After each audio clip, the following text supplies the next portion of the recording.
So we play one of those hit singles from the 80s that we had. And this one's I really do feel close to this song, but I'll tell you, you've never heard it till you hear Eddie Vedder sing it, so I thought maybe Eddie'd come out.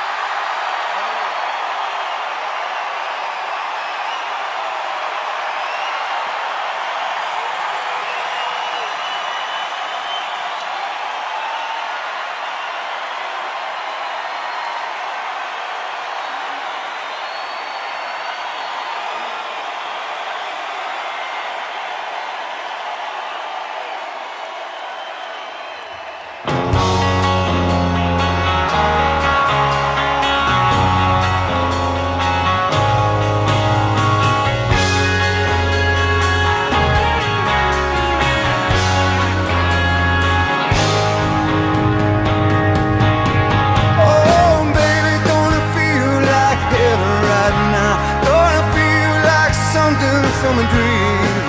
Oh, I never known nothing quite like this. Don't it feel like tonight might never be again? Maybe we know better and try and pretend. Honey, no one could have ever told me about this. I said, yeah, yeah, yeah, yeah, yeah. And waiting is the hardest part.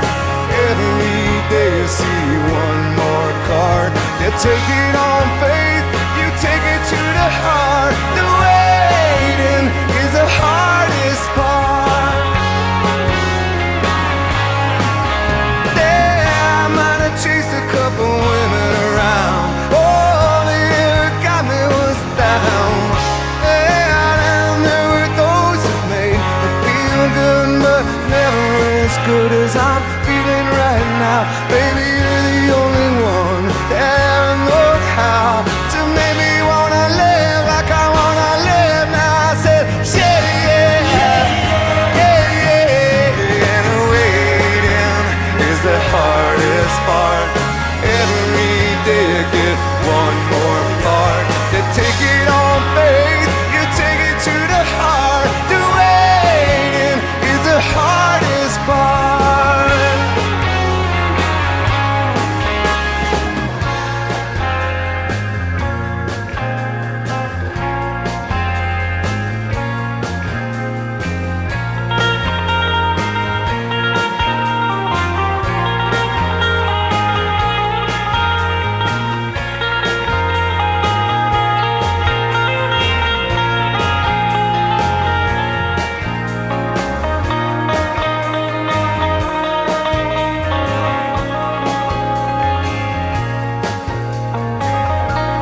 Eddie's gonna be back a little bit later. We got a long way to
Woo! Good morning, my friends.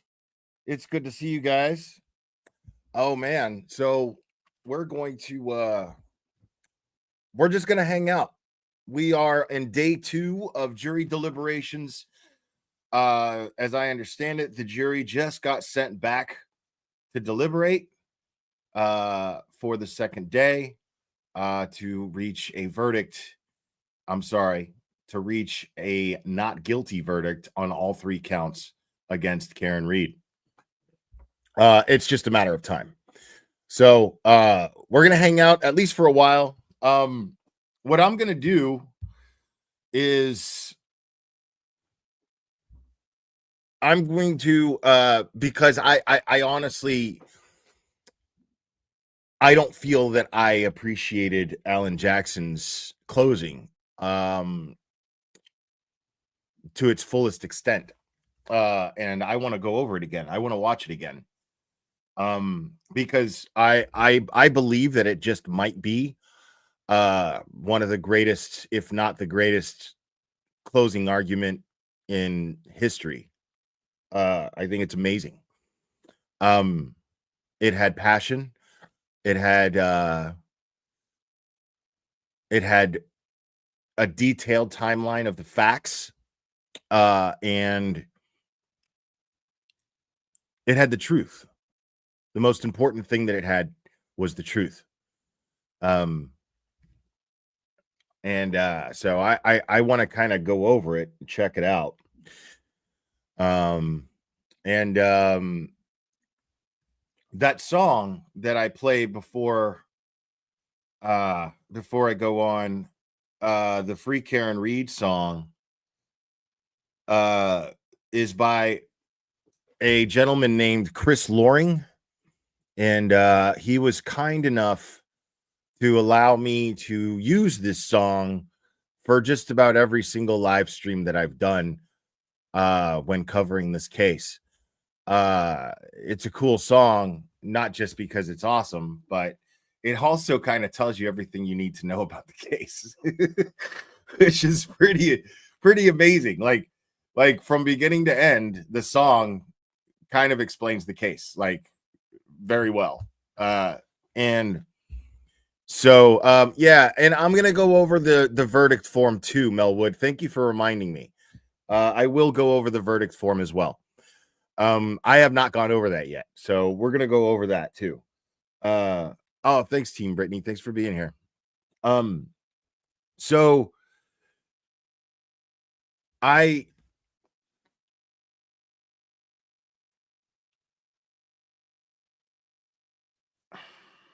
yeah, the song. I just wanted to take a second to really show Chris Loring some appreciation for making that song, recording it, and allowing me to use it all of this time. And I'm really hoping that today is the day that I retire the song on this channel. So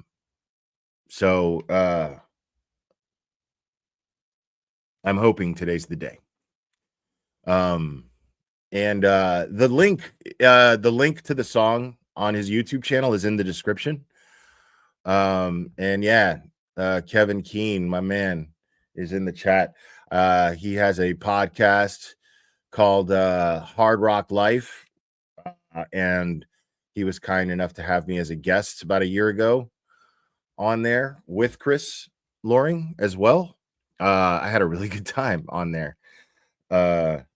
And this is very bittersweet because you know, this we all truly want this to be over for Karen and her family today.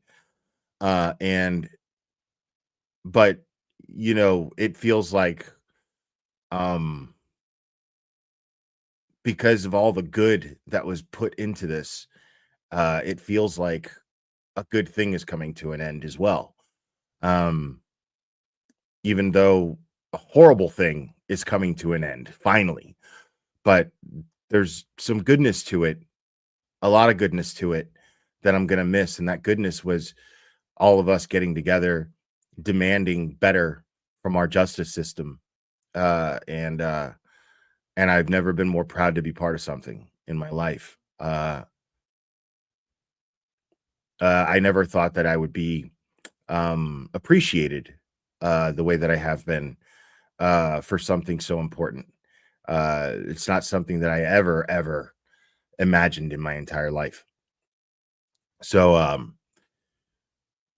but there's a lot of justice to be fought for still. Aiden's case still has to come to an end.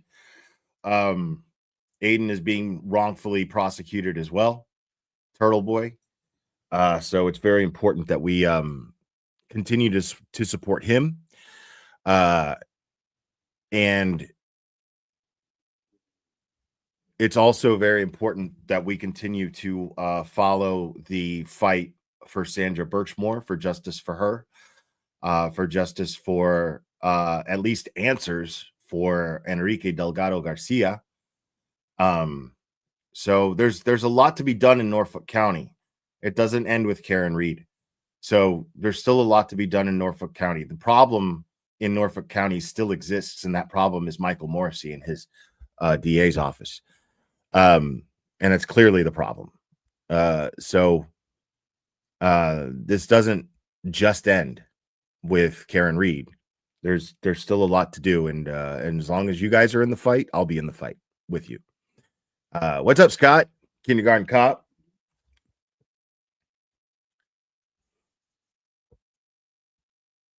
Hold on. Now let me let's go over this verdict form. Let me pull that up. I know Joe Flippa had posted it somewhere, so I'll just find his.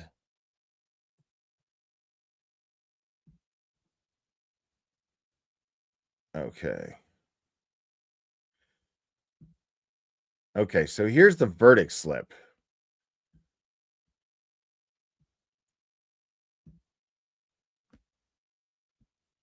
All right, so what we're looking at here is manslaughter while operating a motor vehicle under the influence of liquor. If the above entitled case, as a jury, say that the defendant is not guilty of the offense charge or any lesser included offense, guilty of offense as charged, manslaughter while operating a motor vehicle under the influence of liquor, check one or both of the following: manslaughter while operating influence of liquor, manslaughter while operating motor vehicle with blood alcohol level of 0.08 or greater. This is actually very specific. This is actually very specific. And then the number 3 here is guilty of a lesser included offense, involuntary manslaughter. See, I'm taking issue with that. Where's the not guilty box for that? Why is there only one not guilty check option, which is very weird. I think we had this problem last trial as well. One thing that I'm not going to retire, though. Oh, here we go. I think we got a super dad. Super dad. I think we got a super dad. Super dad. Super dad. Super dad. Dad. Dad. Dad. Dad. Dad. I think we got a super dad. How dare you? Cash, thank you so much. From the perspective of having no dogs in the fight, pun intended, the injuries are not consistent with Officer O'Keefe being struck at 24 miles per hour by an SUV. Not guilty. There is reasonable doubt. It's this case is riddled with reasonable doubt. It's crazy. Thank you, Cash.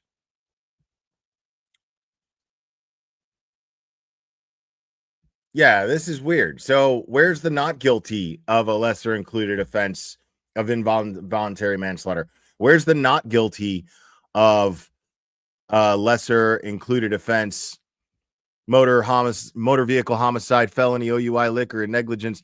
Like, they're really, this feels like they're really trying to like push this jury to fucking finding her guilty of some fucking DUI charge. Like, they're trying to send a message that will fucking go after you and prosecute you for 3 fucking years with 2 trials for driving under the influence. Bullshit. Okay? Bullshit. Assure and Fish, thank you so much. Concerned about the verdict form for number 2. There is literally no way the jury can fill it out and indicate they are not guilty on manslaughter and motor vehicle homicide, but hung on OUI. Could cause mistrial. Agreed. Yeah, this is super fucking weird. Now, I'm not an attorney, at least not a trial attorney. Okay. Powers are only so limited from an education from the Glare Institute of Law and stuff. Powers are only so limited. But in my limited law education, I find that to be quite fishy. No pun intended. Assure and Fish. I find it to be fishy. Very strange. Because the feel that it's got here is bizarre. Okay. The feel that it has it's like they're really pushing the whole fucking OUI thing. Dude, let me explain something to you, dude. All right, people, and I hope you're listening close. All right, and it's a little early in the fucking morning for me to even want to think about this shit, but let's just be honest. Let's just be honest. There are 2 types of people who drink on occasion. Okay? 2 types of people, whether they drink heavily or whether they drink on occasion. 2 types of people. Those who have gotten caught and gotten DUIs, and those who simply haven't. Make no fucking mistake. Anybody who is in my chat, let me do this real quick. Let me do this. This is always fun because I've put up this poll before, and I'm going to put up one now. Okay?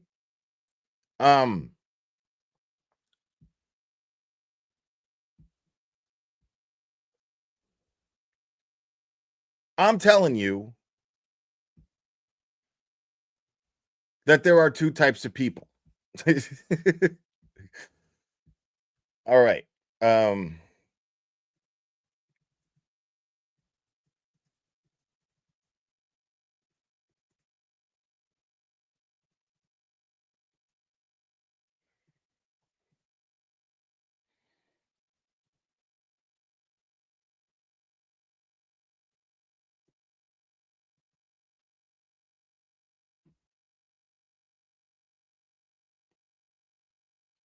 My bad.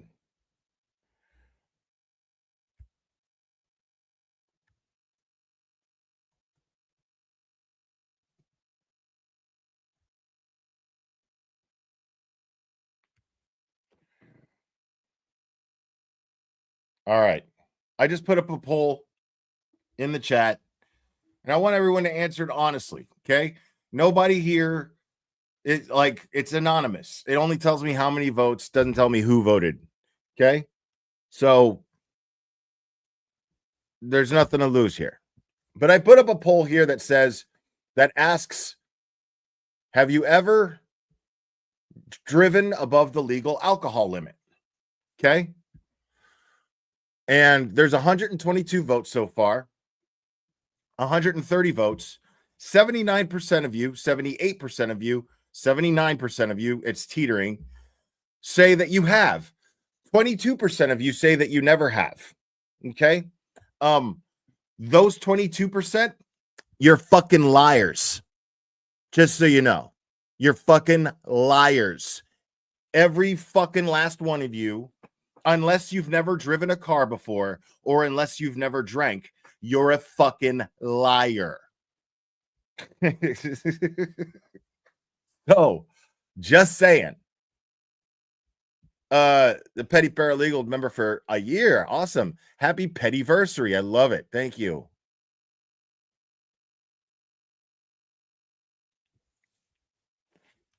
Yeah, let's just get fucking real. Let's just get fucking real, okay? No, excluding those of you who don't drink, I understand there's some of you, but I'm talking about ever, okay? I'm talking about fucking ever. If you say no, unless you've never drank or ever driven, you're a fucking liar. Okay? Give a fuck what you say. Don't give a fuck what you say. And the thing is I'm not saying that it's okay. I'm not saying that it's okay to do that. I'm not advocating and condoning drinking and driving. You should not operate a motor vehicle under the influence. All I'm saying is that most people end up fucking doing it anyway. Most people end up doing it anyway. Oh, I'm fine. Most people know themselves, but a lot of people lack self-awareness too. And they get behind the wheel of the car going, I'm good. I'm good, bro. No, I'm fucking driving. Bro, get out of my way. I'm fucking driving. You get those guys. And most of the time, if you're that person's homie, you're like, you know what?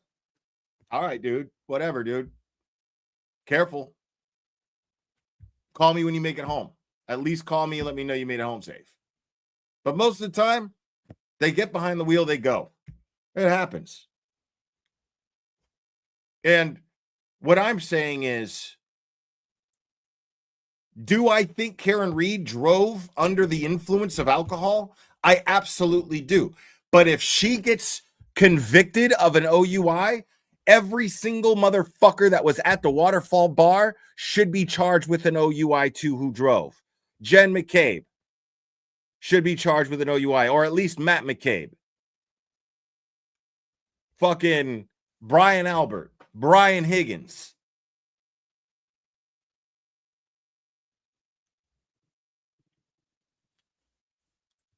But I'm saying something as simple as this, okay? What I'm saying is extremely simple. It's been 3 fucking years, and she's had to deal with 2 trials of being accused of murder.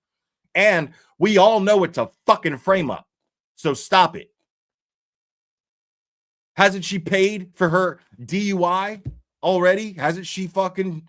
Isn't her time served on that shit? Let's fucking get real, dude. Like, that is petty, petty, petty shit. If this jury finds her guilty of a fucking OUI. Petty shit. 3 years ago?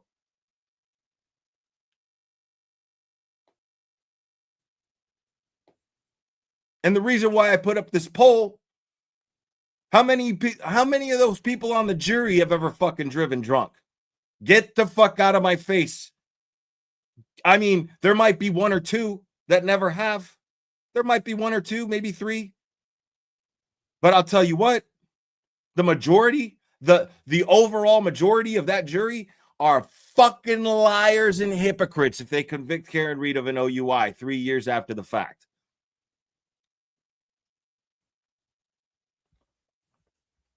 That's all I'm saying.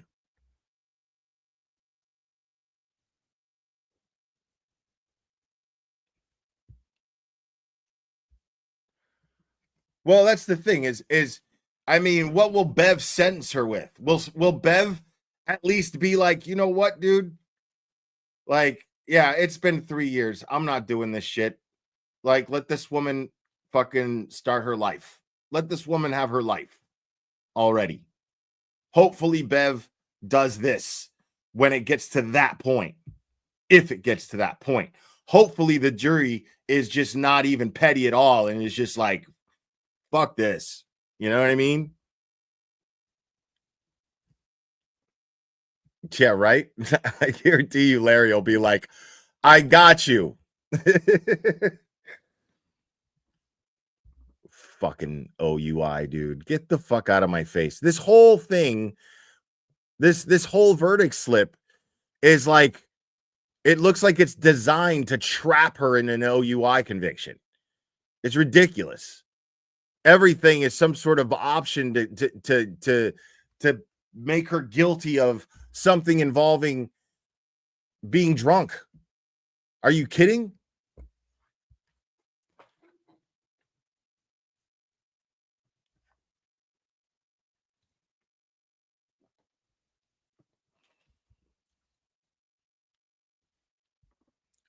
Jameson and ginger. Like, bro. Like, Let's just get real, dude. I don't know who killed John O'Keefe. I don't know who did. But I know Higgins had something to do with it. I know that. The evidence doesn't lie. The evidence dictates that this man had the most motive and that he had he had words for John O'Keefe literally minutes before John O'Keefe is said to have been killed in public. Give me a fucking break. Oh, here we go. I think we got a super dad. Super dad. I think we got a super dad. Super dad. Super dad. Super dad. Dad, dad, dad, dad, dad, dad. I think we got a super dad. How dare you? Thank you, Tommy Mach 1. I had an OUI and spent $3,500 on a decent lawyer and got all the charges dismissed within 6 months from arraignment to finally dismissal. I think that's all it takes because it's such a fucking stupid charge. Anybody can get charged with that. You don't have to be a criminal by nature. Are you a criminal? Technically, if you fucking break the law and get an OUI because it's against the law to drink and drive, then absolutely, sure, technically you're a criminal, but are you a fucking criminal? You know what I mean? Give me a fucking break, dude. Like, I've seen so many people, good people that I know with families, get fucking DUIs, dude. Like, they just got fucking caught. As Sure and Fish, thank you so much. Even still, would an OUI conviction be preferable to a mistrial? You might just get a fine and or I don't know what that means. But I don't know, man. Thank you guys, by the way. I don't know, man. Like,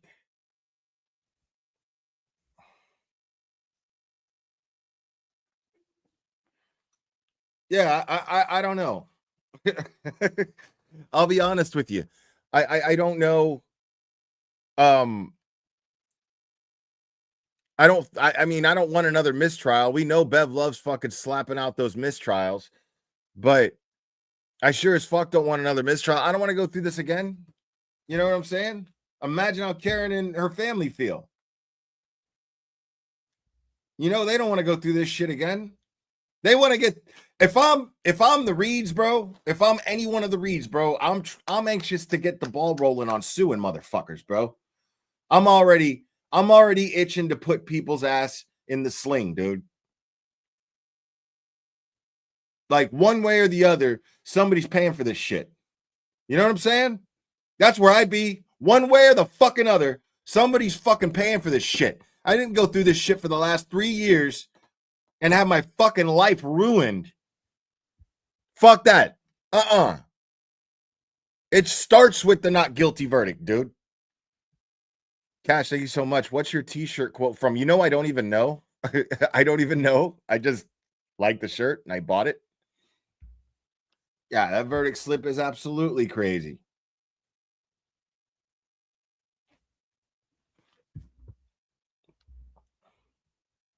Oh, it's a Warren Zevon song? Who the fuck is Warren Zevon?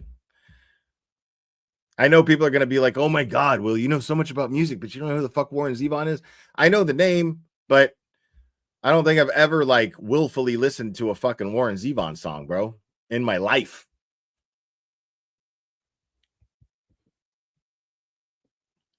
Tammy 1313 member for 3 months. Thank you. Praying 2 days the day. Free Karen Reed. Hope your knee is doing better. Yeah, I mean, I'm not even close to being able to walk on this fucking thing yet, but the pain has pretty much subsided. Like, it's not painful. If I try to walk on it, it is.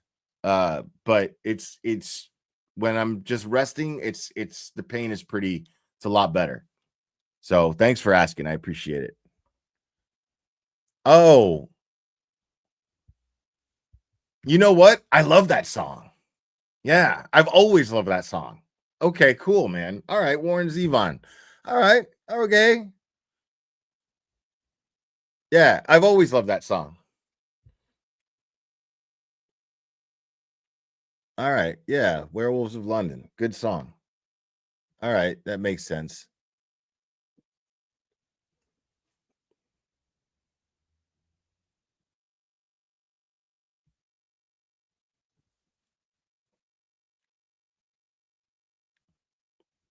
Yeah, I mean, I literally got this shirt because I was like, yeah, send lawyers guns and money.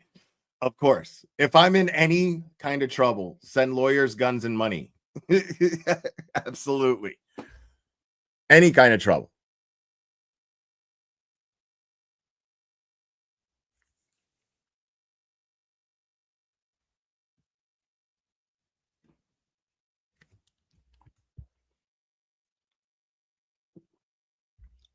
All right.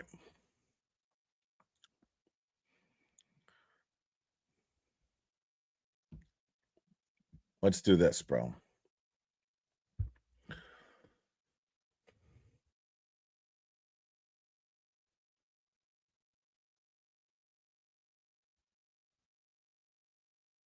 I mean, it's just a fan. So, Fairy Raven, member for 21 months. Wow, holy fuck, that's a long time. It sure the fuck is, man. That's awesome, dude. That's so dope, man. That's almost 2 years. That's fucking cool. Man, I gotta tell you, man, you guys are just fucking the dopest people in the world, man. I'm really excited to like Billy Bush is doing his own little thing.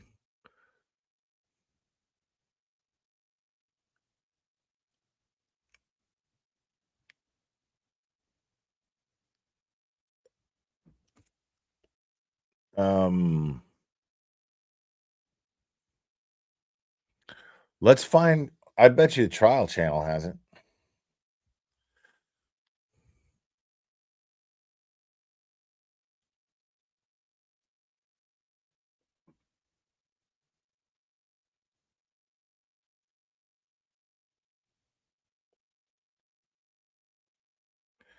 All right. So stop what you're doing right now. Okay. And go hit up the trial channel. Give this video a like. And subscribe to the trial channel. Trial channel doing God's work. For real, for real.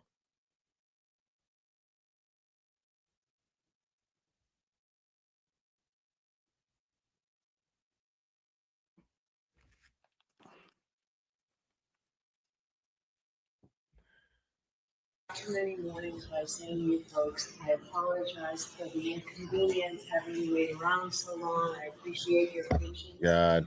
I didn't want to do that today, but I had to do that today.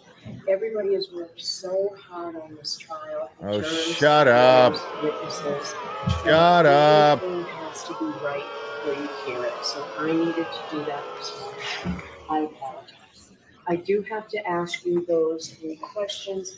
Were you all able to Blah, blah, blah, blah, see blah, how blah. like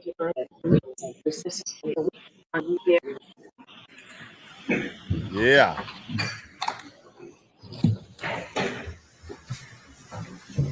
Popped, right, Charlie? Oh, you popped. You're gonna be here it is. Here it is. Stop. This is Ken. There was no collision. There was no collision. There was no collision. But was there a collision? I want to take a minute to start off with thanking you. I want to thank you for your attention. I want to thank you for your patience. I want to thank you for your diligence. This is not an easy undertaking.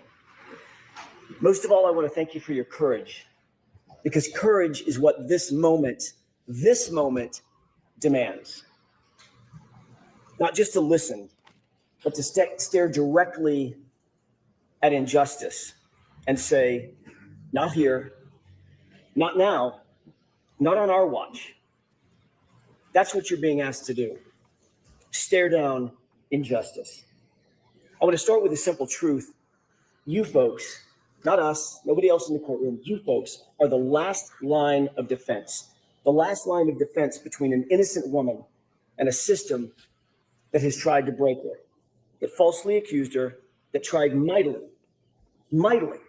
to bury the truth.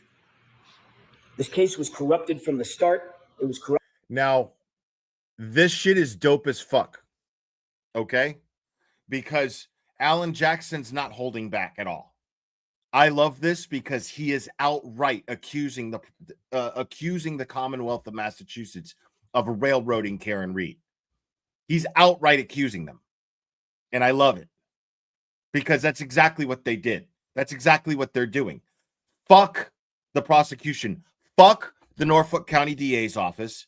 Fuck Hank Brennan. He's a fucking hired mob goon. And that's all he is.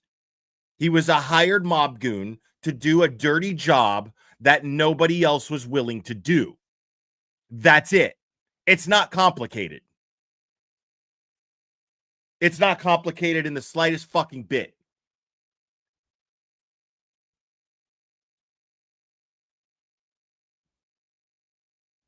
Hank Brennan is a hired mob goon hired to prosecute a case by a corrupt district attorney named Michael Morrissey because no one else would do it, because it's a career ender, because this Commonwealth of Massachusetts is blatantly framing Karen Reed. This isn't even, is kind of, I don't know. No, dude. They're blatantly framing her, period. We know that Michael Proctor had a bias against Karen Reed. We know Michael Proctor had a personal issue with Karen Reed. We know that Michael Proctor knows how to conduct an investigation. When you look at how he investigated Brian, or is it Brian Walsh? The Walsh case. Once you see that, you know that he knows better. This wasn't, I don't know how to be an investigator. This wasn't, oh, I didn't know any better. No, dude, we know that he knows better because we saw how he investigated Brian Walsh.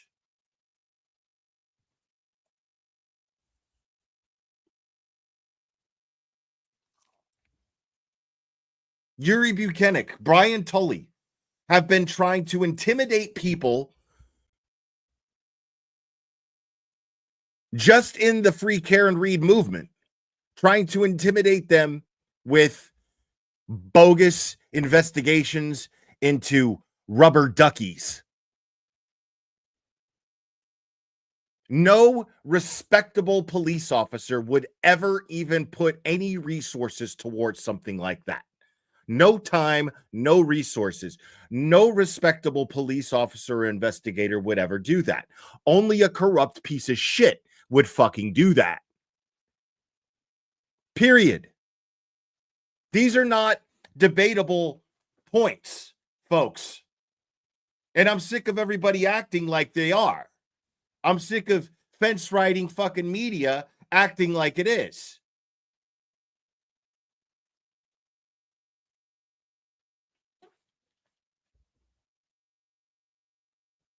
Corrupted by biases, conflicts, and personal loyalties that you heard about. And most fatally, it was corrupted by a lead investigator whose misconduct infected every single part of this case from the top to the bottom. In our opening comments to you a few weeks ago, we told you what to watch for. We warned you what to watch for. We begged you what to watch for. Watch for the physical evidence. Pay attention to the medical facts. How articulate he is, the passion that he's putting behind these, he's putting a passion behind simply making sure that he's speaking clearly. That is really impressive to me. He wants the jury to truly understand that this is a fucking frame job. We begged you to look at this. Pay attention to what to watch for. We warned you what to watch for. We begged you what to watch for. Watch for the physical evidence. Pay attention to the medical facts. Pay attention to the science and the physics. But also pay attention to the integrity, the very essence, the integrity of the investigation. But you also saw something during the course of the trial that none of us might have expected, something that should sadden us, something that maybe would anger us. On full display, you saw the lengths to which some police officers will go to protect their own at the expense of the rest of us. at the expense of Karen Reed, an innocent woman. Before we examine the evidence in the case, which we will do, we need to understand the very foundation of the entire system of justice in which we operate.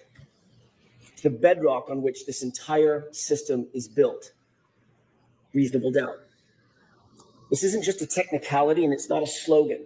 It's a constitutional shield that protects the innocent and prevents the government from punishing without proof.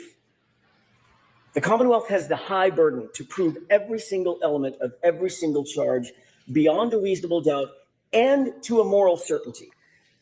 As I said, those powerful words are not just some legal jargon. They're your mandate, they're your obligation, they're your community's protection against injustice. In our system of justice, Karen Reed sits here today, presumed innocent, cloaked in the presumption of innocence. That presumption is not fragile. It doesn't just disappear because there's a charge or a badge or a theory. That presumption stands firm unless and until the Commonwealth clears that high bar, the highest bar the law provides. Proof beyond a reasonable doubt and to a moral certainty. See, that shit is as plain and simple as it gets right there. Karen Reed, to this moment, is presumed innocent. And that is something that the jury needed to be reminded of. Because in this culture of true crime that we live in nowadays, where someone's tragedy is someone else's entertainment, because that is a culture, I'm guilty of it as well. I am guilty of it as much as anyone else. But it's a fact. It is a fact. We live in a culture where someone's tragedy is someone else's entertainment. And in that culture, a jury of fairly young people need to be reminded of this fact. Tawanda, thank you so much. Thank you for all your hard work and standing up for an innocent woman who would have known years ago that you would have made such a difference in one case. Thank you, Will. Thank you, Tawanda. Tawanda's been around forever, bro. Tawanda's awesome.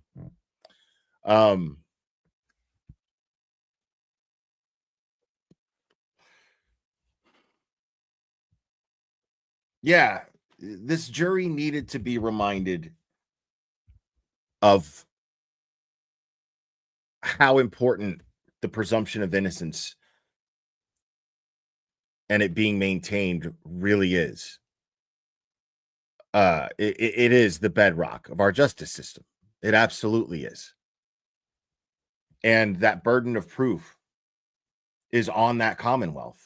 The burden of proof is on the prosecution to prove beyond a reasonable doubt that Karen Reed did this. And there is nothing but doubt in this case when it comes to the evidence against her. There is no evidence against her.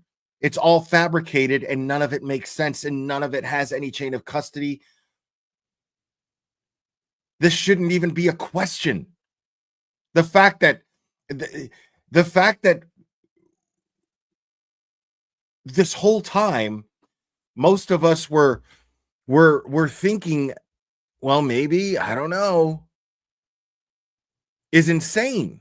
The fact that there's anyone out there who has followed this case who believes that Karen Reed is guilty of this crime is fucking mind-blowing to me. I can't even process that. I don't understand it. I can't compute it.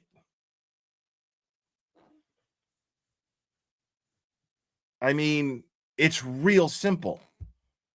Why are you following crime cases if you have no desire to understand how the justice system even fucking works and how it's supposed to work? Why even bother? It's crazy to me. That means at the end of this case, at the end of the trial, you think about one or more of the charges, you think, you know what, maybe that's true. It might be true. Then you vote not guilty. If you think it's possibly true or probably true, your vote must be not guilty. If someone among you thinks it's likely true or even very likely to be true, your vote is not guilty.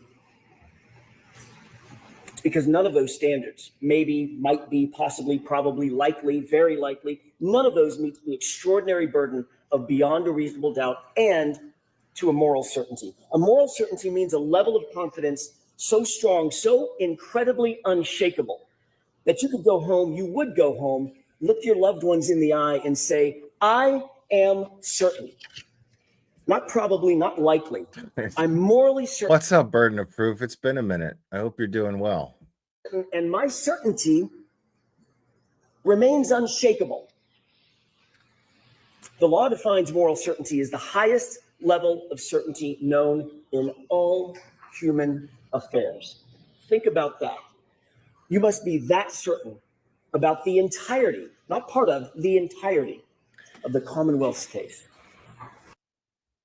Facts. I mean, yeah, it's beyond that burden of proof. Like, we're past that. We're past whether or not they proved their case beyond a reasonable doubt.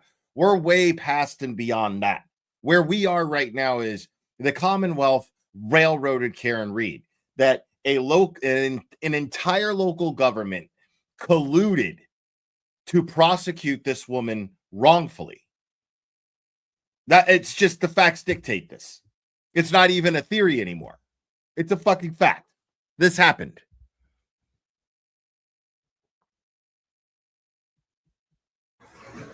As we discuss this case, you'll see that the Commonwealth comes nowhere near, nowhere close to reaching that extreme burden of proof. Ladies and gentlemen, on January 28th, 2022, it was a Friday night. John O'Keefe and Karen Read made plans to meet up with friends, go out. Those first 5 minutes of this closing argument is something that could be quoted in every closing argument in the future. The way that he explained reasonable doubt and the burden of proof, and the way that he explained presumption of innocence, it was brilliant. It was incredibly eloquent. Go out for drinks. You saw through video evidence and eyewitnesses that they were affectionate, they were loving, they were in good spirits throughout that evening. They started off at C.F. McCarthy's, which you've heard about, eventually made their way over to the Waterfall Bar and Grill. When they got there, the Albert family, they were already there, and they were already drinking. The Albert family, it's been established as a very well-known family in Canton. They've got quite the reputation. Brian Albert was at the Waterfall, a longtime Boston police officer. His wife, Nicole Albert, was there. She was with him. His brother, Chris Albert, who was a Canton board selectman. He was there. His wife, Julie Albert, their daughter, Caitlin, and his sister-in-law, Jennifer McCabe, whom you met, and her husband, Matthew McCabe, whom you did not meet.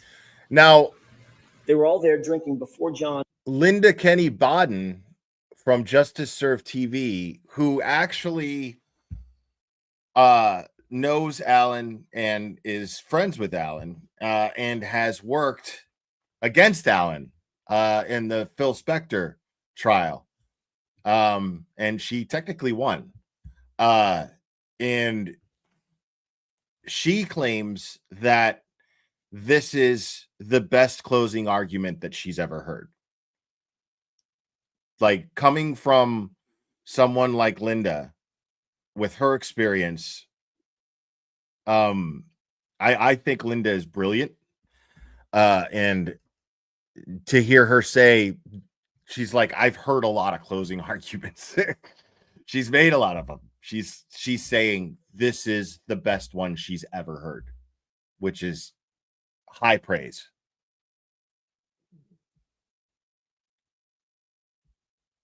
John, and before Karen ever arrived. But also present at the Waterfall that night was Brian Albert's friend, Brian Higgins. We know that he had a romantic design on Karen. That becomes an incredibly important fact as we discuss the facts of this case. As the bar was closing around midnight, the Alberts invited everybody back to their house. They wanted to keep the night going. But the evidence revealed something interesting, that the invitation to John O'Keefe appears to have been for a different reason, an alternate reason. Think about the video of Brian Higgins and what Michael Proctor in his investigation completely and utterly ignored. Higgins was agitated after a day of drinking, agitated that it was John and not Karen, John with Karen, not him. Recall that ominous text that he sent to Karen with her and John standing just feet away. Well,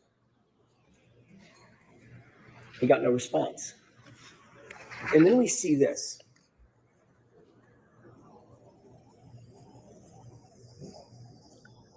Grab assin'.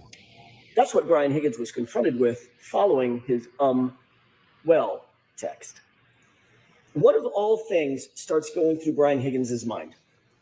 Where does his mind go? What is he thinking about after seeing this, after witnessing this? He shows you. And if Michael Proctor had been the least bit interested, this video would have shown him too. Take a look.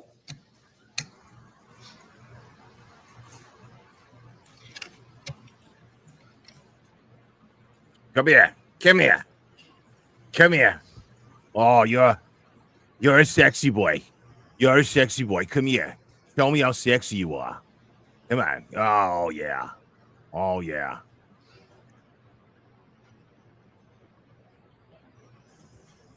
Come here. Come here. I'm going to touch you again. Come here. I'm going to touch you again. I'm trying to touch you. Come here. Come here. All right. All right. Yeah. Get behind me. Oh, yeah. That feels good. Go a little slower. A little slower. Sparring, practicing, fighting techniques. Where was Brian Higgins' mind? What was he thinking about? And then what happens? Before you look at the next video, think about what you're going to see.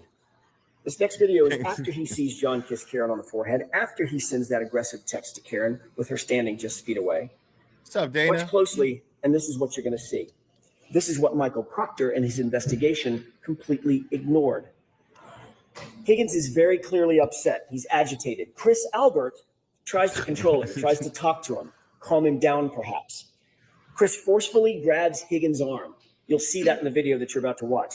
It appears that Chris is trying to calm him down from something. Brian Albert's standing right there with the other two men, but Brian Higgins is having none of it. He appears to be hyper-focused on one person and one person only, John O'Keefe. In an instant, Higgins angrily jerks his arm away from Chris. Higgins rubs his brow, and he directly gestures at John, a gesture that looks a lot like, let's step outside. Let's go outside. But John looks at him, takes a swig of beer, completely ignores him. And he dances a jig.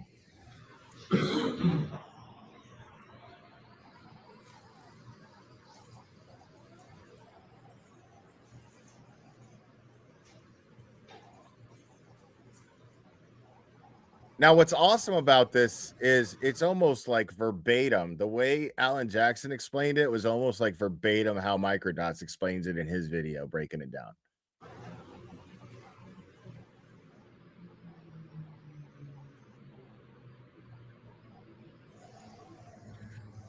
Oh, shit. Turbulence in the chat. JFK.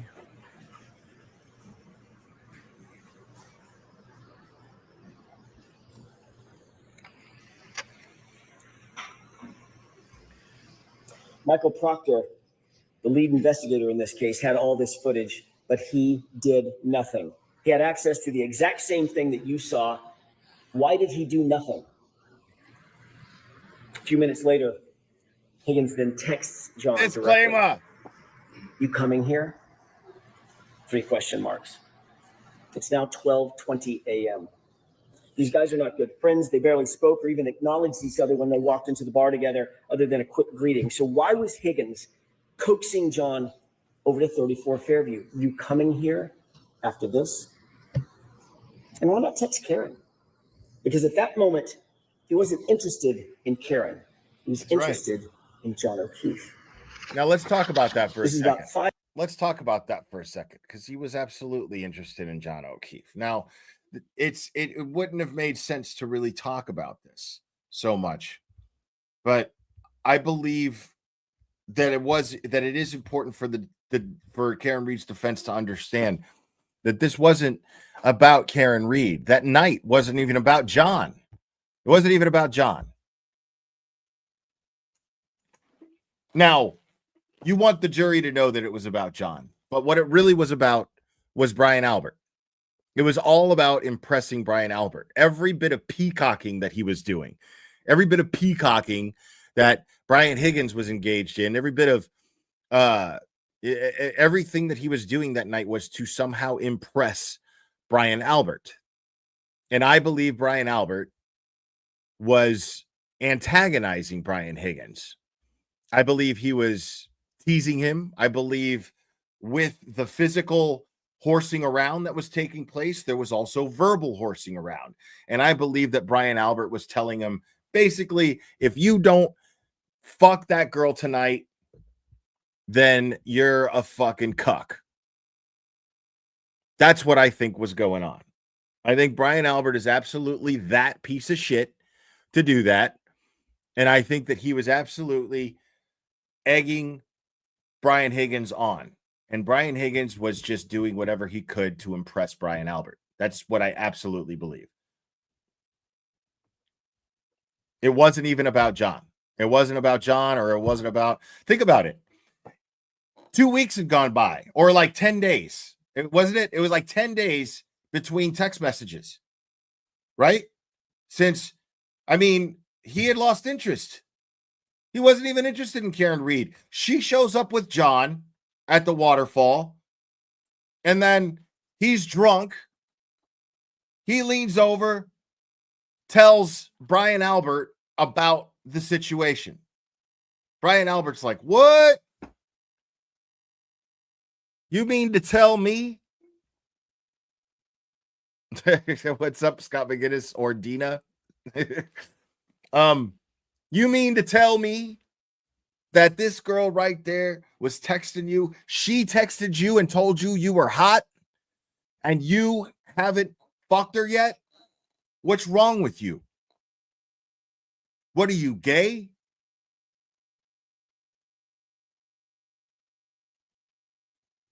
Think about it.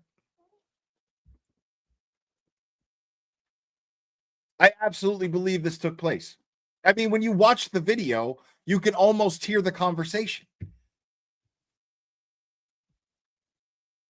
Liz88 gifted a membership. Thank you so much.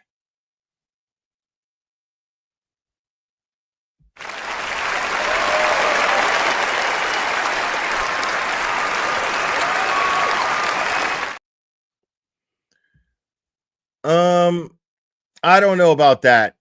See, that's a stretch. I think that them showing up caught Brian Higgins off guard. Like, here's how guys think. Here's how men think. When single men go out drinking, right? When single men go out drinking, they're ultimately hoping to get laid. You know what I mean? They may not actually be trying to, but the best thing that could happen, the best way to top off the evening for a single guy is to meet a girl and take her home. You know? It's the way that is. It's the way we're wired. You know what I mean? So this instinct in Brian Higgins takes over. But the problem is that it's not so much about her. Like, he only wants to fuck Karen that night because it will make him somehow gain some sort of respect from Brian Albert. It's bizarre, and it's borderline fucking gay. I mean, I'm just being honest. You know what I mean? Like, it's borderline gay, dude. Like low key fucking on the down low kind of shit is what it is. Tell me I'm wrong. Just tell me I'm wrong. It's low key gay. If somebody is trying to sleep with someone in order to impress someone else, and that other person is of the same sex, it's kind of gay, dude. There's like a degree of it.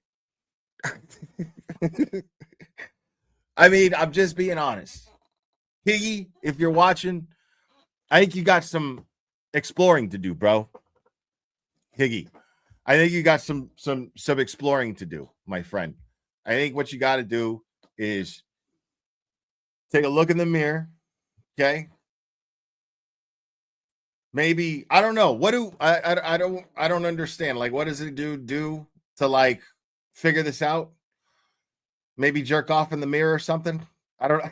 see if it does something for you. I mean, I don't know.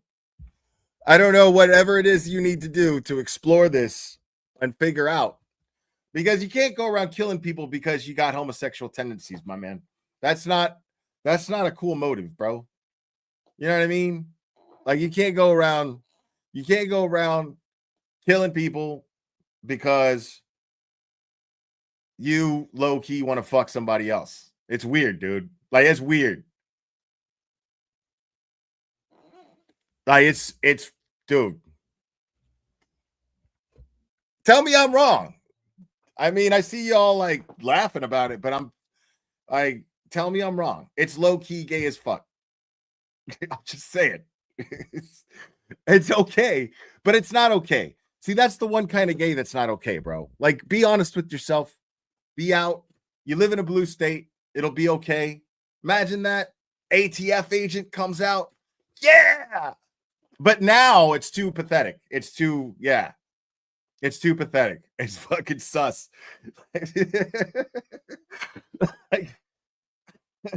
like if you came out now, it would be like, dude, like a cop had to die? Really? Because of your gayness? A cop had to die because of your gayness. That's what happened. That's sad, bro. What's up, Sleuthy? That's super sad. That a good Boston cop had to die because of your gayness, bro, because of your low-key gayness. Higgy.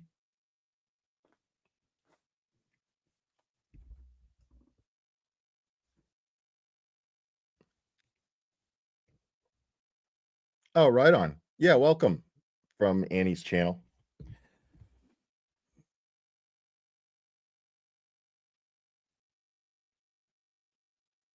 I mean, the thing is Higgy, dude, Higgy was like just shooting himself in the foot left and right. Like, I've met Karen. You know what I'm saying? Like, I've had very easygoing small talk with her. And I'm telling you, this dude was fucking crashing and burning, bro, in all of those text messages. It's like, there's no way that Karen Reed was genuinely interested in this dude. I believe all it was she was feeling a little insecure in the relationship with John, and she ended up, you know, trying to get his attention, trying to get a reaction out of him, you know, trying to make sure that they were solid. And she used this idiot to do it. I believe that that's what happened. And I don't condone it. You know what I'm saying? Like, nobody here says that Karen Reed's got to be this fucking this model of morality, bro. You know what I'm saying? Nobody says she's a human being, dude. She's gonna make mistakes. You know what I'm saying? Like,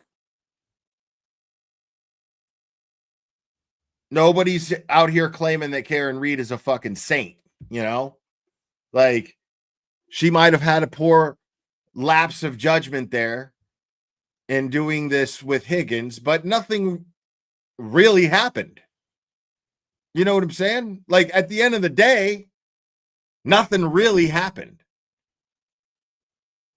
And John found out about it. And she got the reaction that she probably was expecting.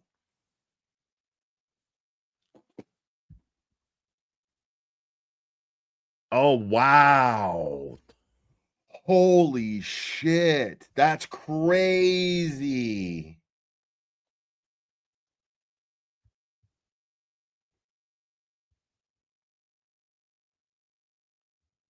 Give me 1 second.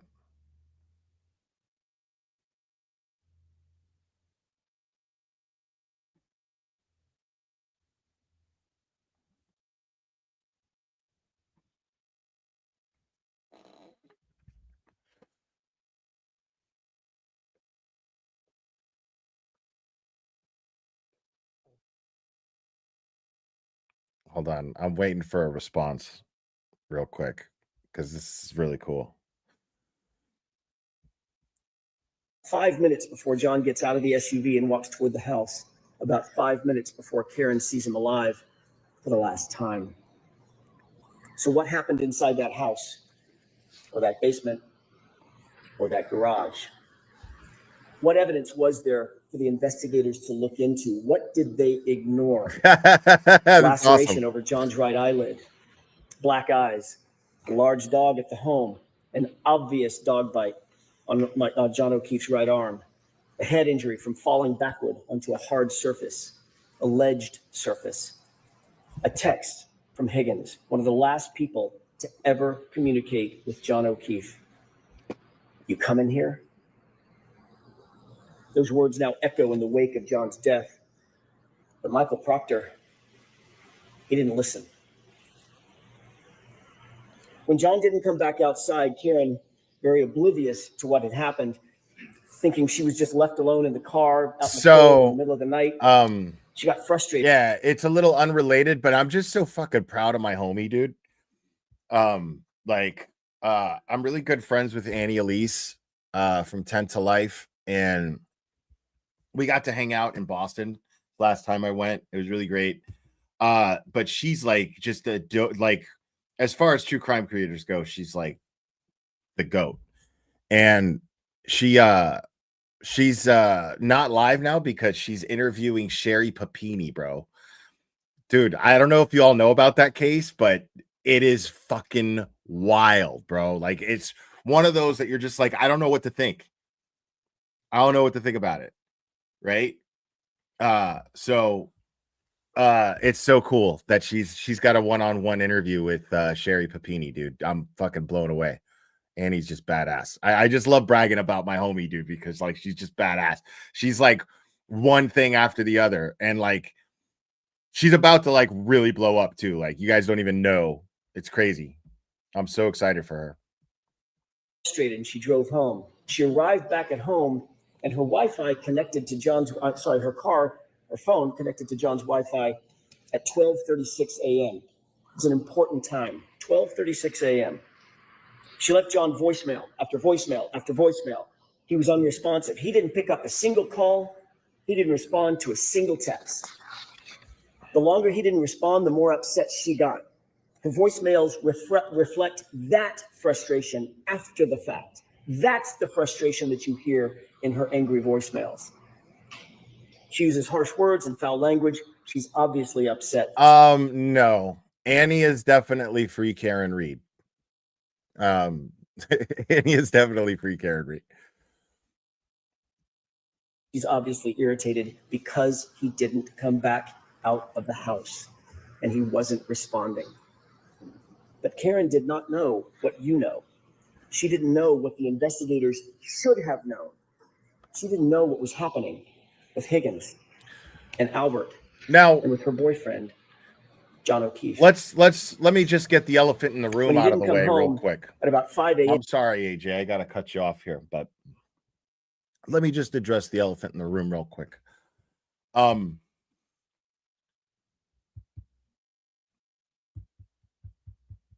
Me and AJ, me and Alan Jackson, my homie, are going to have words because he did not address the shoe situation.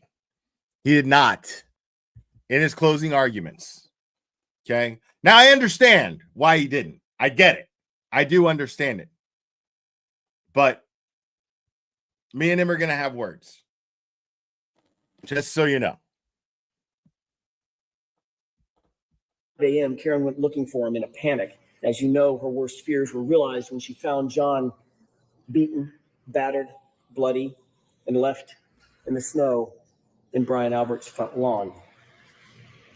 At 6 a.m., when Karen found John, you heard about the scene. It was described in detail. It was chaos. Oh, yeah. Mr. Brennan's word in his opening statement. It was we haven't even discussed that yet.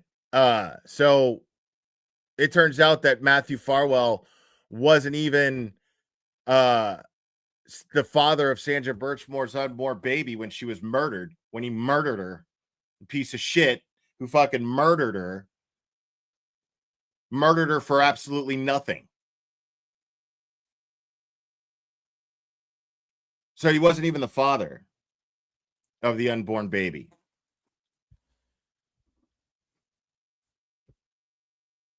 Dude, I hope this dude fucking I hope the worst fucking things happen to this guy. I hope he's fucking convicted. I hope he has to go to fucking prison. I hope he gets the worst possible prison treatment on the fucking planet. Like, I hate this guy so fucking much. That Farwell piece of shit sucks. And I hope all the worst things fucking happen to that guy. bedlam. The screams for help by Karen, the yelling and the hollering, ambulances, emergency lights, fire engines, ladder trucks, paramedics, patrol vehicles, patrol officers, all of them swarming all over the lawn just under Brian Albert's bedroom window. And of course, as you learned during the course of this trial, Brian Albert, a sworn peace officer, a first responder trained in being a first responder. See, that's fucking bullshit. So of course they filed the defense filed a motion to fix the fucking verdict slip, and then Bev fucking denied it, of course. So already the fix is in. I don't want to hear this shit, dude. How in the fuck are you gonna have, if there's a presumption of innocence, how in the fuck are you not gonna have the option on the verdict slip for a not guilty verdict? How is a juror not going to have the option to choose not guilty? It's a very simple thing. It's a very simple fix that absolutely pleases everyone. There's no reason why the judge would take issue with this. There's no reason why the prosecution would, well, the prosecution maybe, but there's no reason why the judge would take any issue with this. No legitimate reason anyway. Can I get Fighting Bob asking what's egregious? You can absolutely get that. What could be more egregious? What could be more misleading than that? And what could be more important? Exactly, Bob. Exactly. What could be more egregious?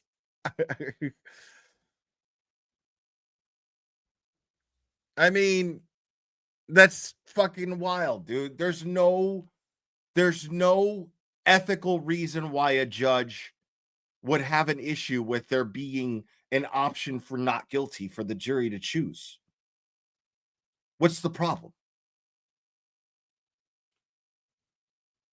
I mean,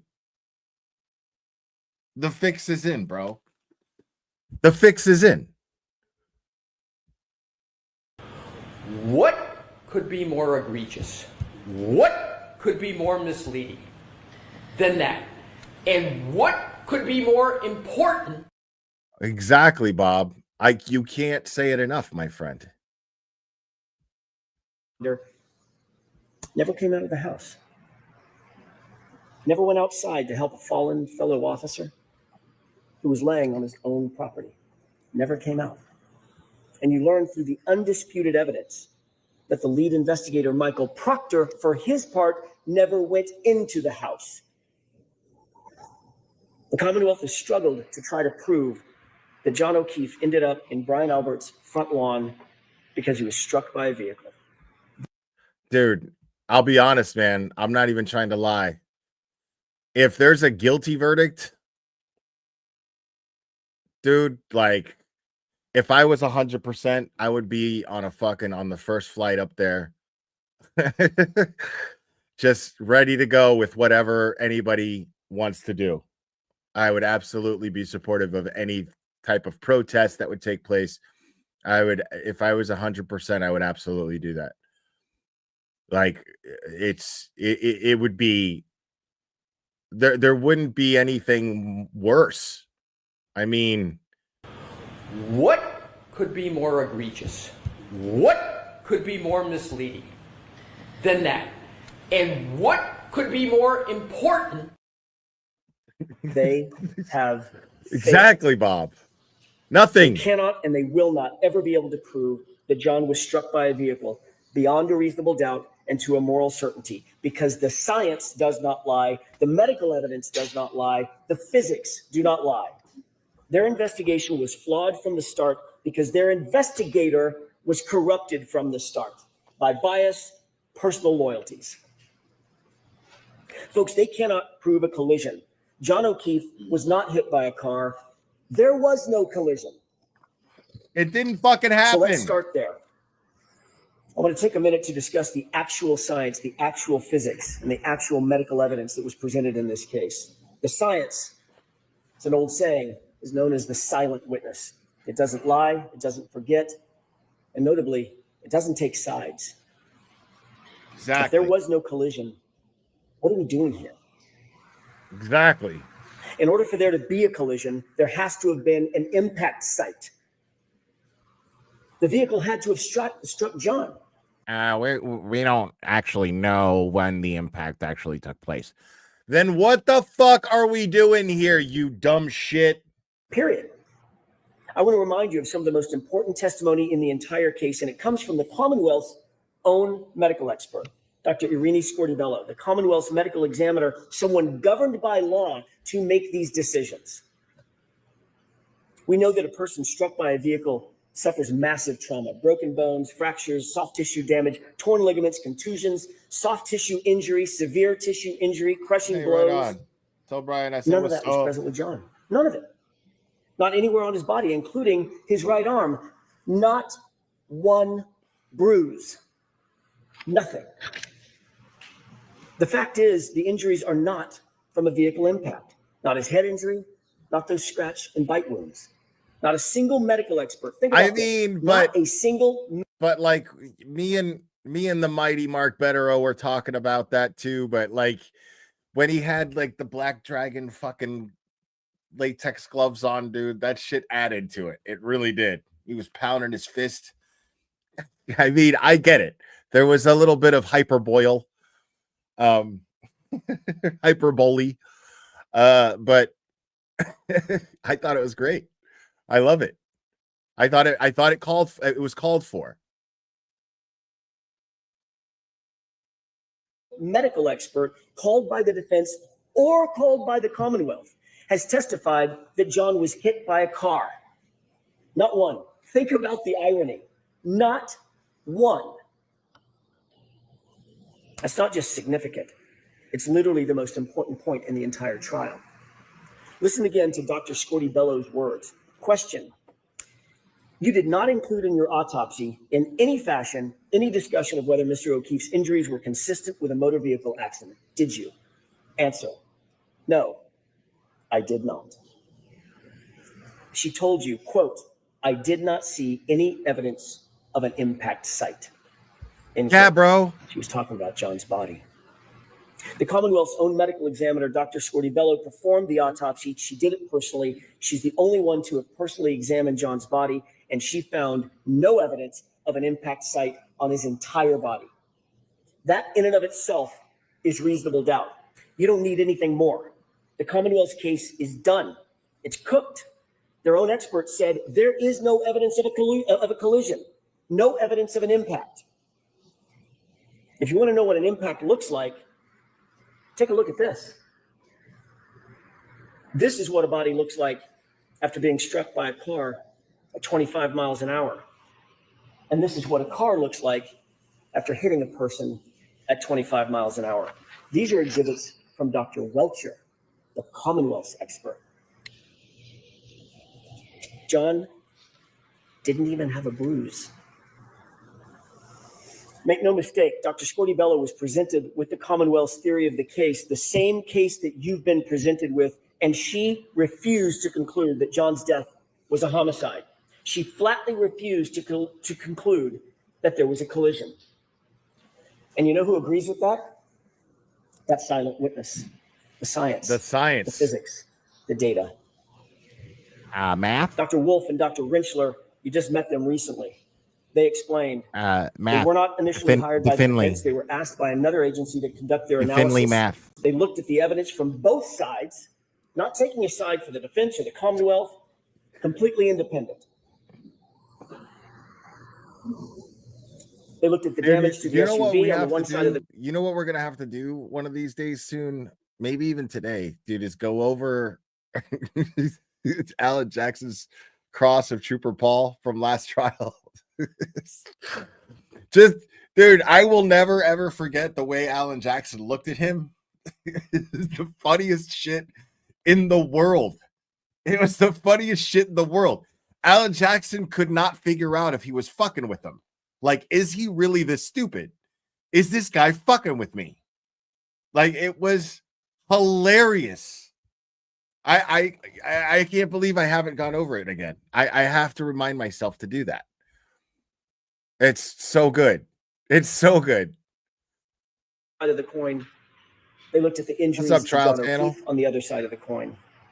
Both PhDs, both engineers determined there was no collision. I'm not saying it. The science says it. That SUV's taillight was not damaged by striking an arm, and John was not struck. It's true, dude. Like, he was looking at him like this. While Trooper Paul is talking, he's going.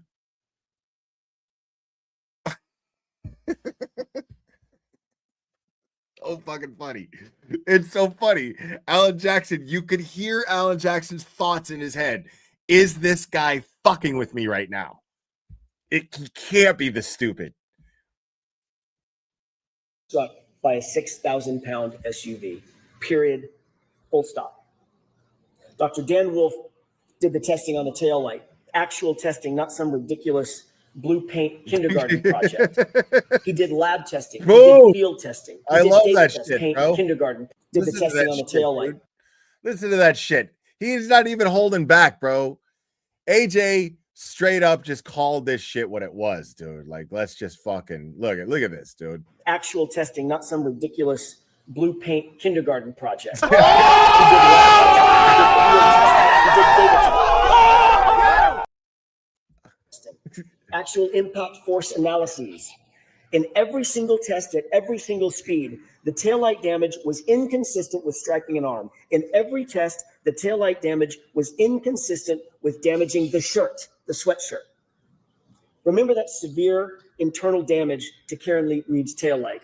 Not just the outer lens. The internal diffusers were completely smashed, completely shattered.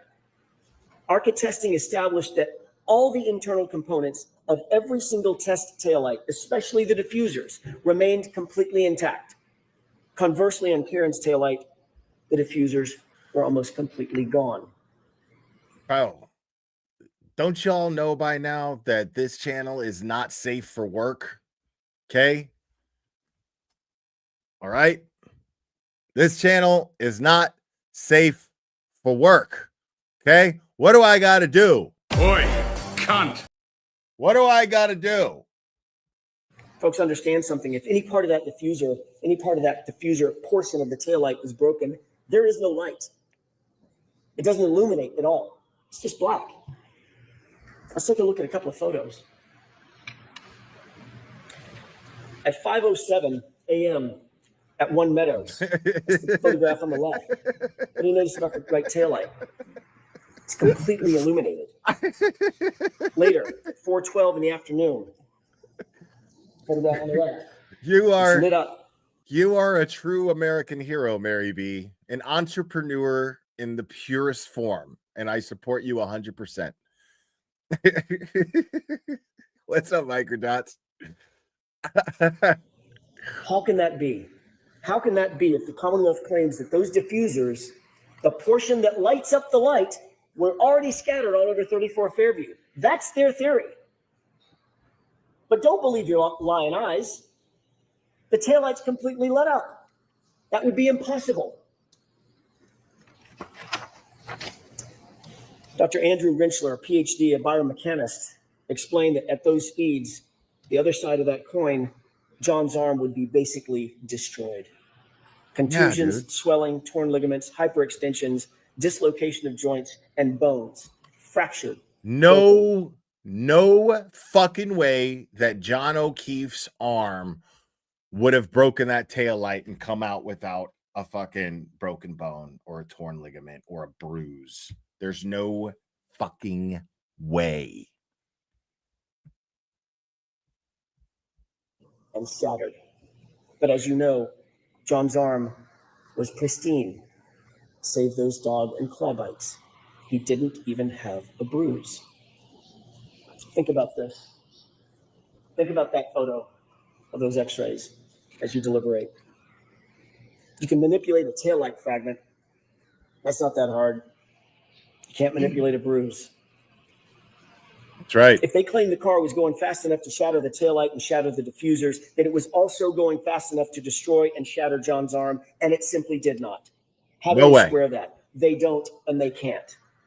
So they spent nearly $400,000 of taxpayer money to hire someone to dress up and look like John and paint his arm blue, which told you exactly nothing. The ARCA testing, conversely, also established that it is impossible for John's sweatshirt sleeve to be damaged by an impact with the taillight.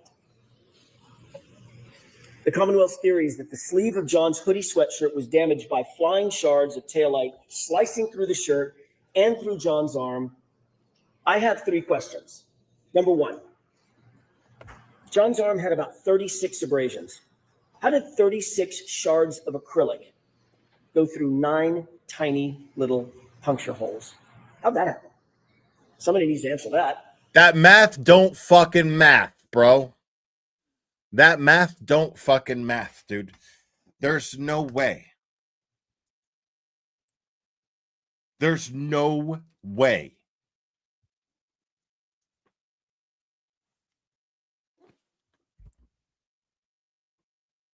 That math don't math, dude. 9 puncture holes?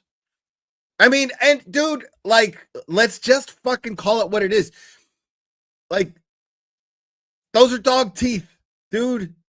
Those puncture holes are clearly dog teeth. Those abrasions on John's arm are clearly from an animal attack. Not a cat, but a dog. Some canine of some sort.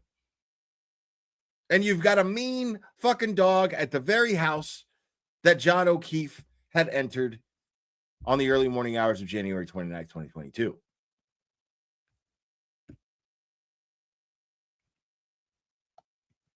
Okay?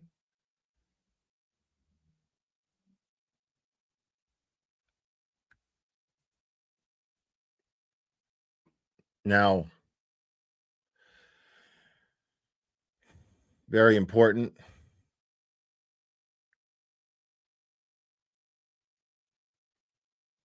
I mean, we got plenty of time. We're going to go over a lot of stuff.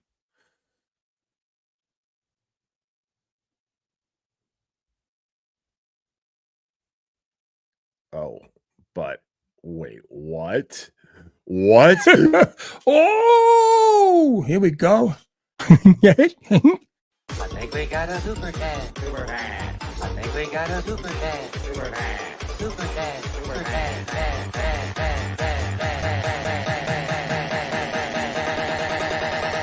I think we got a super cat.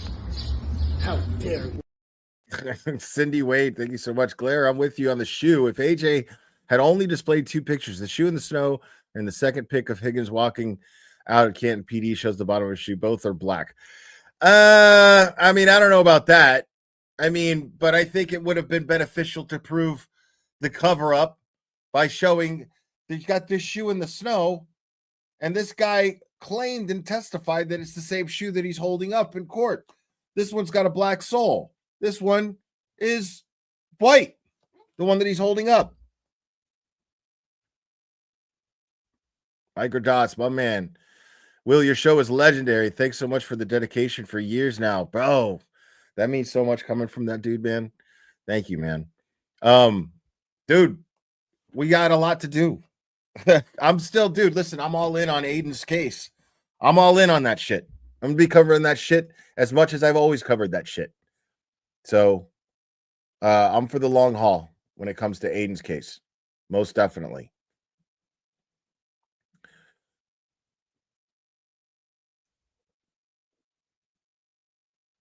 Now, oh, I know you are, buddy. I know you are.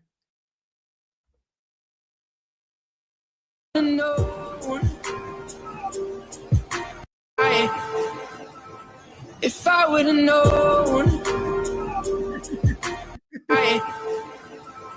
if I would have known. So fucked up. It's so fucked up when I laugh at that.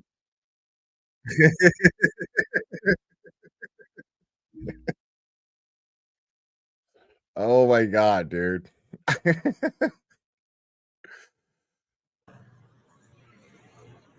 Number two, why are there no slices or cuts in the hoodie? All the defects are punctures. Punctures that you might get from, say, I don't know, canine teeth. And number three, if the shards cut bloody gouges into John's arm, that's their theory. Why is there no blood, no skin, no tissue on a single shard of taillight? Yeah. That they claim came in contact with John's arm. These shards of taillight, all these pieces of fucking taillight that never even went through a chain of custody properly, weren't fucking documented or memorialized properly, and on top of it have absolutely no physical evidence or trace of John O'Keefe's wounds from his arm that supposedly he got from these taillights, right? Even the pieces that they found in his shirt, tell me those shits weren't sprinkled on there, bro. Get the fuck out of my face with that. These microscopic pieces, right, that showed up on John O'Keefe's hoodie, get the fuck out of my face. Why the fuck don't none of them have John's fucking blood DNA on them? Explain that shit.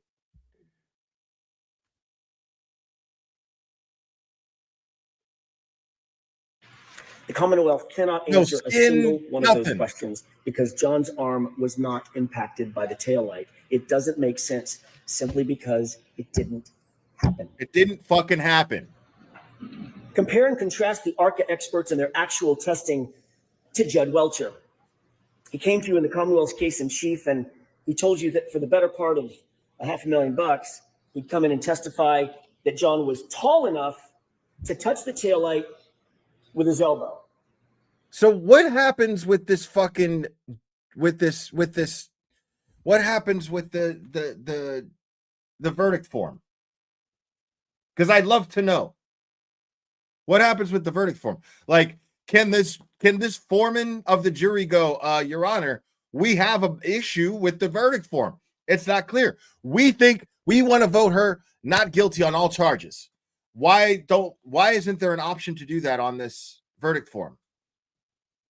I mean, here we are, now that she's denied this motion to fix the verdict form so that it works for everyone. So here we are, where we have to hope that the jury foreman is on the up and up. We have to hope that the jury foreman, or at least more than one person in the jury, has a strong enough voice to speak up and go, hey, something's not right here. I mean, we're all going to vote not guilty, right? Let's just say that this jury unanimously comes to not guilty verdicts all the way down and says straight up, they say, dude, we're not even going to fucking convict this woman of an OUI. Like, the evidence that she was fucking framed, we're going to convict her of an OUI? Is that not the most petty shit in the world? We have evidence. This man's closing argument, he laid out how they had to have framed her. If there's no DNA, if we're saying that she's innocent because we don't believe that that John O'Keefe's arm came into contact with Karen's SUV, as a jury, if we're all in agreement that that didn't happen, well, then she had to have been framed. That taillight was put there. You cannot believe that Karen Reed did not strike John O'Keefe with her SUV and not think that she was fucking framed. You can't. So is this jury really going to convict her of something as petty as an OUI? Knowing this? Knowing that that she was railroaded for 3 years.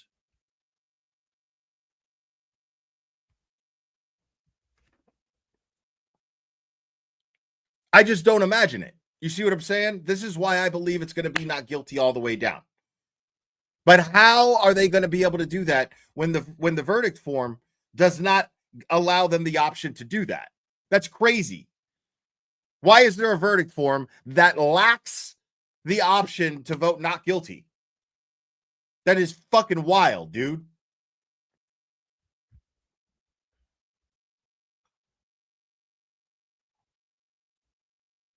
Can they just write can they write the shit in not guilty with a little box and check it?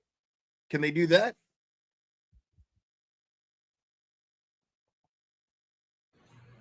That's it.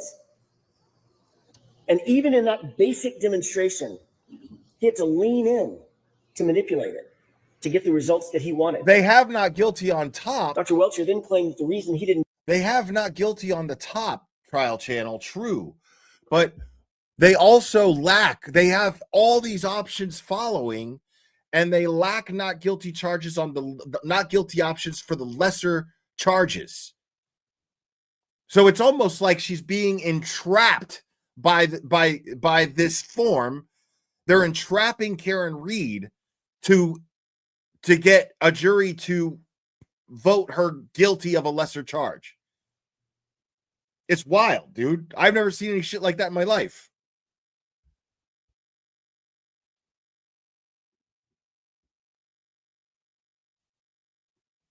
He didn't do the reconstruction, the actual testing. Think about what he said. There isn't enough evidence to determine what happened. It's the same shit, dude. I beg your pardon? 100% young black economist. 100%. You could call it framed. You could call it attempting to ensure conviction. Doesn't really matter to me because it's equivalent in my opinion. I absolutely agree. Either way, it's fucking corrupt. Either way, it's dirty. Either way, it is a violation of Karen Reed's Sixth Amendment rights. Either way, it is a gross miscarriage of justice. What happens when there isn't enough evidence, in his words? You vote not guilty. That's what happens. That's out of his mouth, not mine. Exactly. The Commonwealth also used the same company, Aperture, to try to establish a time of a collision that never occurred. The Commonwealth called Shannon Burgess, the supposed expert from Aperture. There is a cardinal sin for experts, folks, a cardinal sin. It's called confirmation bias. It's when you decide to change your opinion to fit a theory. The most important takeaway from Shannon Burgess' testimony was how brazen, how shameless he was in trying to change the data to try to suit the Commonwealth.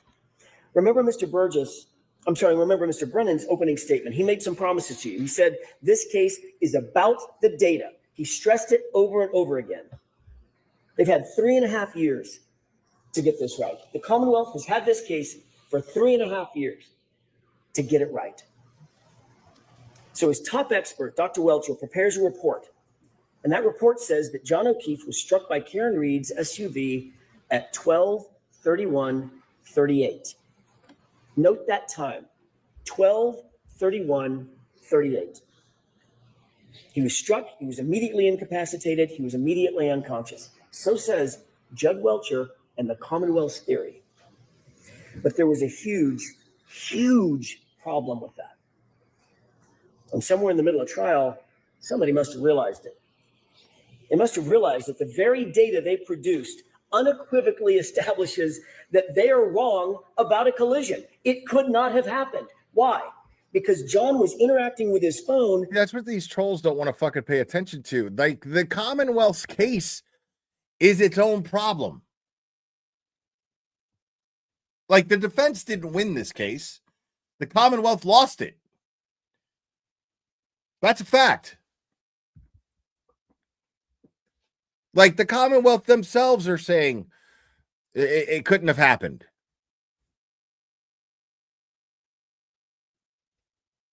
After 12/31/38. Remember, the collision immediately incapacitating. How could he be interacting with his phone afterward? He was on his phone, opening his phone, checking his phone, reading text on his phone, and locking his phone, all of it.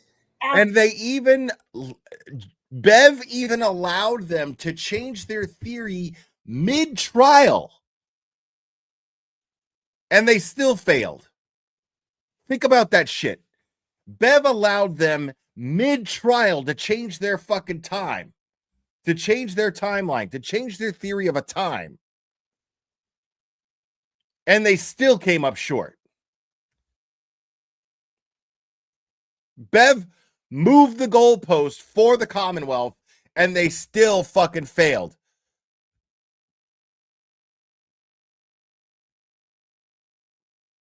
After 12/31/38, which is the time Welcher clocked for the moment of the impact. And he was taking steps and walking with that phone after 12/31/38 also. That's what their own data showed, and it devastated their case, and it devastated that false theory. There must have been panic, I'm guessing, in the room. What do we do now? The data shows John wasn't struck by the car. What do we do? Enter Shannon Burgess. Question. Can you believe him? No. Can you He's a believe Mr. fucking Burgess? liar. He came up with a brand new story right in the middle of trial. That's it. You might ask yourself, would an expert actually say something he knows not to be true? Would an expert actually say something he knows is not supported by fact? Would an expert shade the truth? You don't have to look any further than Shannon Burgess's CV to answer that question. That's it. That was a shame. Even with the poll, that was a shame. To answer that question. That was a shame. Even with the pull and push and stretch and manipulation of the time data that Mr. Burgess came in here and told you about, that shit is fucking hilarious to me, bro. Like, I will never, ever, ever forget that. Dude, I got so lucky with the days that I've gotten to be in court, bro. I've gotten so lucky. I was in court. I love bragging about this shit. I was in court when they did the fucking, when they showed that the video was inverted the first trial. And I was in court when Bob Alessi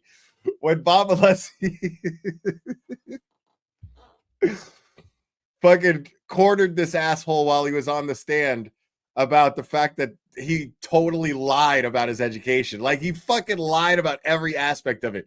They don't even have a degree at University of Alabama, the one that he claimed to have. They don't even have it. It's not even a thing. Like, I love, dude, I will never, ever, ever forget that moment. I was sitting in court and Bob was already trashing this guy on his fucking, on his bullshit education, right? Bob was already trashing this guy. He had the timeline wrong and everything. Dude was covered fucking January 30th, the night of January 30th, 2022. Idiot, right? This guy was a fucking moron. And then Alan Jackson just slips like a yellow piece of paper. He just goes like this. It's like, hey, Bob. And then he hands him a yellow piece of paper. And Bob looks at it and he's like, are you aware, sir, that the University of Alabama does not offer such a degree.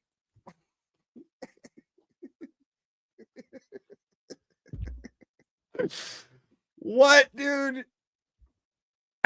That shit fucking killed me, dude. That was the funniest shit in the world, bro. I couldn't even fucking believe what I was looking at. What could be more egregious? What could be more misleading than that? And what could be more important? I fucking love Bob, bro. Still shows that John O'Keefe was very much alive and walking That around was a shame. after they claimed he was hit and incapacitated. Think about that. Matt DeSogra looked at Burgess's report and told you that in 30 out of 30 scenarios of the possible time skews that Shannon Burgess identified, he came in the middle of trial and identified all these other time skews that he called it. In every single scenario, John was alive and walking after they said he was hit. And that's a problem for them because there was no collision. Just look at Mr. Whiffen's data, Ian Whiffen. John O'Keefe took 31 steps at a steady rate, about 83 feet. And then think about this, in a westerly direction. That would be right toward the house. Yeah. Remember, it's 78 feet to that garage door. That's not a coincidence. It's not a coincidence. The Commonwealth's witnesses, or the Commonwealth's witness, Dr. And Mr. Ian Whiffen himself conceded that he has reasonable doubts about the accuracy of John's location data. You remember that question and answer on cross-examination by Mr. Alessi? Do you have doubts? I do. Are those doubts reasonable? They are. And remember, it's still the Commonwealth's burden. If their own cell phone expert has a reasonable doubt about John's location, so should you. And John O'Keefe was inside, and the phone battery temperature. Real quick, I got a PayPal from Michelle. Thank you, Michelle.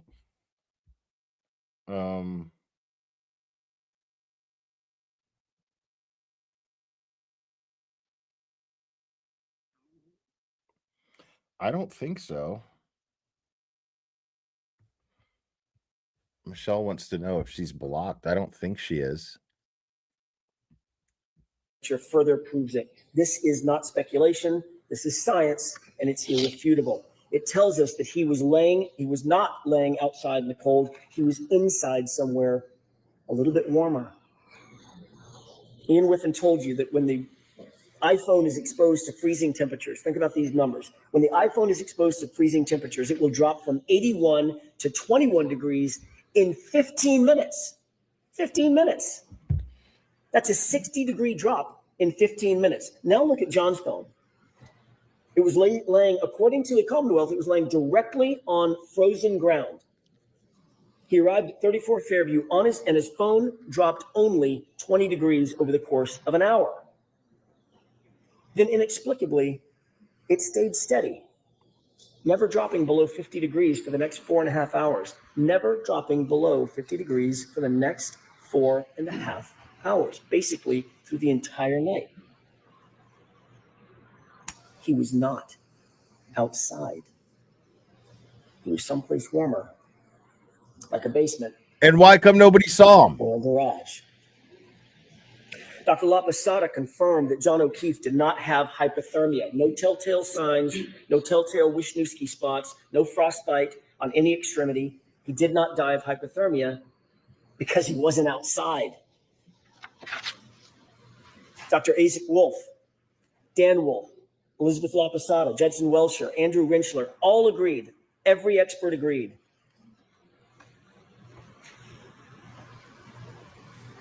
This is how John O'Keefe died. A rearward fall from a standing position.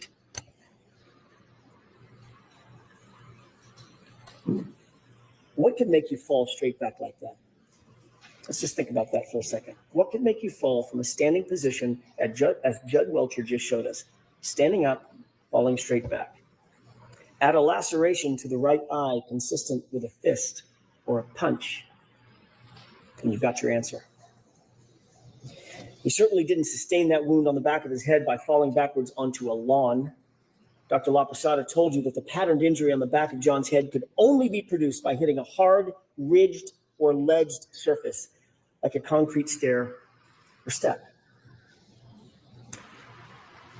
What's just through that garage door? Michael Pector never stepped down in that garage to find out. What a shame.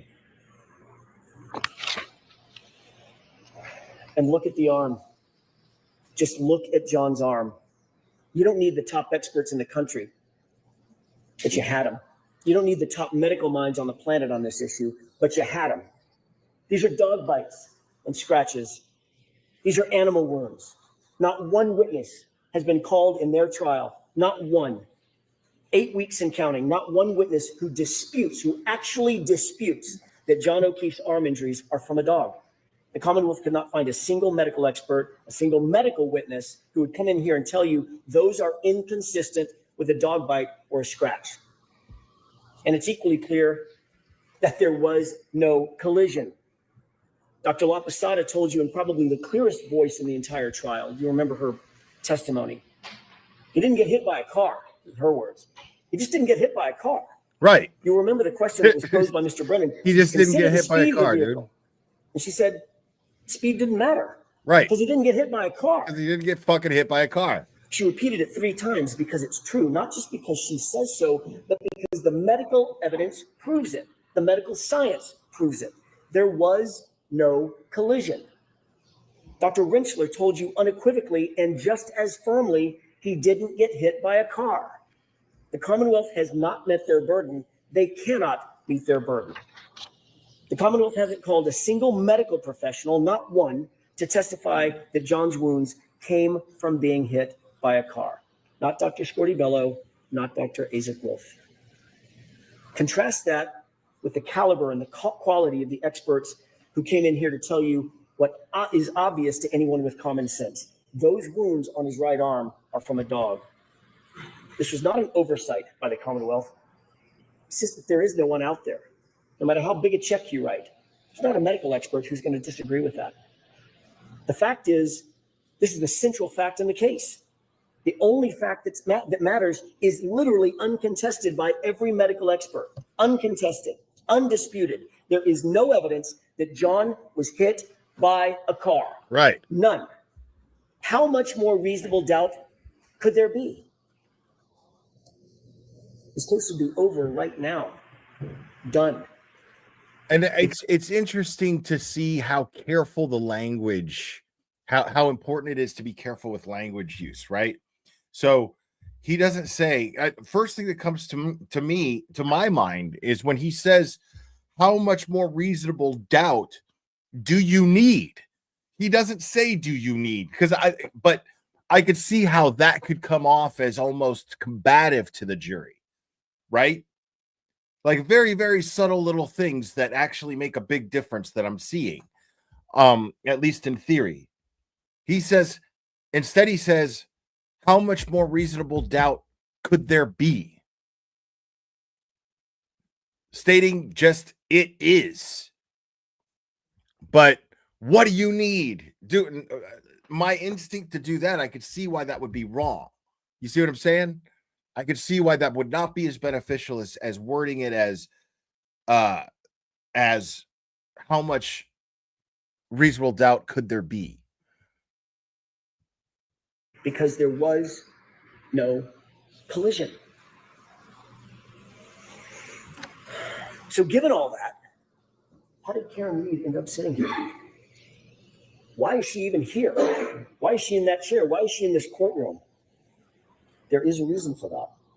And it's a reason they don't want to tell you, and it's a reality they don't want to admit to. I'm really digging here is because the system want to tell you, and it's a reality. I'm really digging Liza Little's hair. Like, it looks really nice. They don't want to admit to. The reason we're here is because the system, the very system that was meant to protect her, that was meant to protect all of us, that system has failed badly. So now let's discuss the facts that were and were not presented by the Commonwealth in this case. Over the next few minutes, I want to talk about the utter failure of the police to investigate this properly and to investigate this fully. And what you're going to see is that Michael Proctor, the lead investigator for the Commonwealth, did nothing to actually and properly investigate this case. Let's start with the house. That's the most logical place to start. I think you'd agree. Brian Albert's house, where John's body was discovered lifeless in the lawn. A police officer, is found dead on the front lawn, and no one secures the scene. No tape, no preservation of evidence, no crime scene log, no search warrants, no consent searches, no photographs of the house interior. They didn't treat the house as a crime scene, and shamefully, they didn't even treat the yard as a crime scene. The lame excuse offered by retired Lieutenant Gallagher: it was really cold and windy, and I didn't know if there was a crime that had been committed. What? You didn't know that a crime had potentially been committed? What? Yo. I love that he pointed that shit out. Like, What? What the fuck? What the fuck are you talking about? You have a man laying dead in the yard, and here are the undisputed facts that those officers were confronted with. Black eyes. Obviously, black eyes are consistent with a fight. Bloody nose, also consistent with a fight. Bleeding from the face, consistent with a physical altercation. A cut over the right eye, consistent with a punch. No coat in the freezing cold, not dressed for outside, dressed for inside, and one shoe on. I wonder where the other shoe could be. I don't know, maybe in the house 30 feet away. man, I was getting really excited right there, dude. I thought I was going to get, man. And then you find a broken and shattered drinking glass next to him, the type of glass that you might find, I don't know, let me think about this, in a kitchen in a house 30 feet away. And John's phone was tucked neatly under his back. John's phone was tucked neatly. Now, listen, people, okay? To the glare of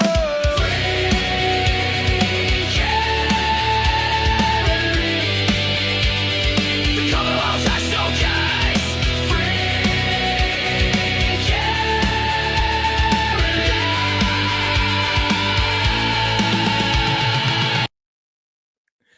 Hell yeah, bro. Get out of here, baby AJ. Back shoulder. So yeah, Lieutenant man. Gallagher actually claimed There's like this channel, like Karen Reed AI, and they keep making these baby. They keep putting me in these as a baby. It's really cool. Like I'm really. I just want to give. Look, I gotta find the channel, dude.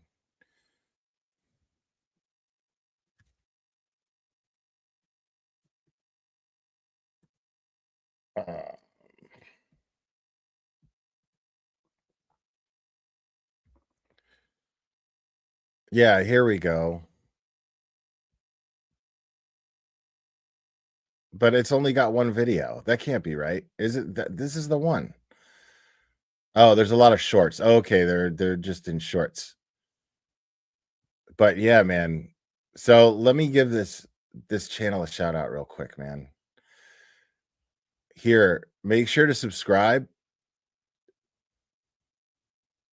Stop what you're doing right now and go subscribe to this channel.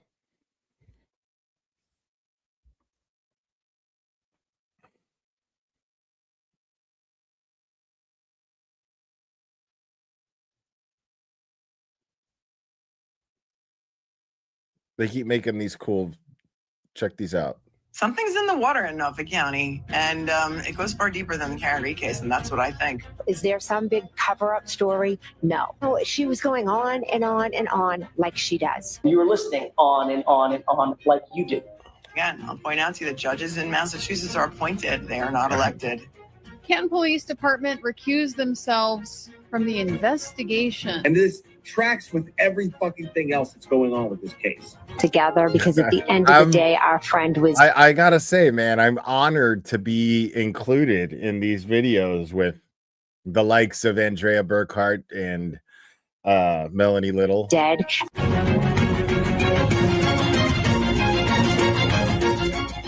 We were trying to figure out what had happened to him. Colin wasn't at the house. So people are harassing him saying he was at the house when It's not true. Woo, Sam. Those deletions weren't coincidental. They were done by her. Do with that little nugget what you will.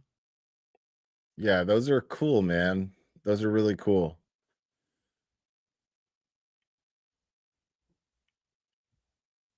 Claimed he did not know it was a potential crime that needed investigating. The neighbor across the street, Detective Lieutenant Kelleher, had a ring camera that was pointed at the exact direction where John O'Keefe would have been hit, and nobody bothered to secure it. Nobody even bothered to look at it. Right. Like, of course, dude, this was a potential crime scene. Of course it was. Let's not forget, this was Brian Albert's house, and that comes with privileges. Quote, is the homeowner going to catch any shit? Nope. He's a Boston cop too. yeah, the baby AJ looks a little bit too much like baby Tim Bradle. But it's still awesome. That quote starts to make a little more sense now, doesn't it? Michael Proctor wrote those words just hours after John's body was found. He sent this in a private chat, in a private text he never, ever believed would ever be revealed. He sent that text in a series of messages that now belong to you. You weren't given the opportunity to hear from Michael Proctor, but you can read his thoughts for yourself. And I urge you, go read them. They're in Exhibit 209, in case you're wondering. But here are the highlights. Proctor starts the conversation. Quote, all the powers that be want answers ASAP. He's getting pressure, obviously, to get this done. His friend then asks what Proctor was probably thinking at the time. Quote, I assume you guys are out to make it cut and dry since it involves cops. Something stinks. And Proctor responds, yeah, to the something stinks. And then he goes on, but there will be some serious charges brought on the girl. Think about that. Hours into this investigation, there will be some serious charges brought on the girl. She's a whack job cunt. Yeah, she's a babe. Weird Fall River accent, though. No ass bitch. She's got a leaky balloon knot, leaks poo, 0 chance she skates. She's fucked.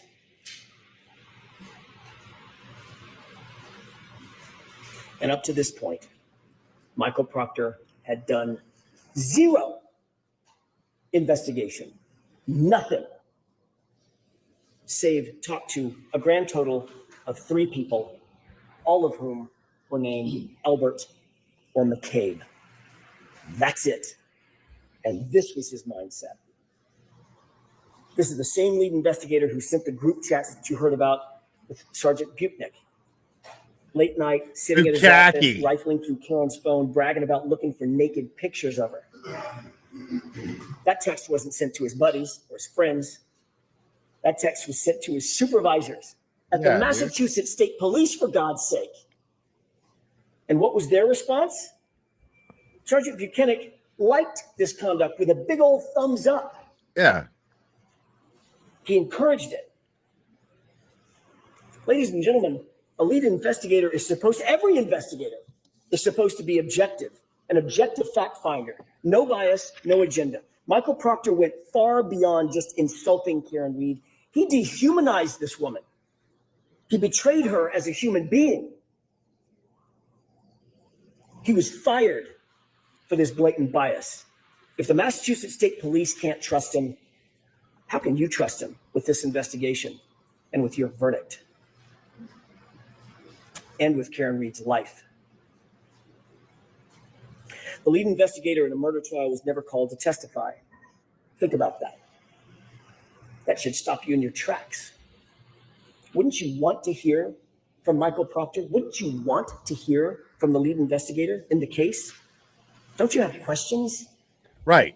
The Commonwealth did not present their own. I mean, there's no other way to fucking cut it. Like, if you're the prosecution in this case, you cannot explain away that you, I mean, it doesn't look like you just avoided the testimony of the lead investigator. It looks like you were trying to hide the lead investigator. You were actively trying to keep that end of the investigation covered up.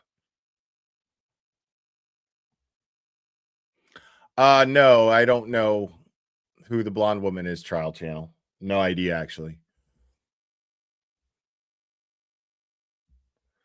Wow. I love it, Scott McGinnis. Yeah, I'm gonna check it out. I think after we're done here, we'll drop in on Resistant to Silence and check in on what kind of coverage they got going on there. Own lead investigator to the jury, the very jury who is charged with judging the investigation.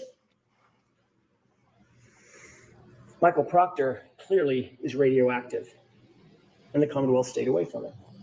That's right. Michael Proctor is no longer a Massachusetts State Police officer. He wasn't transferred. He didn't go on sabbatical. He didn't retire. He didn't resign. He was fired. He was terminated for cause. The Massachusetts State Police investigated him, found him guilty of dishonorable conduct, not just for those text messages, folks, for sharing confidential information with witnesses and for bias. Not just any bias. Bias in this case. Fired. This is the man who touched every single piece of important evidence in this case. All the evidence that was brought before you in this trial went through his hands one way or another. The shirts, the shards. Remember that when Mr. Brennan gets up and gives his closing argument. The shirts, the shards, all in Michael Proctor's possession. Right. None of which had any trace of John's on some skin, pieces of blood, close to microscopic nothing. Pieces of plastic that were claimed to have been scraped from the hoodie several months after the fact. What he failed to ask every single every single witness, is who had access to that shirt and who had access to those taillight fragments. And the answer is it was Michael Proctor. Not for days, not for weeks, for months on end. For months unaccounted for. Before they were submitted to the crime lab, before they were ever scraped. Still look at the chain of custody documents. You've got them. Why didn't Michael Proctor give those clothes to Maureen Hartnett with the crime lab when she was at Canton PD just days after the fact to receive those solo cups? Remember that? Just a few days later, she was there. She drove up. She did the driving to take the solo cups in the grocery bag, which has a ridiculous aspect to it in and of itself as well. Why not just give her the shirts as well? Give her the taillight fragments if any were found at that point. Why hold on to them? What could possibly be a reason? Why wait until March to book those into evidence? Now let's talk about some of the other problems with the Commonwealth's evidence. As I indicated, there was no blood, no skin, no tissue, no DNA found on a single piece or shard of the taillight that the Commonwealth claims cut and sliced into John O'Keefe's arm. Where is that trace evidence? Where is that biological evidence? The DNA. Where is it? They've got nothing. Not a single piece that the Commonwealth wants you to believe cut up John's arm. How is that possible? It's not possible. The only way it's possible is if those shards never touched his arm. Right. Because it was a dog. Yeah. The one sample of DNA that they did find, by the way, was found on the outer smooth part of the housing. Not any shard. It was the outer smooth part of the housing. Nothing that they claim actually came in contact with John O'Keefe.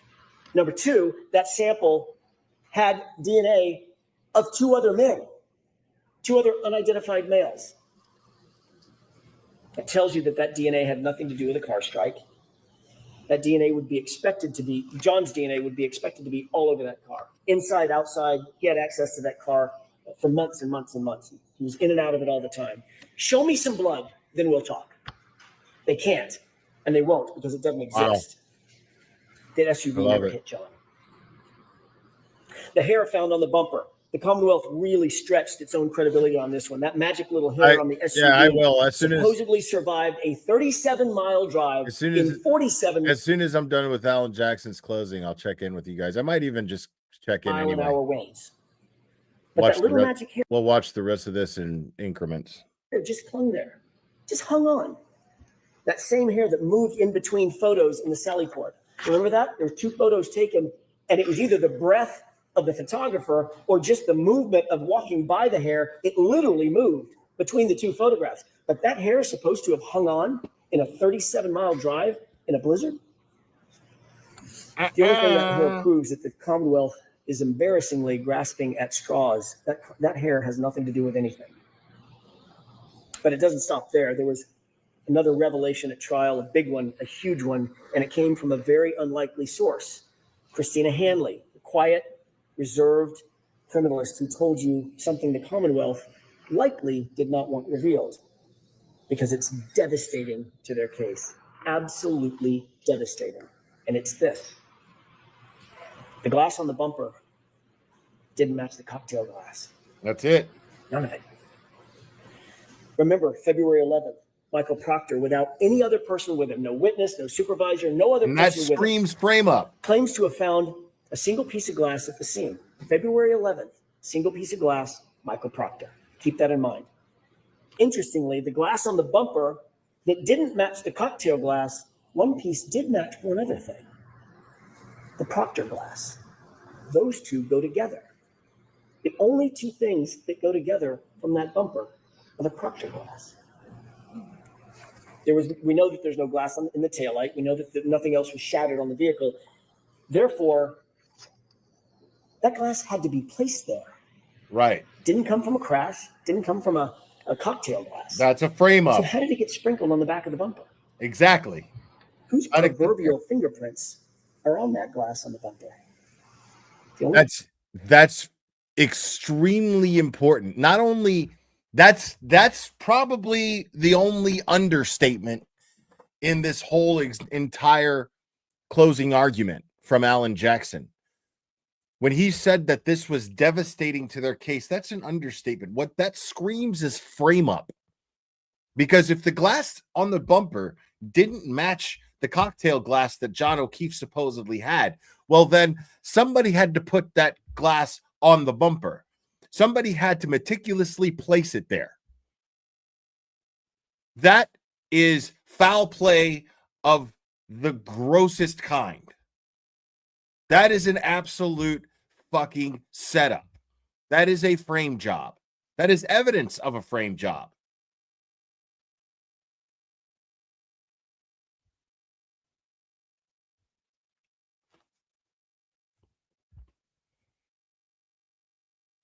I mean, these are the kind of things that make me go, how is there not an FBI investigation into this? Like, this is not just something you fire somebody for. This is something you put someone in jail for. Trying to deliberately planting evidence to try to frame an innocent woman must be a crime punishable by jail time. If it isn't, it fucking should be.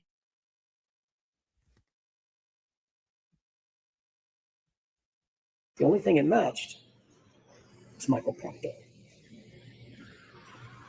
What about the Ford Edge and that snowplow driver, Brian Loughran?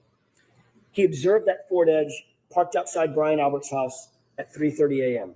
That vehicle was moved directly in front of where John's body was found sometime between 2:30 and 3:30 in the morning. The only person connected to a car of that make and model, Brian Albert. Michael Proctor did. I really hope that's the case.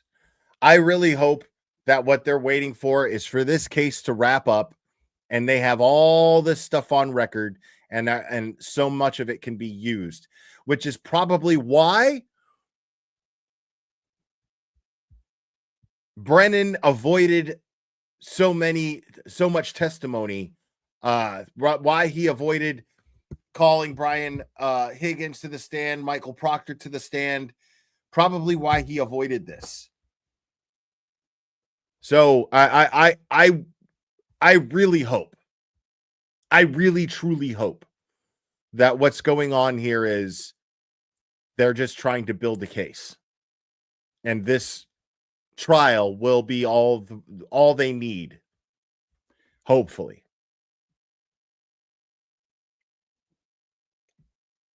Did nothing to investigate that point.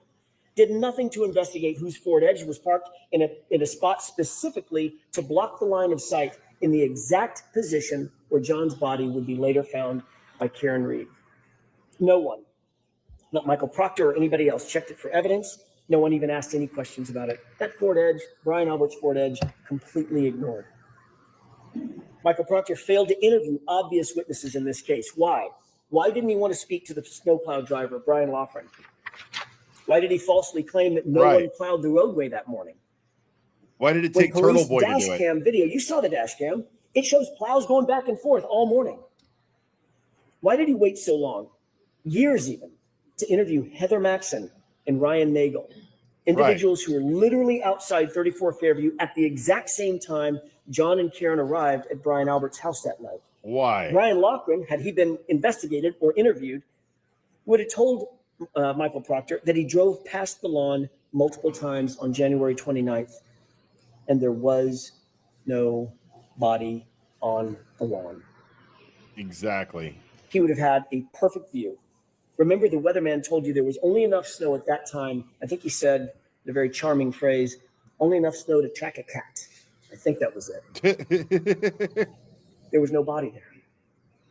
Heather Maxson and Ryan Nagel would have told him that they arrived at 34 Fairview shortly after Karen and John pulled up behind them, and they would have told Michael Proctor, at least Heather would have told Michael Proctor, that when she left 10 minutes later, she drove past the SUV and observed Karen Reed in the driver's side, dome light on, passenger seat empty. Hands at 10 and 2. So where was John? Wasn't outside, wasn't sitting down, wasn't laying down. There's only one place he could be. We could all say it together if you could talk with me. He was in the house. But Michael Proctor did not want to have those answers. He did not want to have to disclose those answers. He didn't want the truth. The Commonwealth has presented a shred of evidence of when Karen Reed consumed her last drink that night. Think about that. Right. It's critical information that the Commonwealth has to prove beyond a reasonable doubt and to a moral certainty. They have to prove when her last drink was that night. That's it right there. So this is brilliant of AJ to bring this home, to really drive this home. This is brilliant of him so that she doesn't catch an OUI charge. They can't even prove she was drunk. You can't prove it.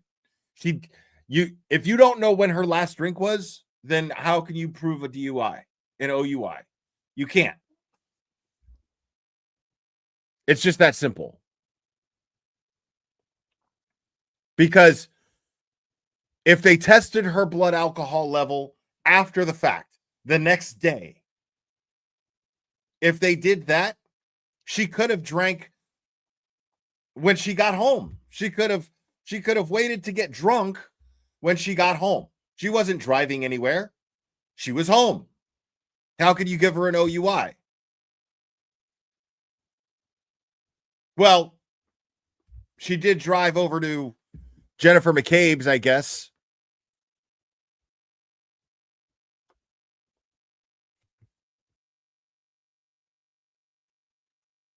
I mean, but the blood draw, yeah, I mean, you can't prove that she was drunk at the time. You just can't. They have to prove it. We don't have to prove or disprove anything. Right. Every single witness who was asked and who had an opportunity to observe Karen that night said the same thing. She wasn't drunk. She wasn't stumbling. She wasn't slurring her words. She was, in the words of Ms. Kolakithis, completely normal. Even Jennifer McCabe grudgingly had to admit that fact. It's on video. Instead, they used Yuri Buchanan to try to come into court and count sips of alcohol, which he admittedly got wrong. According to Ian Witham, the Commonwealth's own expert, the location data, using location data on John's phone, showed Karen driving lawfully. She was driving safely. She was under the speed limit. She was slowing and stopping at stop signs, slowing around corners. And Ryan Nagel corroborated that when he saw her make that left-hand turn onto Fairview. The Commonwealth has an incredibly high burden to prove that Karen was driving under the influence. They have failed to prove that beyond a reasonable doubt and to a moral certainty because it depends on when she had her last drink. What happened after she got home and she was upset with John for not coming back out of the house? That would answer that question.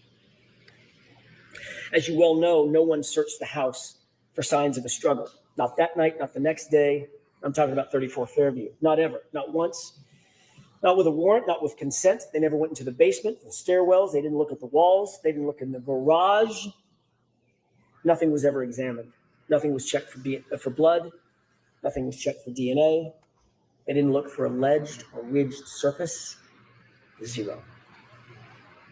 You'll remember how surprised Jennifer McCabe was to recall that there was a garage door even on the house. What? Except this was her sister's house. What? She's been going to that house since she was 5.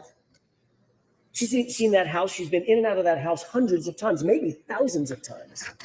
She's been going to that house her entire life, and yet she acted surprised when I asked her about it. Remember Jennifer McCabe's answer when I asked her whether there was a door at the garage? I was asking her about the front door, the side door, and the garage door, and her answer was, "Oh, actually, there is a garage door." Right there. Dumbass. Investigators never opened that door. Let's change the scenario. What if it wasn't the house of a Boston cop? What if it wasn't the house of Brian Albert? We can be certain that investigators would have torn that house apart to get answers about why a fellow police officer was laying That's dead goddamn right. on the homeowner's That lawn. is goddamn right. Betcha. You can betcha. But because this was Brian Albert's house, a Boston cop, nope. He's a Boston And because cop he was too. a fellow cop, an insider, they didn't even open the door. That is not justice, folks. That's just pure favoritism. That's it. Each of these facts is more than a question mark. They're failures of duty. They're blank spots on a map where justice is supposed to live.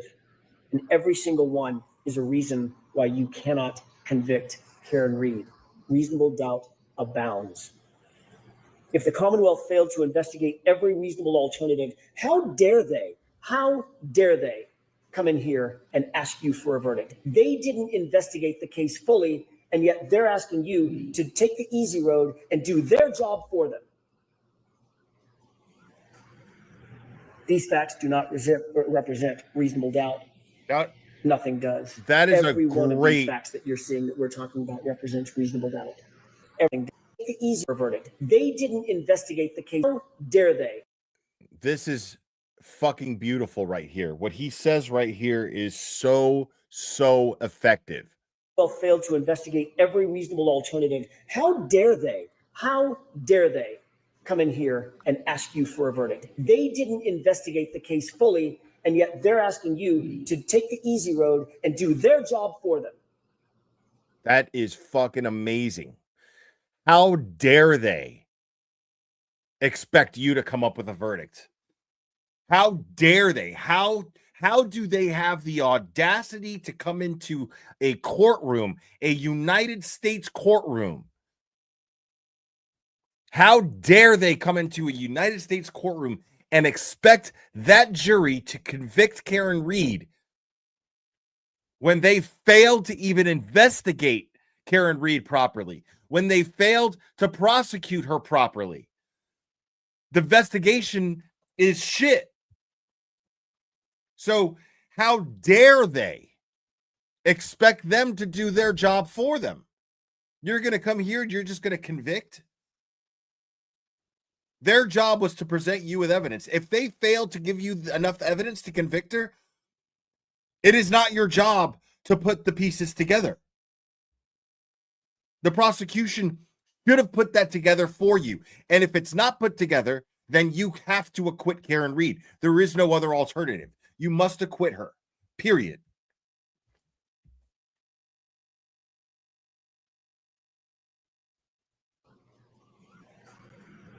These facts do not represent reasonable doubt. Nothing does. Every one of these facts that you're seeing that we're talking about represents reasonable doubt. Every one. The police and the prosecution are in a position to take people's liberty. It's the most dire Brett and Happens? consequential act a civilized government can take against one of its citizens. Their obligation is not just to try to get it right. They have to convince you to the highest degree of certainty known in human affairs. They have to do it all, every bit of it, beyond any and all reasonable doubt. And they have not done that here. And how about the homeowner himself?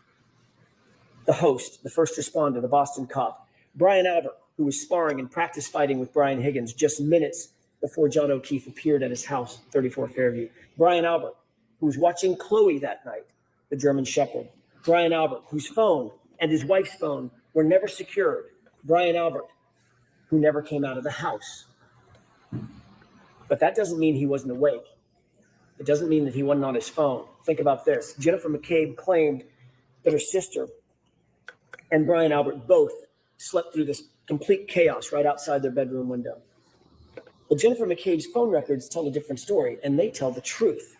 She spoke with them for the better part of a minute, 38 seconds to be detailed about it, at 5:07 a.m. And then she lied about that call. Remember that? What was the reason for that call at 5:07? Was it panic? Was it a warning? We know that conversation took place at the precise time Karen left her house to go search for John, 5:07. Now, say what you will. We could answer. Say what you will about Karen Reed's defense not calling a bunch of people to the stand that we were hoping to see. We did see Jen McCabe sit up there. They proved her to be a liar.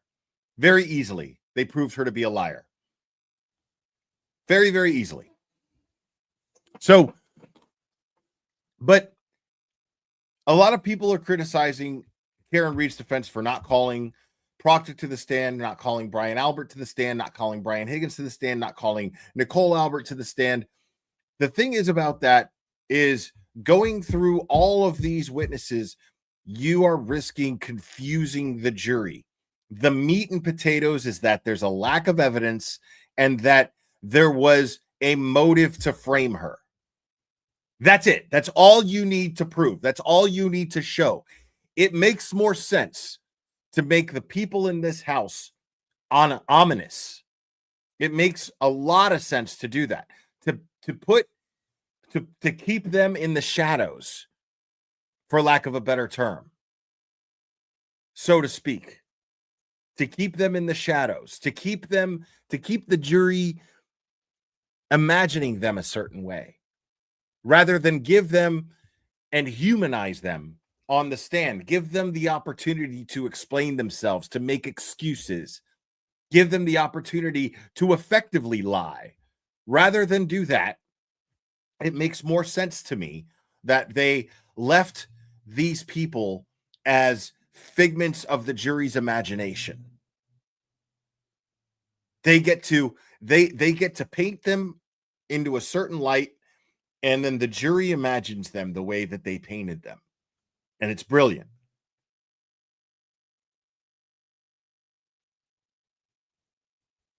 Because the jury now looks at Brian Higgins, Brian Albert, Nicole Albert, all of these people, looks at them as, man, I would have liked to have heard what they had to say about this. And there's that attitude. Oh, I would have loved to have heard this explanation. But leaving that explanation out and leaving the jury expecting, I want to hear an explanation for this, already puts those people in a nefarious light into the jury's mind. It's brilliant. Very, very, very, very important. This is what people keep overlooking.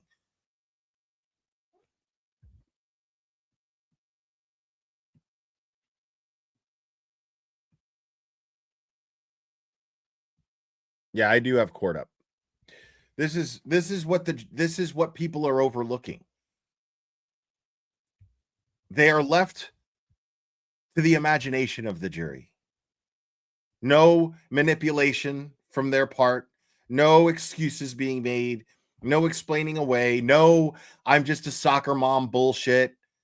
No, I've performed services for my country and I'm a decorated dude, blah, blah, blah, blah, blah. None of that bullshit. None of that bullshit. What the defense did was present these people as nefarious and having a lot to explain for and never having the chance to explain it. And better yet, they managed to make it look like the prosecution was trying to hide from them. The prosecution was trying to avoid these people testifying. That makes it look that much more shady, makes them look that much more shady to the jury.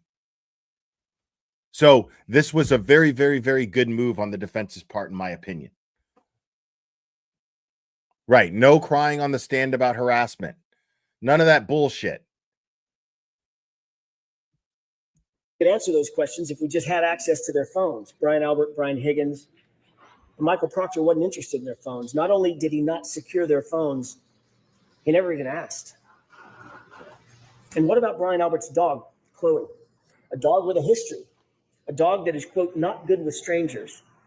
Dr. Russell confirmed that John's patterned injuries were from a dog, just like the dog Brian Albert owned.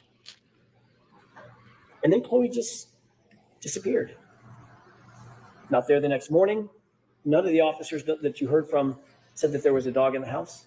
They didn't see her. She was just gone. And then ultimately gotten rid of altogether. Who gets rid of their family pet? Unless they had something to hide. Michael Proctor wasn't interested in that either. And recall the group chat with the Alberts and the McCabe's. They were getting their story straight.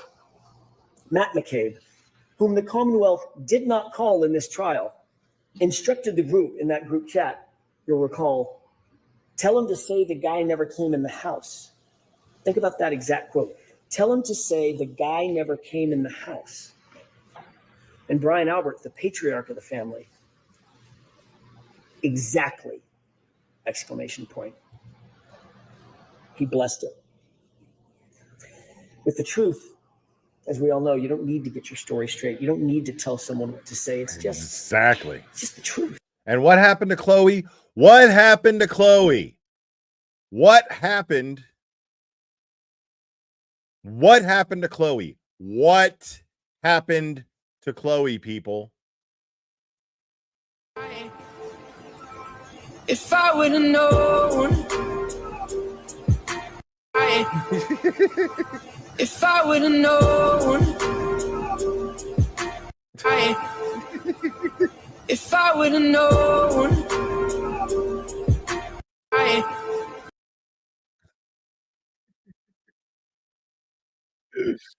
It's so good.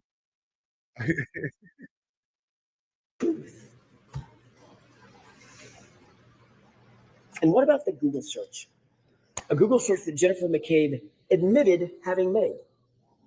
A Google search that was timestamped by Celebrite at 2:27 a.m. A Google search that read, Huss Long to die in cold. It is uncontested and undisputed that that search was deleted.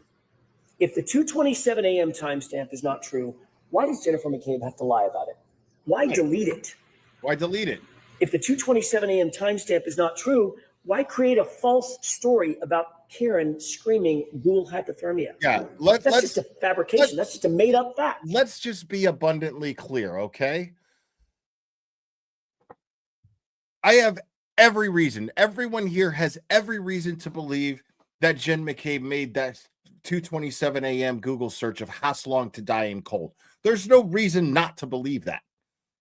There's no reason not to believe it. Everything about her behavior was shady as fuck. So let's just call it what it is. Jen McCabe is a cop-killing murderer. She could have helped John O'Keefe. She knew he was dying out in that snow. She knew what happened to him. She knew what they were doing with his body. They knew exactly what they were going to do. And I believe it to be her design to frame Karen Reed. I believe it was her idea to frame Karen Reed. It was her idea, in my opinion, to say, well, She thinks that she hit him. Why don't we just fucking say that she hit him? She'll just plead out. She'll plead fucking guilty.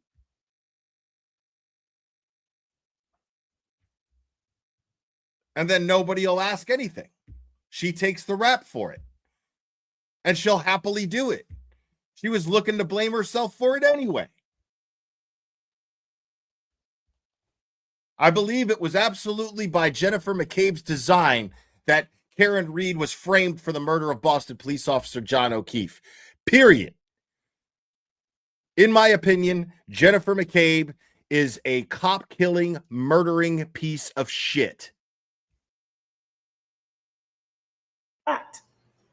And by the way, if someone does tell you Google hypothermia, why would you Google how long it takes to die in cold? Wouldn't you just Google hypothermia? Jennifer McCabe enlisted Carrie Roberts to help shift the blame to Karen. Why go to that much effort unless you're trying to cover for something? Keep in mind the entire foundation of her claim that Karen said Google hypothermia is this fantasy about Karen screaming it at the location. Thank you so much, Norman Corey. They actually said it in a text. If she pleads out, it will end. I remember, yes, that too. And on top of it, man, dude, like the whole thing with Jennifer McCabe, she had to be involved in everything after the fact. Not only do I think that she quarterbacked the entire frame up of Karen Reed, but I also believe that she quarterbacked most of what happened to Aiden Carney, aka Turtle Boy. I believe that she was also the brains, or at least the moving parts. I believe that she used Kate Peter. Kate Peter used Lindsay Gattani, but Jennifer McCabe absolutely used Kate Peter to railroad Turtle Boy. I absolutely believe this 100%. I believe Jennifer Koffendorfer plays her role by posting bullshit anti-Turtle Boy propaganda and using her position as a former FBI agent to do it.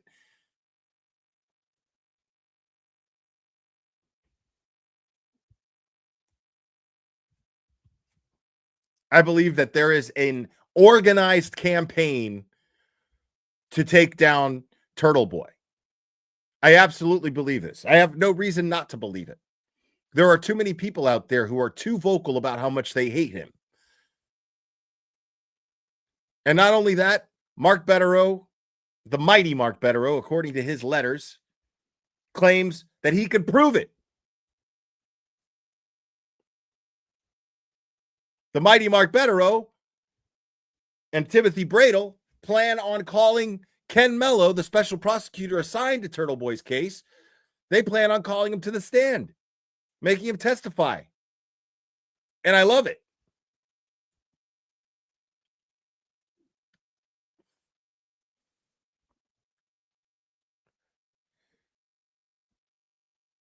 Stay with me, folks. Stay with me, because I am not even close to backing off of Turtle Boy's case. I am going to be as loud about it as I possibly can.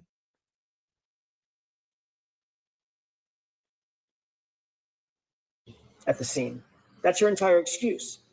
But that story went completely off the rails when Carrie Roberts admitted that she perjured herself to back up Jennifer McCabe's false story. That was a dramatic moment in court. It's an admission of perjury, and you don't see that very often in a courtroom. It tells you everything you need to know about the character and quality of the prosecution's case and their witnesses, lying and perjury and admitting to it. A fundamental tenet of any investigation is to ensure that witnesses are independent and not influenced by other witnesses. You start by separating the witnesses. Michael Proctor did none of that in this case, and we see the results. Think back to Jennifer McCabe's own text messages with Carrie Roberts. About Carrie Roberts, not with Carrie Roberts, notably. What Carrie Roberts didn't know was at the time she was being interviewed by the police, Jennifer McCabe was in real time. She was bragging about having influenced Carrie's testimony or her statements to the Alberts and the McCabes. Quote, she's telling them everything, all this stuff. Remember that timeline that we talked about with Jennifer McCabe? That's what she was referring to. She's telling him everything that Jennifer McCabe had put in Carrie Roberts' timeline. The Commonwealth wants you to believe that Karen Reed made a statement at the location, at the scene. I hit him. I'm sure you'll hear that from the prosecution in their final arguments. But their own witnesses contradict that. Jennifer McCabe admitted on cross-examination that her very first statement to law enforcement, confirmed that Karen didn't say anything. She asked, could I have hit him? Did I hit him? Is he dead? The physics and the science answer that question. Could you have hit him? No, you couldn't have. Sergeant Buchanan also testified that the only statements Karen Reed made at the scene, according to his conversations with the first responders, was, could I have hit him? Did I hit him? It wasn't a confession. It was confusion. And Dr. Russell explained that confusion. And it was accountability. It was offering any possible information that might save his life and help him at that very moment. Nobody does that. Nobody does that. That's all it was. Someone ready to take accountability if it meant saving the person that she loves life. That's all it was. And yet she's being tried for murder for the second time. The Commonwealth cannot prove this case. The reason why the Commonwealth cannot prove this case is for the very reason that I have always stated. They do not have a case. This should have never went to trial in the first place. It's simple. This should have never gone to trial.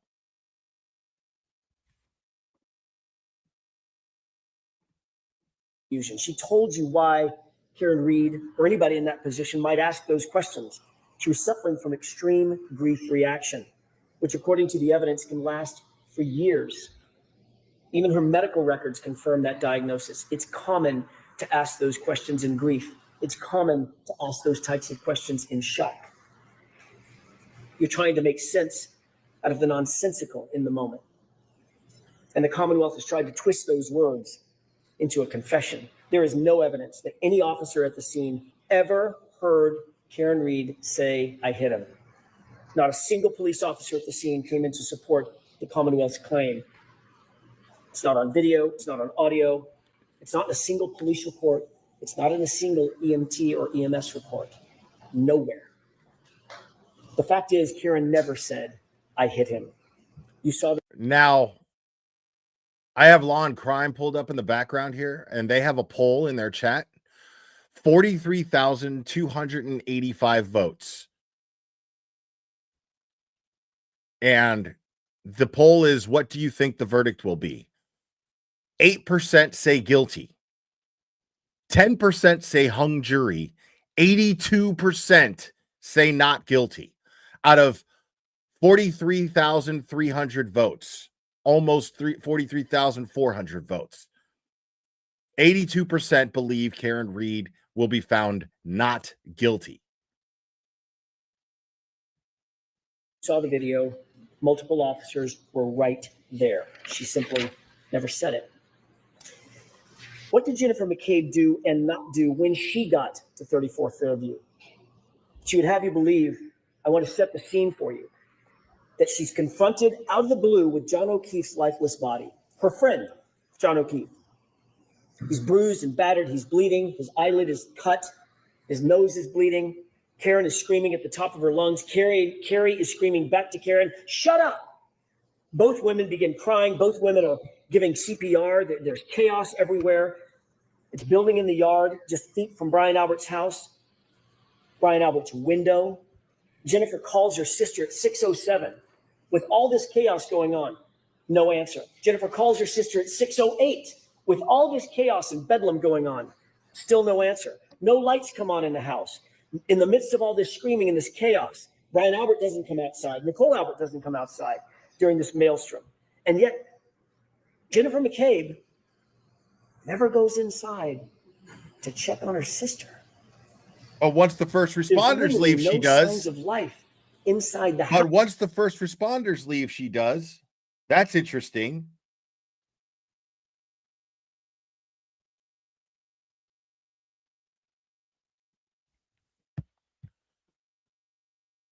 I mean, Sleuthy Sweetheart, thank you so much. Silly question. What happens if there's a hung jury again? Can she be tried again? Because I cannot do this for a third time. She's not guilty, in my opinion. Let this girl go. If there's a third trial, you better believe that I'm going along for the ride, man. I am committed to seeing Karen Reed go free. Make no mistake about that. I believe that this will be a not guilty verdict, but make no mistake, I am absolutely 100% committed to seeing Karen Reed go free, no matter how long that takes. And I am committed to seeing all of Turtle Boy's charges dropped as well. I am committed to this. I'm not going anywhere. The house. And Jennifer McCabe doesn't take a step inside that house to check on her family. Why is that? Does that make any sense? Everyone would sprint inside the house to make sure that there's no one in there that was hurt or injured or, God forbid, dead. Everyone would do that. But not Jennifer McCabe. The only way that makes sense is if Jennifer McCabe already knew that Brian and Nicole were just fine. Exactly. That's the only reasonable explanation. She had to know. You know how I know she knew? Because she talked to her fucking sister, Nicole. I know she talked to her sister, Nicole. I heard her talk to her sister, Nicole. Spiritual intervention, I believe, absolutely took place from either John O'Keefe himself, from beyond, or a guardian angel, or God themselves. Because Karen Reed calls John O'Keefe's phone. His voicemail picks up. She spots John, drops the phone in the car. It continues to record, and it records. John O'Keefe's voicemail records Jennifer McCabe calling 911 and then calling her sister right after that.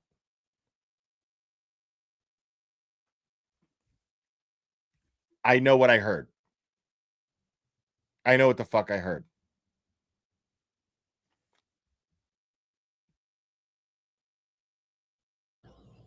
And the only way she would know that they were fine is if she knew what happened.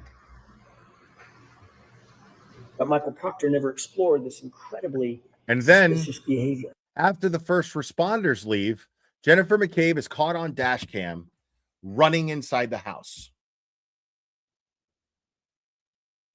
She runs immediately inside the house. Doesn't even check to see if the door's unlocked. She just rolls right in, knowing the door's unlocked. Full speed. Full speed.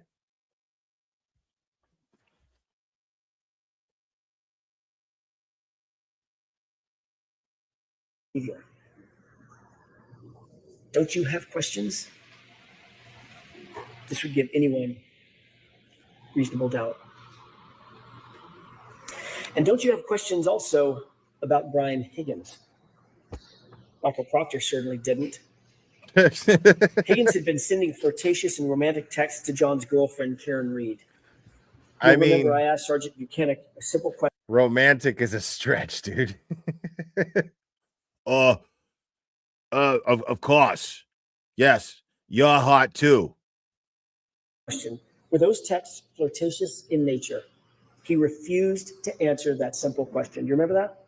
I wanted the real I'm thing. not comfortable putting a label. I wanted the real thing. end quote. I wanted a relationship. It's not a secret. Of course they were flirtatious. Of course they were romantic in nature. The reason he refused to answer that simple question is telling. It's because these flirtatious texts established a motive for Brian Higgins. Sergeant Buchanan could not bring himself to tell the truth. His bias was on full display. He was covering for another cop. Mitchell, you got somewhere else to be, my friend, because last I checked, we're all sitting around like a bunch of fucking knobs waiting for a goddamn verdict. Okay. Investigators also ignored Higgins' suspicious late-night visit to the Canton Police Department. That was after a night of drinking, by the way. Why didn't they investigate this? What was so important that Higgins needed to go to the police station at that time, 1:30 in the morning, while drunk, by the way? Why weren't they interested in those facts? Remember, he's an ATF agent. He's a cop, a member of the Blue Wall, and best friends with Brian Albert. He would know that the CPD would be the first to get the call when someone reported John missing or injured. He would know what to look for, what to listen for, to determine if a report had been made and when and what the response was going to be. You saw the skulking through the hallways. Now, y'all in the chat, take it easy on Mitch. Mitch is cool, man. Mitchell's all right. He was just making a comment. I was addressing him in jest. Me and Mitchell are cool, man. Y'all don't be shitty. With his hood up, moving bags between cars, and of course, that late night mysterious 1,000 phone knobs call on his milling cell phone, around outside a phone court that you don't have and that you'll never see. All of that, and Michael Proctor never gave him a second look. All of that, and the Commonwealth, who's supposed to be after the truth, didn't call him to the stand. If you have any unanswered questions about Brian Higgins, that's reasonable doubt. Exactly. The police didn't There it interview is. Brian Higgins. There it is. Put as simply as it could be. If you have any unanswered questions about Brian Higgins, that right there is reasonable doubt. Right there, perfect reason to not put him on the stand. Perfect reason to not call him. If you have any unanswered questions, he just explained the strategy right there. What I explained earlier. If you have any unanswered questions about Brian Higgins, that is reasonable doubt. Right there.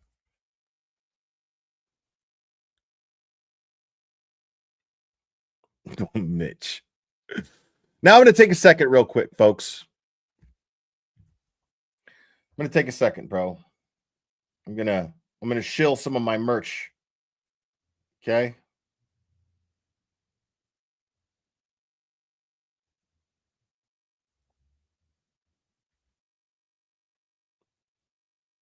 Right here is the link to the new merch store. Okay? Dropped it in the chat. What's up, Grandmaster Sid Sophos? In the unlikely event the jury is not reaching a unanimous verdict, what happens? I don't know. What should happen is that they're just sent back until they do reach a verdict. And then eventually what happens is Judge Bev will call a mistrial if they can't reach a unanimous verdict. I love it. I love it, Scott. It's fantastic.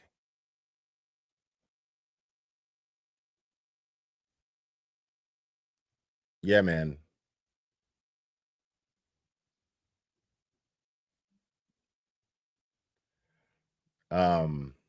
Yeah, man. I got merch. We got some Clubber and Drago merch for the ladies. We got the neon logo thing, and we got, what do you call it? Some we got official alumni gear of the Glare Institute of Law and stuff. Official alumni gear. Okay. Higgins on January 29th, 2022, but he was at the police station, as we've just seen. You heard evidence that Higgins and Chief of Police Kenny Berkowitz, also good friends, were in the Sallyport together with the SUV for a, quote, wildly long time. Kelly Dever, another Boston cop, told you that. She also told law enforcement agents that she found it, quote, weird that Higgins could have access to that very sensitive evidence. And the stuff, SUV. Chris Keys, and stuff. Folks, there is never a situation in which a witness, a potential suspect even, should be given access to the evidence in a case. But that's exactly what happened here. Higgins was given unfettered access to that SUV and its taillight. Yeah, this is a new distributor that I'm using for the merch. So I please, like, if you ordered merch, let me know when you got it, how you like it, and how and if you feel like you got it in quick enough time, how long it took you to get it. That's going to be very important to me, because we're not married to any merch distributors right now. It's very up in the air. So far, I like the way that they present everything. So they're called Bonfire. I was using Teespring before. Teespring fucking sucks. So we're not using Teespring anymore. We're using Bonfire for now. And hopefully Bonfire is better. I'm just curious to know exactly how long it's going to take you guys to get your merch. So please let me know. Because I want to be able to provide you guys with the best. That's what this is all about. That's why there was no merch available for so long, was because we were not happy with we were getting some complaints, even just one complaint. I don't like, we don't sell that much merch. So like, if somebody's unsatisfied, then we're going to try to figure out what we can do about it. And so, yeah. We're right now, there's not a huge selection of merch put up, but we're just kind of feeling it out right now. Cherry and I are kind of feeling out right now, like how it's gonna sell, if it's doing okay, and then we'll come up with probably they'll probably be different pricing moving forward, but a lot more merch to choose from, a lot more designs and stuff to choose from. So but for the time being, we're just kind of feeling it out. Nearly immediately, according to Kelly Dever's statement to law enforcement. And it was at that exact time, the exact moment that Higgins would be in that Sallyport, that the 42 minutes of the Sallyport video is just missing. Right. It's just gone. Vanished. Why? Well, that's convenient. Now put in context the condition of that taillight when it was actually seized in Dighton. It was cracked, but not completely damaged. I ask you to compare and contrast Officer Kelly Dever, her attitude, her demeanor. That's all for you to judge. Her attitude, her demeanor, her truthfulness, her motives from the witness stand. Right. Compare and contrast that to Sergeant Nick Barrows. There you Who's go. more believable? Officer Barrows is unattached. I fucking love that shit, dude. Him pointing that out, because we all were saying it. Everybody on Twitter was saying it. Barrows and Dever, like, stark contrast between the two. Honest cop versus a fucking shady piece of shit. And yes, Kelly Dever is a shady, dirty piece of shit. How do I know that? Because she fucking lied on the stand that her memory was not correct. That specific, she even expressed her feelings when asked by the FBI people. When asked by the FBI, she said it was weird that they were in there for a long time. A weirdly long time, she said. And then sat there after being called into by her chief of police at the Boston PD's office, and then receiving almost triple her salary. All of a sudden, after this visit, her salary almost triples. And then she has a vague recollection. She sits there on the stand at a murder trial and fucking lies.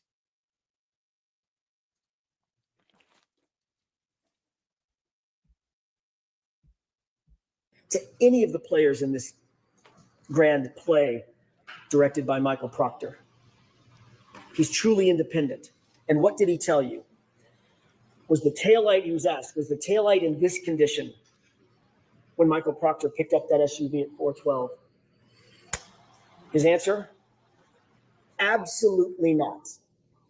Absolutely not. Absolutely not. But not completely damaged, not smashed out like that. So how did the taillight get cracked? How did it end up in the condition where it was cracked, as Officer Barrows saw it, but not completely damaged? Well, you don't have to guess. There's a video. Just watch. There's a fucking video, dude. Now, I got to be in the courtroom when they first showed this footage. I got to see the jury's reaction in the first trial when they first saw this footage. And it changed everything. It changed everything. I believe that the person who Turtle Boy had interviewed recently, who was a juror, I believe that was the person that I was seeing visibly react to these moments. These moments where they first see Karen's SUV back into John O'Keefe's Traverse, and then when they saw the next day that the Sallyport video was inverted.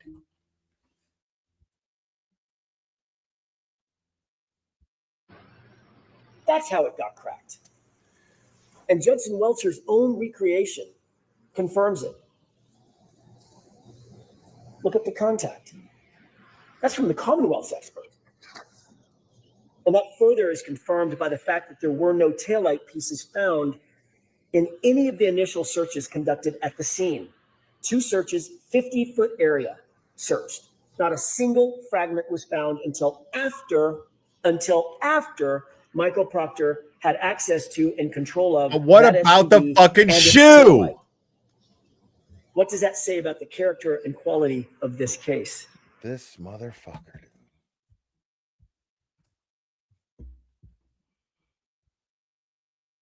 This motherfucker right here, bro. You know what I'm going to have to do here? You know what I'm going to have to do here? AJ. People are talking about John O'Keefe sneakers. What are they saying? On the bottom, white. He goes, no. He's like, no, bro, that shit is fucking black, dude. Like, you can see the snow on top of it. Look at it, dude. Use your eyes. It appears that the sole of the shoe is darker in color. It might be the lighting. It might be the snow packed onto it. Shadows don't work like that, bro, where you can see white. And I mean white. Right here, dude. Right here. Right here. Right here. Right here. Right here. Dude. Shadows don't fucking work like that. Yeah, and it's a big discussion online, too. Everyone is posting pictures of the shoe in the snow next to the shoe in evidence and saying one has a black sole, one has a white sole. People have researched that Nike makes a shoe that looks like that with a black sole, with the white around the side of the sole, but the bottom being black. So there's a lot of controversy about that, and we'll see how it manifests itself inside of the courtroom, how far the defense goes with it through cross-examination, etc. Like, you can see the shape of the sole, the design of the goddamn shoe, bro. What is that, a left or a right sneaker, sir? This is the left sneaker. Excuse me, this is the right sneaker from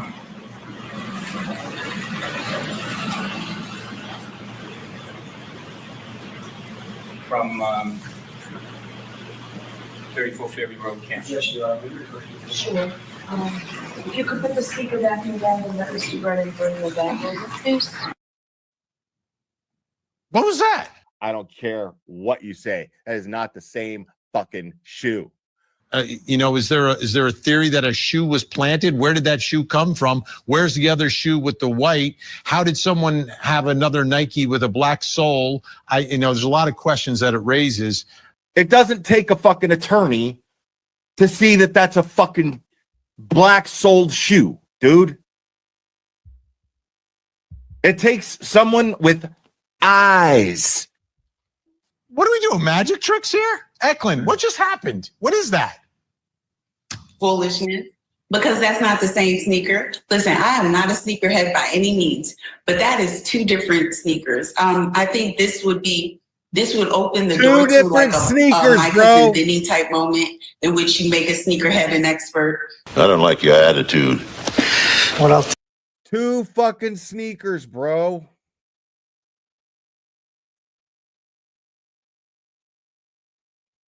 Different fucking shoes. Right in the public's eye. I give a fuck about it. Right? I just need to know. Does Karen Reed and her team know that is not the same fucking shoe? That's all I want to know. I asked Karen Reed about it after court today. Take a listen. Karen, there's a debate over the shoes. Do they match from the picture to what John was wearing? Just look at the evidence. Look at the pictures. I didn't collect them. I've seen that, though. That is a different fucking shoe. That is clearly. And then there's another picture of two shoes side by side. The way that that picture is shot, one looks bigger than the other. One looks darker than the other, more dirty, I would say. Dude, that is clearly a shoe with a black sole. Clearly a shoe with a black he's sole. Saying that's the shoe that was found on the curb. No, that was yesterday in the left shoe. Take a listen now. They take this break, this mysterious break, and then they come back and it's like, oh, that never happened. Take a listen to this.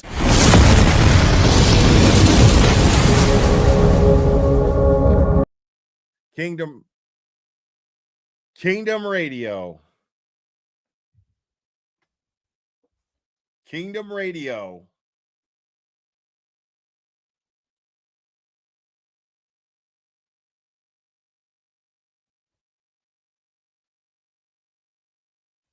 All right. Now let's drop in real quick. Let's drop in real quick on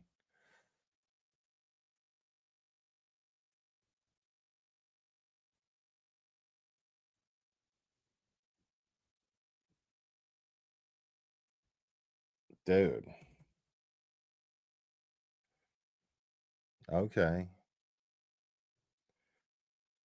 Yeah, let's drop in on. Oh my God! Wait a second. No. Oh, here we go.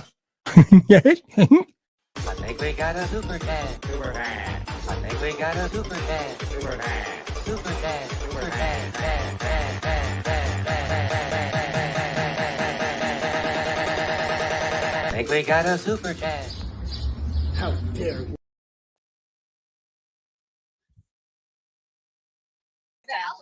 Looks like it could be a skit. All right. Well, I don't know, maybe. Yeah. I gotta see a picture. I only remember his one day with the mustache, and that's how I see him. I don't know. Look at these people up there too. Dana, there's no excuse. No excuse. Look at Dylan sees it. You're not eating, you're not smoking, you don't go to bed, and you're See, look at. I mean, look at all these people out here, man. Cops are being cool, dude. Everybody's being cool. You gotta love this shit. This is a beautiful sight right here, folks. And listen to me. Stop what you're doing right now. Stop what you're doing right now. Stop what you're doing right now. And click on the link I'm dropping in the chat and give the video a like. Okay? Make sure to like it. You got Vinny out there getting footage with Michael Bryant. I fucking love it with Michael Bryant and Vinny. This is awesome. Good for him.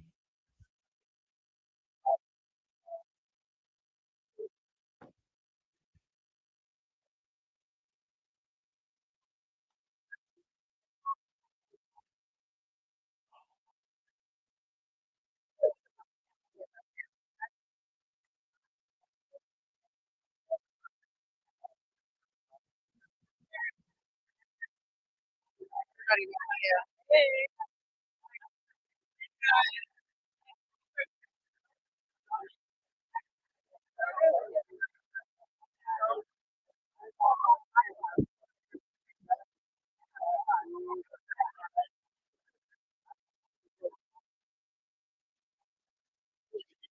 I didn't know if you're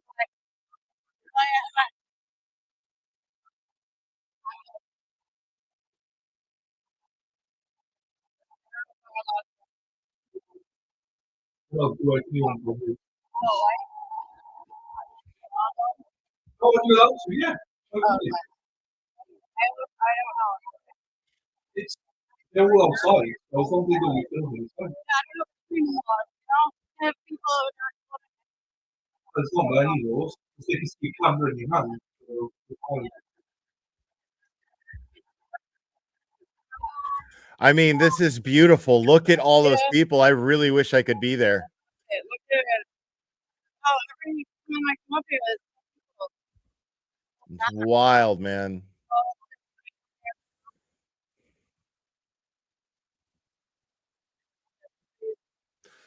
Stop what you're doing right now and go give this video a like. Really? Really? You still tell me I'm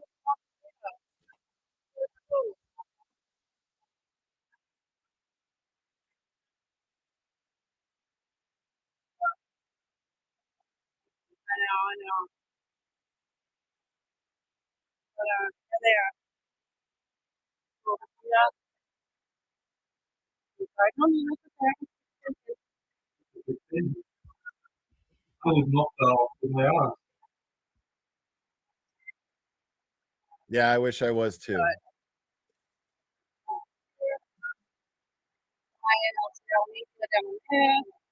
Yeah.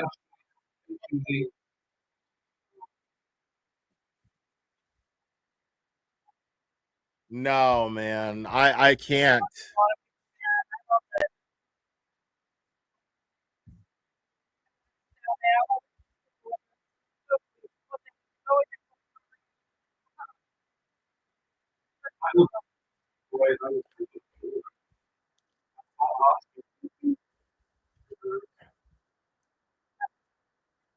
Oh yeah, sure.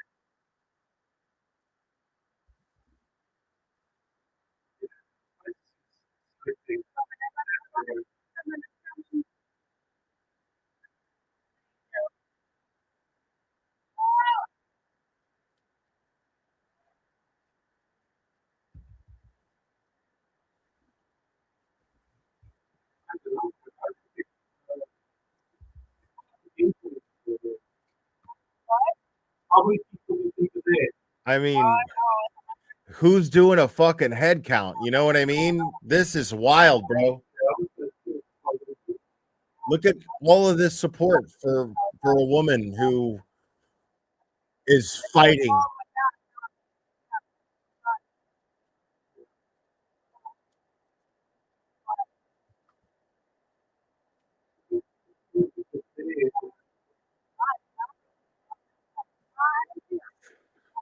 Yeah, I'm streaming you guys right now. What's up, Scott McGinnis? What's up, Tracy?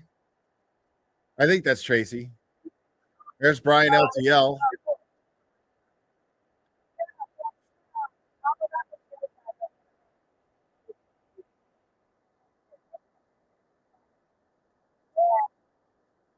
Did you have to change? Oh, microdots. I love it. Yes. Criminals control Norfolk County. Not for long. Not as long as we're woke. Not. Okay. Everybody.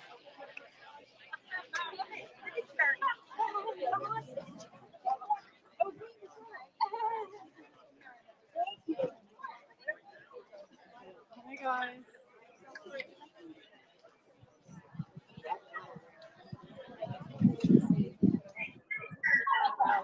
Hey, Bronzy, Yeah. give the give. Yeah, sure. Hold on 1 second, Dylan. That's fine. Go ahead. All right, sorry. Go ahead, Dylan. I'm sorry. I say give the clearer a shout out. Oh, is he in there? I'm sorry, I didn't read the chat. Hi, Glera. I'm sniping Hi, y'all. everybody that's watching in the Glera's chat. Hell yeah, dude. He's on live. He's on the hi. Yeah. Hi, guys. Hi, Glera. Right, I'll drop off so you can see more then, all right? All right. All right. I love we got these it. folks. Remember, So, guys, you can see it goes all the way down to the end here. they're All the way down. boots on the ground there, man. Everywhere. It's just Resistant to silence. all over the Dina, grass. Tracy, Dana, Scott McGinnis. People all the way down. Oh, They're sorry, all that's out there, dog. man. On the boots on the ground. Yes. So make sure to give More their media video a back like. here. Make sure to give their live a like. All the way down. It's crazy. That's beautiful. I love it. Thank you. Yeah, all the way down. Hi, guys. And Mazza, what's up, homie? Hey, everyone. Hey, Trouble's here. Hey, hi. I love these. These are the most Walk back beautiful and forth, people I've yeah. ever seen in my life, bro. Take a stroll. I mean that shit. Like, Oh, on here? Or is, tell you guys this shit right now, bro. Every single one of those people right there are the most beautiful motherfuckers I've ever seen in my life. Every single one of them. Gorgeous. Gorgeous. Because they're out there in support of an innocent woman, and they're out there representing how their rights are important to them. Each one of them represents a person's rights. Each single person out there. And they are all packed out there. That is extremely important. These people are the reason you have First Amendment rights. Because if you don't exercise your rights, you don't have them. Exercising them makes them reality.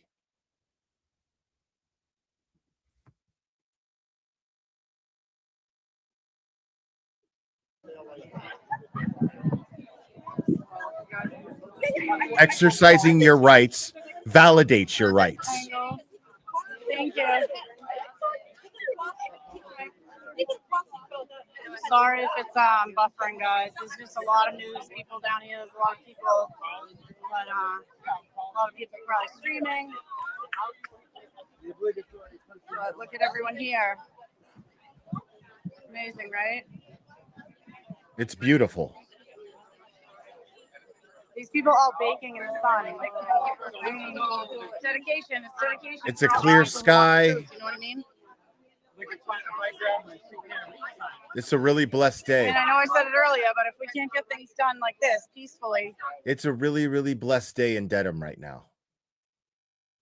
Right now, no matter what the outcome is, right now, the outcome doesn't really matter. Right now, what matters is that camaraderie between all of those people. That's what matters at the moment. At present, what matters is all of those people being in support of Karen Reed.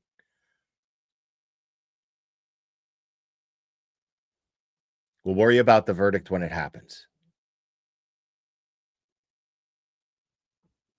Sidewalk. Box full. Hey, love it. Yep. Got people down here. Got people over here. And I tend to walk in the street sometimes, but I mean, I'm a street walker. Maybe we'll go over there and see some people. Yeah. Go over there for a little bit. Exactly. Let's discuss that for a I'll, second. Go behind them. Let's discuss that for a second. Mazza is making an excellent point, as he always does.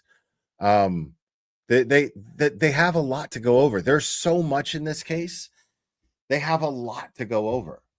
And the thing is that the defense presented more evidence than the prosecution did. Let's keep that in mind. The defense's case is way stronger because they presented so much. So the longer that they take is good for Karen. That means that they're going over the defense's evidence. That means that they're that means that they're in the mindset of a frame up here. That's a good thing. That is an absolutely good thing.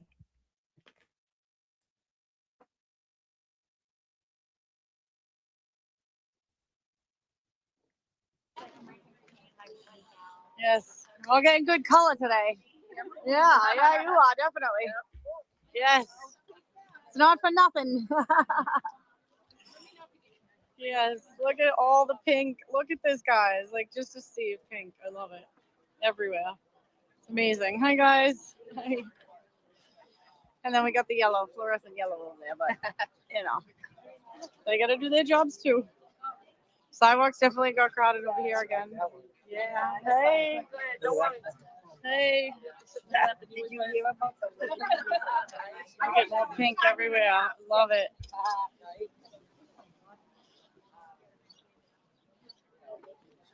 Hey guys. Hi. Hey.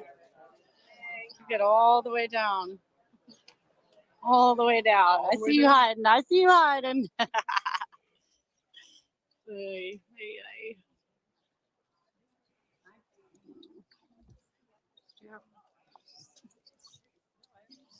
Metro Police here. So nervous for Karen. I know, but you know what? They gotta do their due diligence. They gotta go over everything. They gotta make sure. I mean, hopefully they're just making sure because I mean her life is in their hands. Yeah, her freedom is in their hands. You, So as much as we think it's the longer it takes, the better. There's more to go over presented by the defense than there is the prosecution. So the longer this takes, the better. In theory, anyway. since trial one, I mean, it seems like I mean, I don't know. I feel like anyone with half a brain should know it's a no-brainer, but oops, sorry. Yeah, I mean, you hear people talking about how they're like, oh, well, you know, I don't see how they didn't go back there and before 4 o'clock just come outside and be like not guilty all the way down. Like, well, dude, like they have to review the case. There's a lot to review.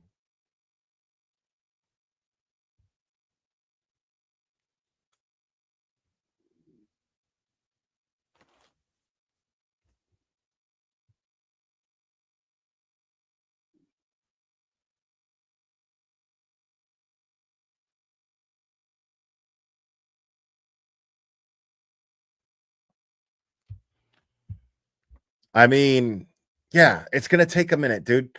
Again, I mean, I can't make this point enough. The longer this takes, the better it is for Karen. It's simple. The defense gave the jury much more to think about. In the simplest terms, the defense presented the jury with a lot more to think about than the prosecution did. It's just that simple. What's up, Lauren? It's just that simple. So the longer that this takes, the better it is for Karen. You know? Yeah. Oh, I'm so excited. I try to hide, but I don't know. But that's why I always have it flipped the other way. You have a great channel. Thank you. Thank you. We're good. We're good. Yes. All right. Let's see. Now, to an extent, like if it takes fucking Oh. a week, you know what I mean? Then we got a Hey, problem. look at the shirt. I love the shirt. It's so good. Hey, I love the pink and the shirts and everything. Hi. Oh, you're watching from the UK? Hello, UK. I mean, Oh, all right. Walk down here and then we'll cross.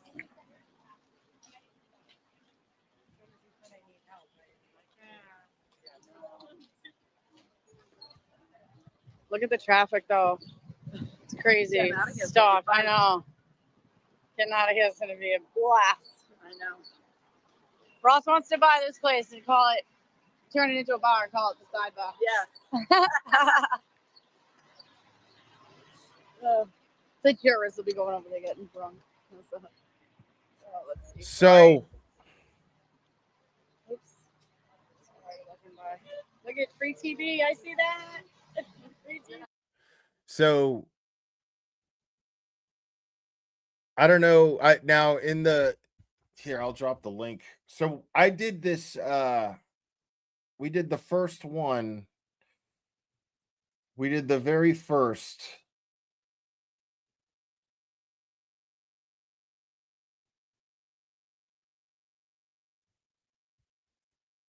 where I ruined Top Gun. So I started Patreon again. And so here's the link to my Patreon. And what I did last Saturday night, technically Sunday morning. Now, I may change the time because I realized that midnight is a little late for a lot of people. And it just seemed like a cool thing to follow up Turtle Boys lives with. So I may change it to like Sunday afternoon. Just to accommodate everybody if I can, But I did absolutely I ruined Top Gun last Saturday night and it was fun. The link is still up in the Patreon. So you'll have access to the link and next time I do it, the time is to be announced. We'll see. But the next one I do is going to be, I think, The Notebook. So I think I'm going to fuck up The Notebook for you, ladies who love The Notebook so much. I'm going to destroy it because it's a horrible fucking movie. So if you want to watch a movie with me and destroy it with me, sign up to Patreon. Doesn't matter which tier you sign up for. Just sign up whichever one you think I'm worth, and we will hang out either Saturday night or Sunday afternoon, and we will review The Notebook. I did this with Top Gun. Top Gun is officially the gayest movie of all time. I absolutely ruined it. You see people in the chat pointing out the fact that I had indeed ruined Top Gun for them. So I'm going to do this every week. And it's a whole lot of fun, too. It's a whole lot of fun. I'm sorry, guys. Look at the ceiling for a second. Okay. Let's go find some people. Let's go bother some people. Let's go find my children. Bother some Oh, people. God. I know they're with their dad, but I miss them. Stop. This way. Hi, guys. Dude, The Notebook is the worst fucking movie Have you seen ever. Ross and the kids? No? Well, one of. All right. Good question. No, I haven't. Actually, you know what? Will you hold that for 1 second? Yeah. Just, I want to get the stand, actually. Just, you can do whatever. Okay. No, Brokeback Mountain, I can't make fun of it. It's a great movie. It's a great movie. And yes, that's happening, by the way. I think that's going to happen in 2 weeks. Let me yes, right here, buddy. Hold on. Yeah, that's happening. Not this next coming Sunday or Saturday night, whichever one I decide on. Mazza will be my first guest, and we are going to do Point Break. Now, the thing is I love Point Break, but it is in fact a bad movie. But yeah. Yes, and if you hate The Notebook, you're gonna love this. What's up, Mizzy? Mizzy hates The Notebook too. I love it. But yeah, Point Break with Mazza. That's gonna be a fucking blast. I can't wait for that shit. I don't want to walk that far. Is that where they are? I don't know. I think it's way down there. So let's go back to the people. I don't know if I got service down there. Hey, get a job. It's Jason Grant, guys. Why is he going to do? Oh, he must have run. Jason Grant. I love Jason Grant. You got people camped out over here. Him and Allison Nice. came Everyone's through, just bro. Waiting, patiently waiting. Can you switch it back to horizontal? I don't want to be a pain either way. Wait, it's horizontal right now. Or is it? Wait, yeah. Is this good right here? Well, that's the fun of it. I dropped the phone and I was trying to get my stand. That's Like, why I had to. The fun thing, like, it's either you're going to destroy a movie you fucking hate, but what's even more fun is doing it to a movie that you love, right? I love Top Gun. I think it's a fucking hilarious movie. I love the movie, but it's a bad movie. Point Break. I love Point Break. I never get sick of Point Break, but it's a bad movie. The dialogue is some of the worst ever. It's amazing how bad Point Break actually is. But I love it. Hey.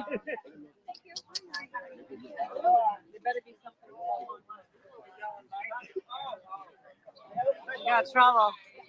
That's trouble. Hi. Uh-oh. Blue shirts, two of them in a sea of pink. Two blue shirts in a sea of pink. Oh, now you have to tell me what your favorite movie is. What is your favorite movie, P. Cooper? Hey, all right, here we go. What is your favorite movie, P. Cooper? Uh-oh. Watch out now. Hi. Uh-oh, Parkin's here. Parkin's back. I love the hats, girls. I love it. So good. Let's go say hi to Head Hen. I am an FBI agent. Yeah. Say hi, everyone. We got some business. We got some Utah. business going on here. Utah. I'm sorry. Sorry. Give me two. I already got a ticket, you guys. What? Some quarterback He's punk. got to give them out. He's got to give them out. I'm out of here. I am here Some nothing. I don't know. Blue Flame Quantico She said we're supposed quarterback to move punk. now, so I left. I hear nothing. I didn't hear the answer. I'm not doing this. She said if you've moved. Yeah.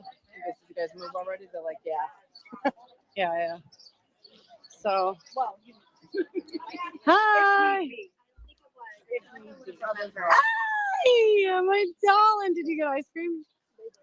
Oh, cool. Hi, babies. Hey. Hey. Hey. Bro, you see hundreds of No, people, it's that way. dude. Yeah, wait. Stay right here. I'll get you guys. Hundreds Stay of free, people. can't read. Hundreds of people. I try not to show kids. Like, I'll wait till they. I mean, I'm not trashing anybody. I mean, it's cool. Parents obviously don't mind, but I prefer not to show kids if I can help it on my channel. So what's interesting, I mean, you have hundreds of people, dude, and nobody's setting anything on fire. Nobody's breaking any windows. You know what I mean? Nobody's storming anywhere. You know what I'm saying? Like, it's everybody's there's love. Everybody cares about each other's rights. That's a bond. That brings a bond. Creates a bond between people. Everybody's just chilling. Everybody's just chilling. All right, here we go, guys. Robin G said hi, Ross, but you're gone, so I'll tell him later. Sorry. Look at them all. Look at the pink everywhere.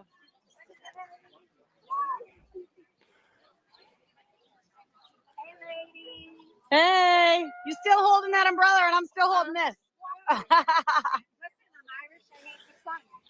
Yeah. See, this is Not a yet. Hello. Not yet. No, we'll get it. this is an example. This is the example that Fox News should be showing. This is the example Fox News should be showing as what to do with your First Amendment rights.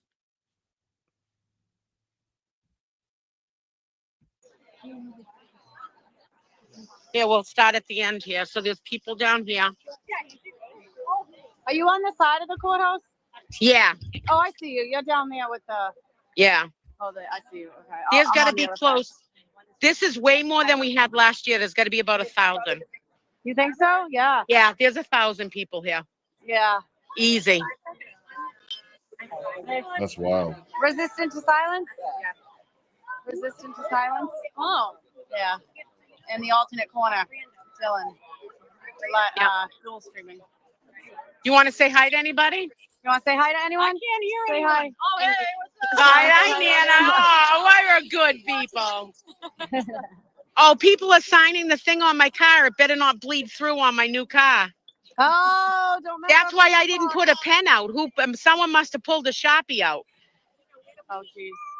Down at if you go down the street and then take a left at the set of lights, there's a Mexican restaurant, there's a barbecue restaurant. On the right-hand side, there's Dedham House of Pizza. Yeah. Dedham House has been really good to all of us. They got good food. The Mexican restaurant is delicious. And if we have to come back tomorrow, it's Taco Tuesday at the Mexican restaurant. And they put the trial on the TV for us. Just so you know.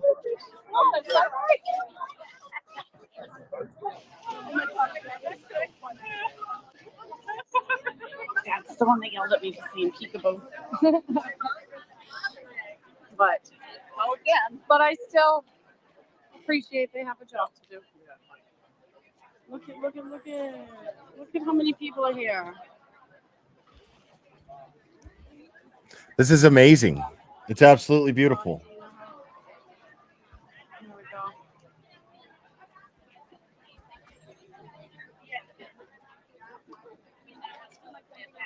How you doing? Not bad. Hanging in there? Not bad, you. Not bad. My goodness. All these people, like they're bacon. I feel so bad. Oh. I went home on Friday and I got the craziest suntan. And so you're not out here for nothing. At least you're getting a chance. Thanks. Thank you. Yeah. Well, it said 72 and cloudy. Yeah. There's no problem.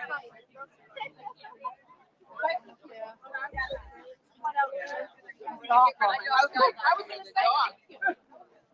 Back up.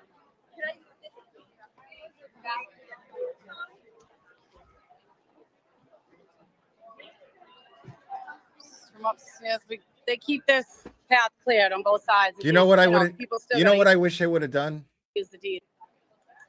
You know what I wish I would have done?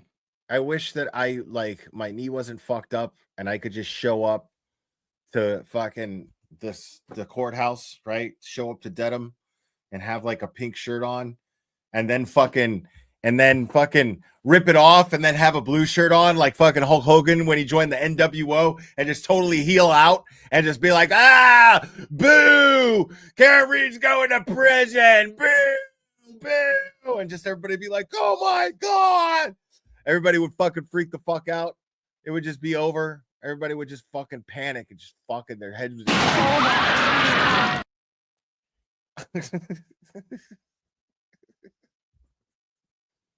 Oh, it'd just be fucking crazy, bro. Super fun. Super fun. Boo! All you fucking cult members. Bah! Just start fucking jeering everybody, dude, with pink shirts. That'd have been fucking awesome.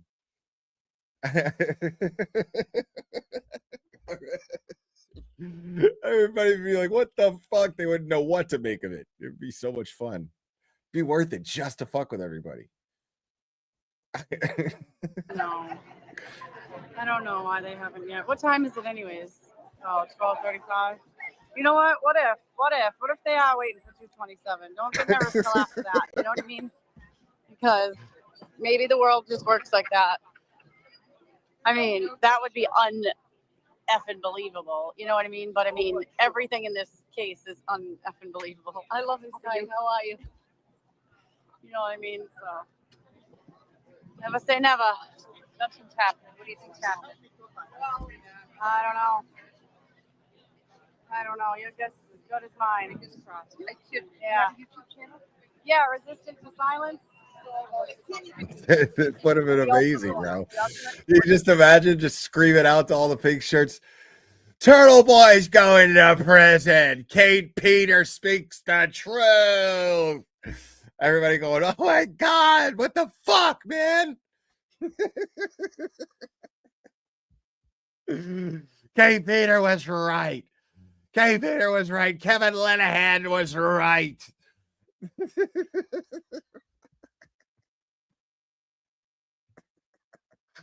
Oh my fucking God, bro. That would have been fucking priceless, dude. Like, it would have been worth losing subscribers just to fucking, like, just to fuck with people's heads, dude. It would have been worth it.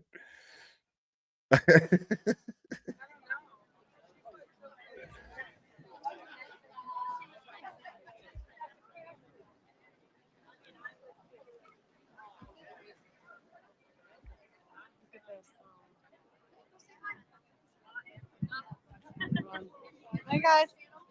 Yeah, resistant to silence. Okay. And the alternate. Dude, yeah, how? But yeah.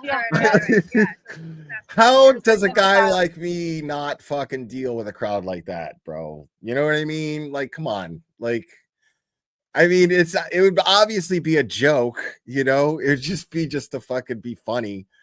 Obviously, it would just be a troll, you know? But it would so be worth it. Like, how am I not supposed to take advantage of a crowd like that? Are you kidding? Like, get real. Yeah, 5 weeks he did out here. Yeah. He was probably happy to get home.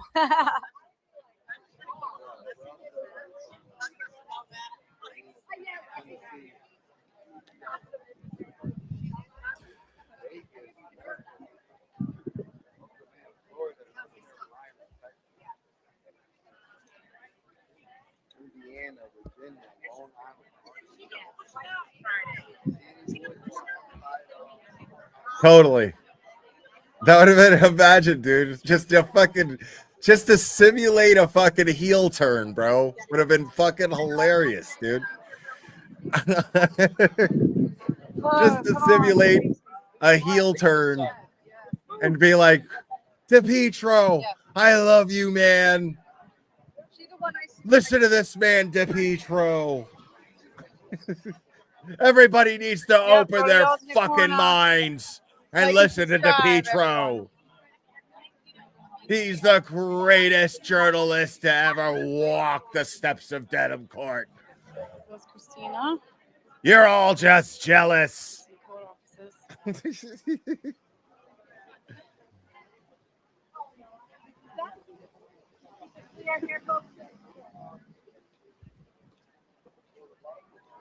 Hey, how you doing?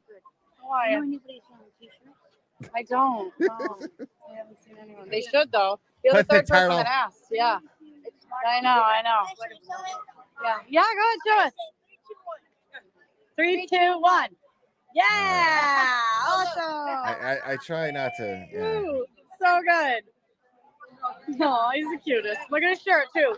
The freedom shirt. I love it. No, oh, it's so true. DePietro is not to be taken seriously, dude. Okay, this is not a serious person. He's a fucking idiot. Microdots. Yeah, microdots online. I don't understand. Great stuff. Yeah. What? Yeah. It blows my mind, dude. I don't understand how people are just pissing their entire reputations away, their entire credibility. DePietro sits up there, dude.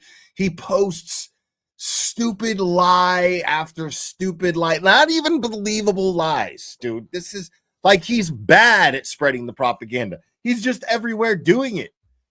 It's so bizarre. Court TV gives him a platform. Like, it's insane. It's insane. And he's a fucking clown. He's a fucking clown. John DePietro is a fucking clown. The fact that he continues to get a seat in that courtroom is mind-blowing to me. It makes no sense. It doesn't track. What could be more egregious? What could be more misleading than that? And what could be more important? Exactly, Bob. What could be more egregious than John DePepe always getting a seat in the courtroom, dude? It makes no sense. It makes no sense. Nobody likes him, bro. Sue O'Connell doesn't even fucking like him. Nobody gives this guy any fucking love or respect. No, everybody just tolerates him. It's the most bizarre thing I've ever seen.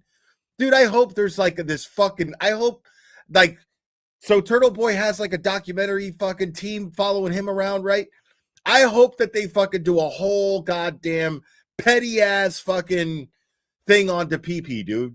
I hope they do. I hope they just like, they dedicate a good 10 minutes to how much DePepe sucks and how he kept getting a seat in the courtroom and Turtle Boy doesn't get a seat in the courtroom.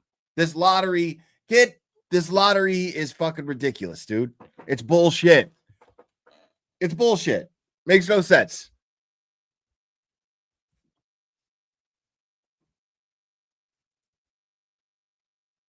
I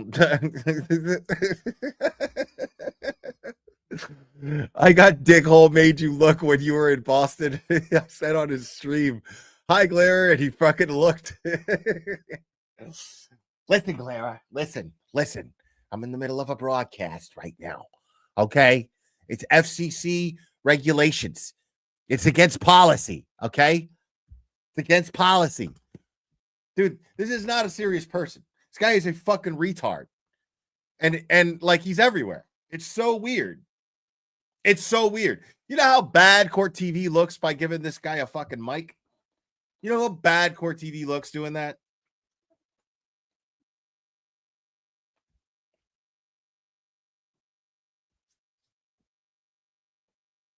Like, it's ridiculous, dude.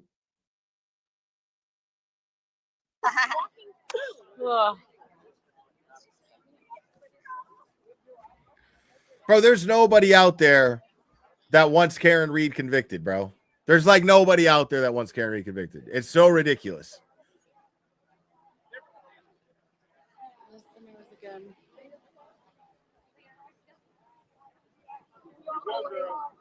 Hey, I'm like, I don't want to give you the wrong. I know, me neither. It's like, oh crap. Hey. Just people everywhere, man. It's amazing. It really is. It just shows that the community. Look at this guy's shirt. I love it. I love it. How are you? That was awesome. This is fucking People dope. are fun. You know, I like fun people. Life's so serious. You know what I mean? Every day. So when we get a chance to see the good, it's nice. Hey, guys. Hey. Oh! That was so perfect. Bro, I'm hungry, dude. Hey. I need to get some grub, dog. This is the hey, get hey, my hey grub down here. on. I love it. Awesome. Awesome. I'm gonna get my grub on. So big. Sorry. Oh man, it is hot. Brittany, it's Brandy, bitch. You know? No, it's Brandy, bitch. You're welcome. Thank you. I know. Thank you. Yep. Will on still? I don't know. Yeah, bro. Hello. Hey, yeah, Will. bro. What's up? Shout out to Will and the Glare if you're on. What's Take this up? over at way over 1,000 people here, right? Hey. Yeah. That's wild, bro. Gotta be, yeah. Wild shit, bro. Hey, no barking in the buffer zone. Let's go over here. I know. Should I get He's some so pizza, cute. dog? Boston Brandy. Temp says 72. Hey, you. There he is. There he is. Yep. Yeah, we're gonna park now. And here's Canada again. There she is. There she is. Canada again. Yes. Sorry about that. Yeah, Bro. sorry.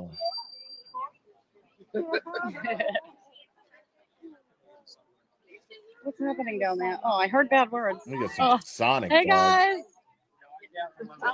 Brandy. Boston Brandy online, but Brandy. Sonic, Nice to meet you. dog. Were you? Oh, nice. Oh, really? Oh, good. Good. All part of history, all of us, you know, fighting for the right thing. If this is what you have to be remembered for, it's something good, you know. You stood up for the truth. You protect the Fuck people, yeah, not the bro. power. That's Yes. right. Yes. There she goes. That's I see damn you, Dina. right. I see you.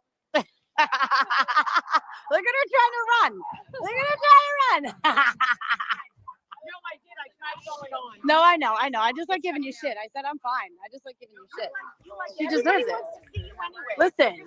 They ain't seeing me. I got it turned so they Lift can't it, see me. I turtle. show the people. Oh, they're lining up. Let's see. Look at this car. Look at that.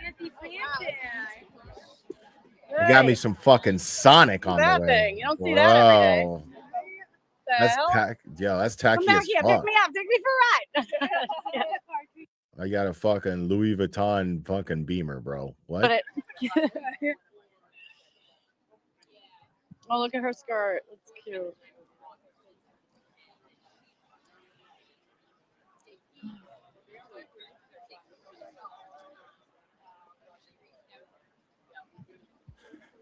A Mennonite in a titty bar, huh? Okay. Yes, definitely. Protect the people, not the power. Exactly. Hi, guys. Hey, everyone. Hey, guys.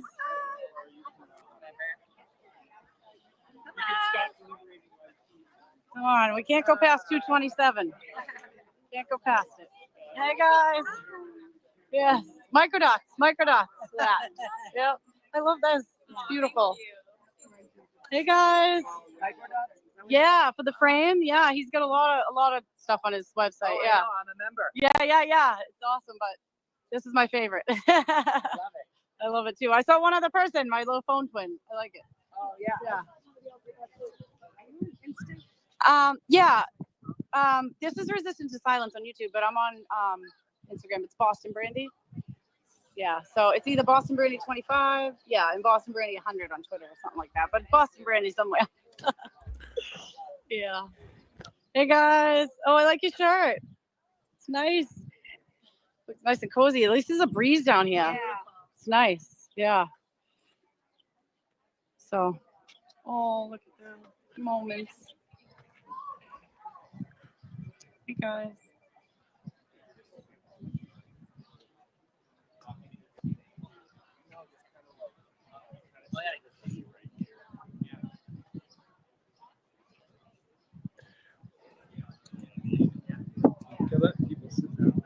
Yeah.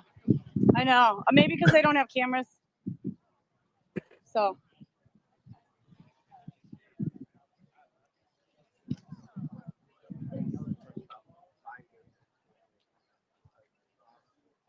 I don't know. We might be going to lunch.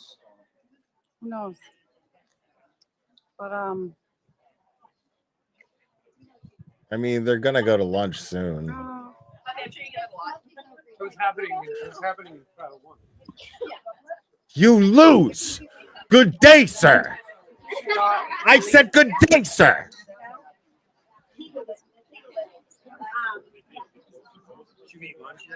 Me, no. But I was like, I'm picking up stuff here and there. Someone will give me a treat here and there. You know what I mean? Walking by. When I came home, there was a man in my house. He had a mechanical arm. I fought with this man. You find this man. You find this man. Oh, Jesus. People credit, man. It is hot. It is brutal out here. Some of them got sweatshirts on. They got animals and kids and stuff. But I mean, it's something that's important. People will do it. We're all willing to do it. You know what I mean?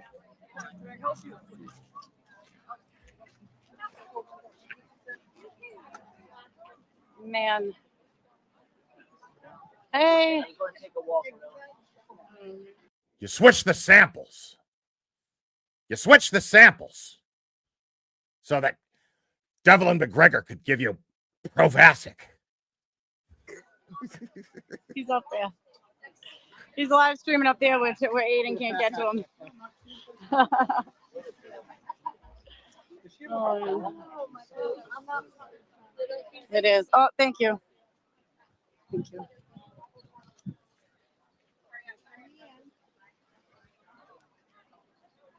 You switch the samples. Oh my God, bro. So I try to stay up this side just in case anything comes, anything happens. But keep me updated. I'll try to check the chat, but I do gotta walk down here for a minute just to check on the kids. Oh, look at it. Right here, right here. Give me that right here. Yes, yes. No collision, but tons of collusion.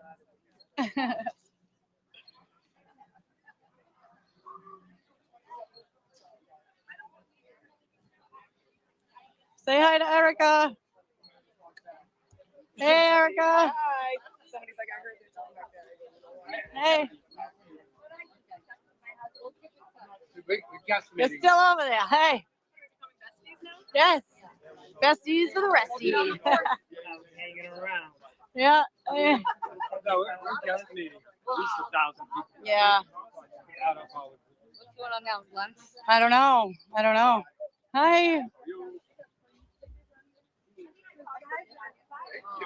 Do they even take a lunch? Yeah, I think so. Sure. Get a lunch. Yeah, unless they were working through it. I don't know. That's what someone said earlier, but I don't know. That would be great if they do. I'll appreciate it. You mean if they're at the end and then yeah, work through it.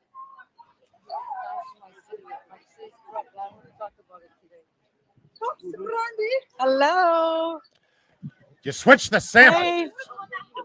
I am getting to work. I'm working it. I'm working it. What could be more misleading? Yeah. Then switching the samples. And what could be more important?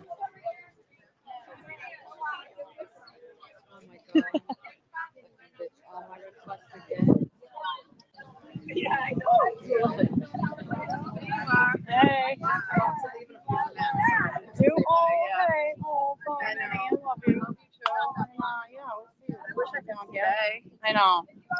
But watch us and we'll be down here. I will. And I'll think of you and I'll show you what we Okay. Hopefully soon. I know. I hope today. Yeah. Want to say hi to AJ or Summer? I went to anyone? Hi. I don't know. How's Christina? Switch the samples. I have not. She's So that good, though. Devlin McGregor could give you I haven't seen her in a professor. while. Oh, God, it's hot. Look at all these people. Oh, this dance studio is probably definitely not happy today. I know. Oh, man. If they would just give a verdict, we wouldn't be here. I know what you're up to. I know what you're up to. What am I up to? I ain't gonna say it. I'm not gonna say it on the live. No, just kidding. What am I doing? What Being could be amazing, more obviously. egregious? Being What friggin' could be amazing. more misleading When I tell you what than that? And what It's something could be amazing, more right? important? Of course it is. Of course it is. You'll be absolutely correct. I love you.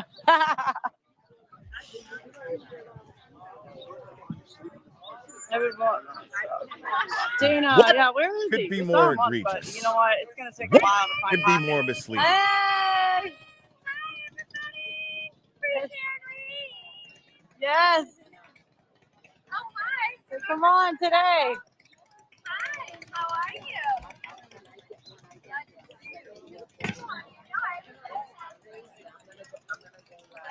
Yeah, I'll go. Hi. Yes. Oh, yep. What could be more egregious? Oh, you gotta go to the Yes, I like your shirt. Thank you. Yes. How are you? Listen, same one all day. Still with Dylan there? Yep. I don't know. He might be taking a nap. I don't know where he went. You got a good color, Sean.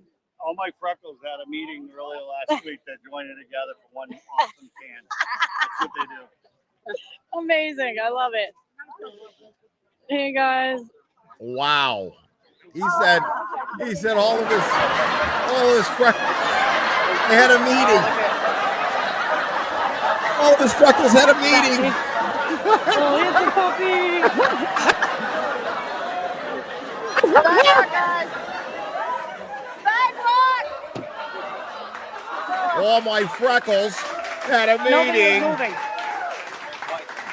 Well, the residents will get mad if we don't let them through. So. Hey. Stand down on the other end of the. Just shit ton of people sweating Listen. and waiting and being patient. Yeah. Just Listen, yeah. I'm not going to have you guys objectifying women in my chat talking about people's great knockers. Okay? It's not going to be allowed. Do not talk about women's amazing racks in my chat because it objectifies the ladies. Okay? Not going to have it.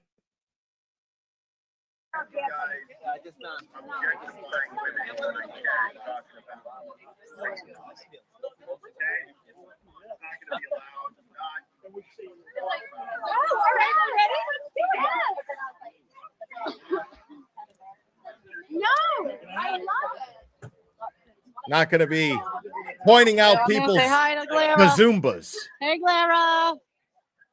What's up? What's up, Boston Yeah. Brandy? I know, Boston sorry. Brandy. They're all watching you down here, buddy. Hey. Love it. Hey, cousin Dylan. Yes. You gonna come over? Hey. Hey. Hey. Hey. La la la la la la. Come on. Yes. We're all Nope, gonna. don't do it, You people. all should be proud Do of not yourselves, do 'cause it. We will freak out and read. We will. Then we're gonna be free Bobby. That Wade. poor woman has a name. I don't know what it is, but it's not rack. Okay? Yeah, It's I not know, I love it. knockers. Oh, nice breeze down here. It's not knockers. This is Clara's Okay? little hiding spot when he comes. We're to not Boston. talking about I'm knockers. giving away your spot, Clara. But it's nice. It's shady. Don't do it. Don't do Quiet it, over Boston there. Brandy. Do not do it, They're Boston coming back Brandy. from lunch? Don't put Who? that camera back Are on. they? Can I see your shirt? Oh, I love it. Nice. I love that. Right on. That is nice. God bless you. Yes. Oops. Watch out, guys. Sidewalk. She's I don't know. Sidewalk. She's running. Criminals control Norfolk County. Of course. Yeah, you saw Bobby. I'm so sorry, Robin. Every time I walk away, I see your comments. I'll just tell everybody. Robin said hi.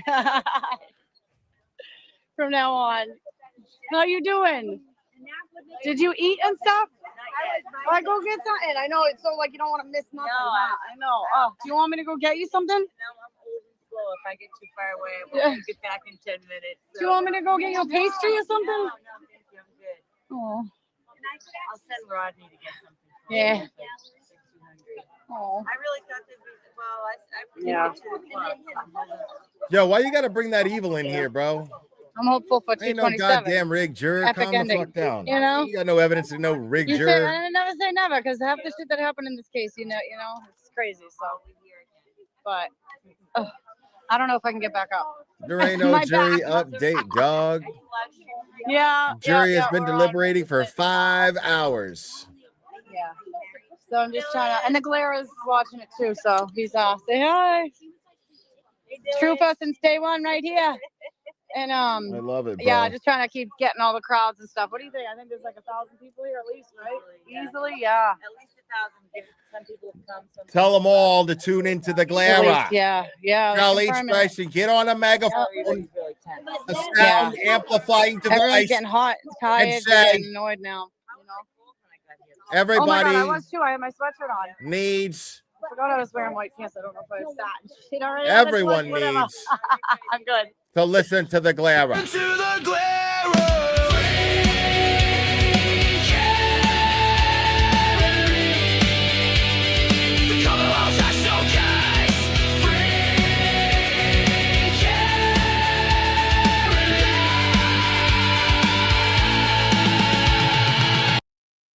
Hell yeah. John's been waiting too long for this. Like, how dare they? How dare they? Michael Morrissey, I'm talking to you. How fucking dare you? How fucking dare If you're you? listening, sorry. That's the only needs bad word I'll say drop. for a while. He gets me going, man. That man. This He gets needs me to going. stop.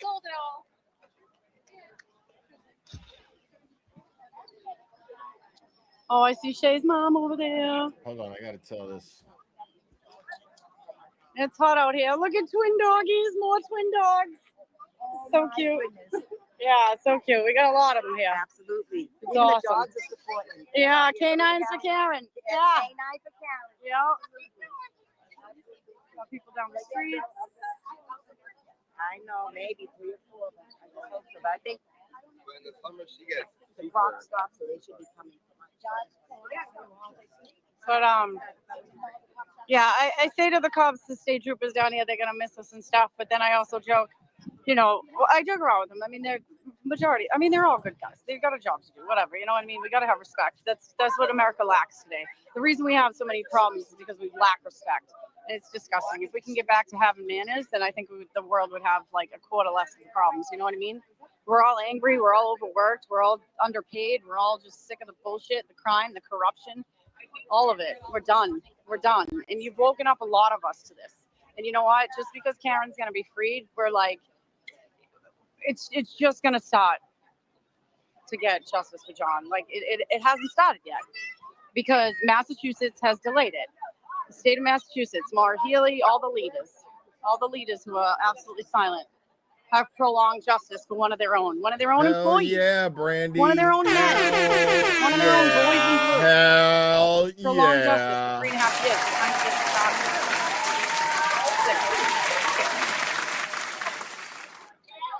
Brandy killing it. Dropping facts. People. So good. Where's my shit, bro? I'm gonna have to Tough, grab my man. food in a It's tough. second, dog. We all have families. We'd rather. I'm about to do eat a other things, smash but, burger. Priorities. Safety first, and this is a safety issue, so priorities. Yeah, I'll make that happen. The news crew over there. I'll be there for the Look celebration. from over here, man. Look at I gotta figure that out. What? Oh, I thought you were sorry. As if you counted, there's 532? Like, I don't count, like, wait, what? Sorry. Sorry, yeah, I'm so sorry.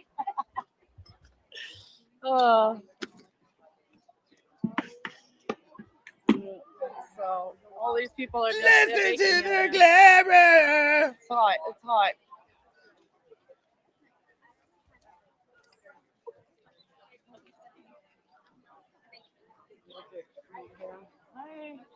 God damn it.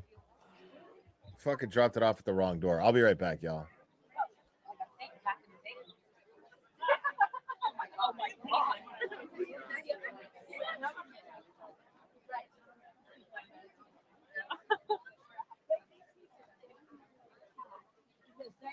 They want to run the thing and control everybody, and we're not. And then I got a boss that doesn't want to rock the boat. Tells me I should have come. Oh, bad words, bad words. Oh. I don't know. Bad words, bad words.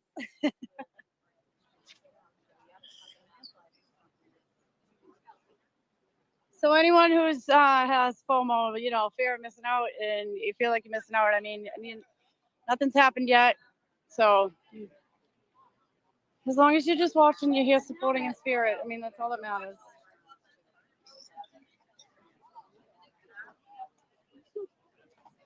The jury's not aware of all the people that I think that they have the jury meet at a certain location. They bust them in here so they can't see us. Down, I don't know where the location is that they picked them up, but it's not near here. They pick them up on a bus and they drive them in the back, so they don't see it. I mean, who's to say they don't see us on Sundays out there? You know what I mean? But either way, I don't think they see it when they come in every day. So, yeah, the option for 7 guilties and 1 not guilty or whatever they were talking about. The verdict slip has been an issue since last year, so that's how we do it in Massachusetts, Yannetti. Remember that? Hey, how are you? That's so funny. That's so funny. I saw the message and I'm like, oh wait, I'm gonna find out these. Team USA, yes. Yes. Brian.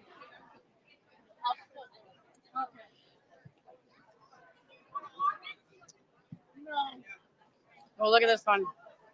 Game over. Yes, it is. It is game over. Hi, Josie. Oh, don't. Everyone's hot. Everyone's just crowded. So we know you're here. You're watching. No, And don't plus, all do these it. cars are walking by, all the Don't cop do cars it. and everything else, they're blowing off hot steam. So these people are really feeling the heat. I mean, all these cars, they're baking here for sure. Hi, guys. We want freedom. Yes, we do. Look at that shirt. Love it. I love it. Oh. Microdots has put out some new videos. Yeah, I mean, I don't mind. I don't care. I'll do it. I just.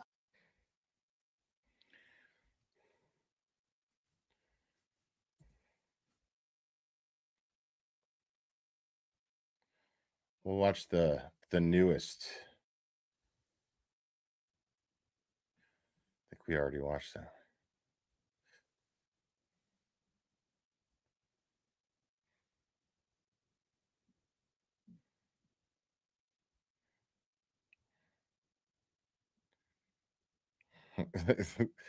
Let's watch Microdots break down the cross-examination of this guy.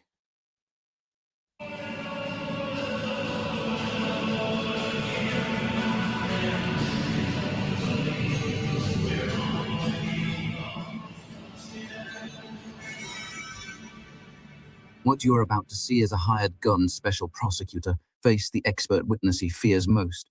He spent nearly a year doing everything in his power to prevent or limit Dr. Rentschler's testimony with very little success. All in preparation for this moment in time.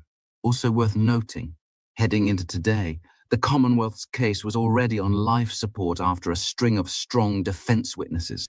By the end of this session, it would be dead. Roll the tape. Before you testified last year, roll the tape. You were receiving information, not from the defense, from your employer, about other witnesses' testimony during the event, weren't you?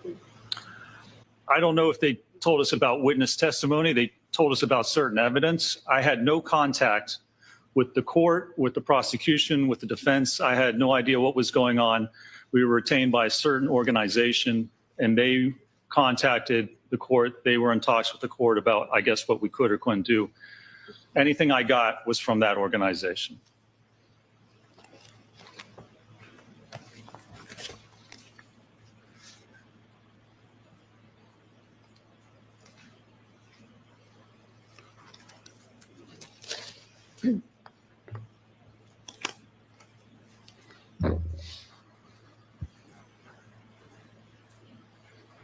Voir dire 2, 118, line 15. Did you testify under oath that they did inform me, yes, about testimony and situations and events that came forth in the event that I was not aware of? I don't know. They told us about evidence. I don't know if it was specific to who testified to what, but they told us certain things, certainly, yes. What I just said to you, are those your words, sir? I have no idea. I mean, if that's what's in the record, I assume it is. Watch here as the judge allows Brennan to ask essentially the same question 7 times. Would you agree it certainly helped you prepare? It helped me prepare? Yes. It didn't make a difference to my analysis or conclusions. It made no difference at all? It did not, no, sir. Would you agree it helped you understand what was going on during the trial? I don't think it made a difference at all. No, it doesn't change the facts that I evaluated or the analysis I conducted or the conclusions I came to. And so as you sit here today, you are denying that that information certainly helped you prepare. How did it help me prepare? It didn't change the opinions I offered. It didn't change what was in my report or what I'm opining to or testifying to today. It hasn't changed anything I've ever testified to. I'm going to ask you a very specific question. I want you to give me a very specific answer. So just go ahead and ask the question. Are you denying that receiving that information certainly helped you prepare? Honestly, I can't remember. It didn't change my opinion. I don't see how it would help me prepare. I remember there was evidence about trace DNA found that we didn't know before. Like, that didn't change my opinion then. It doesn't change my opinion now. It doesn't have any. Bev is just allowing him to baselessly badger this guy, which is fascinating. Like this line of questioning is completely unprofessional. Like, it's not getting anywhere. He's trying to discredit this poor guy, and all he did was his job at the behest of the FBI. And Karen Reed isn't even getting the jury to know this. That's not fair. Receiving that information from your employer, are you denying it helped you understand what was going on during the trial? I'm going to allow that. I don't even think that it did. I don't understand it. I understood what was happening. I understood what the theory was. So saying that there's trace DNA doesn't change anything. It doesn't affect what my understanding of the trial was or what was happening or what allegedly occurred. The Commonwealth's biggest problem, other than their total lack of evidence and credible expert testimony, is that Brennan comes off as underhanded and deeply untrustworthy.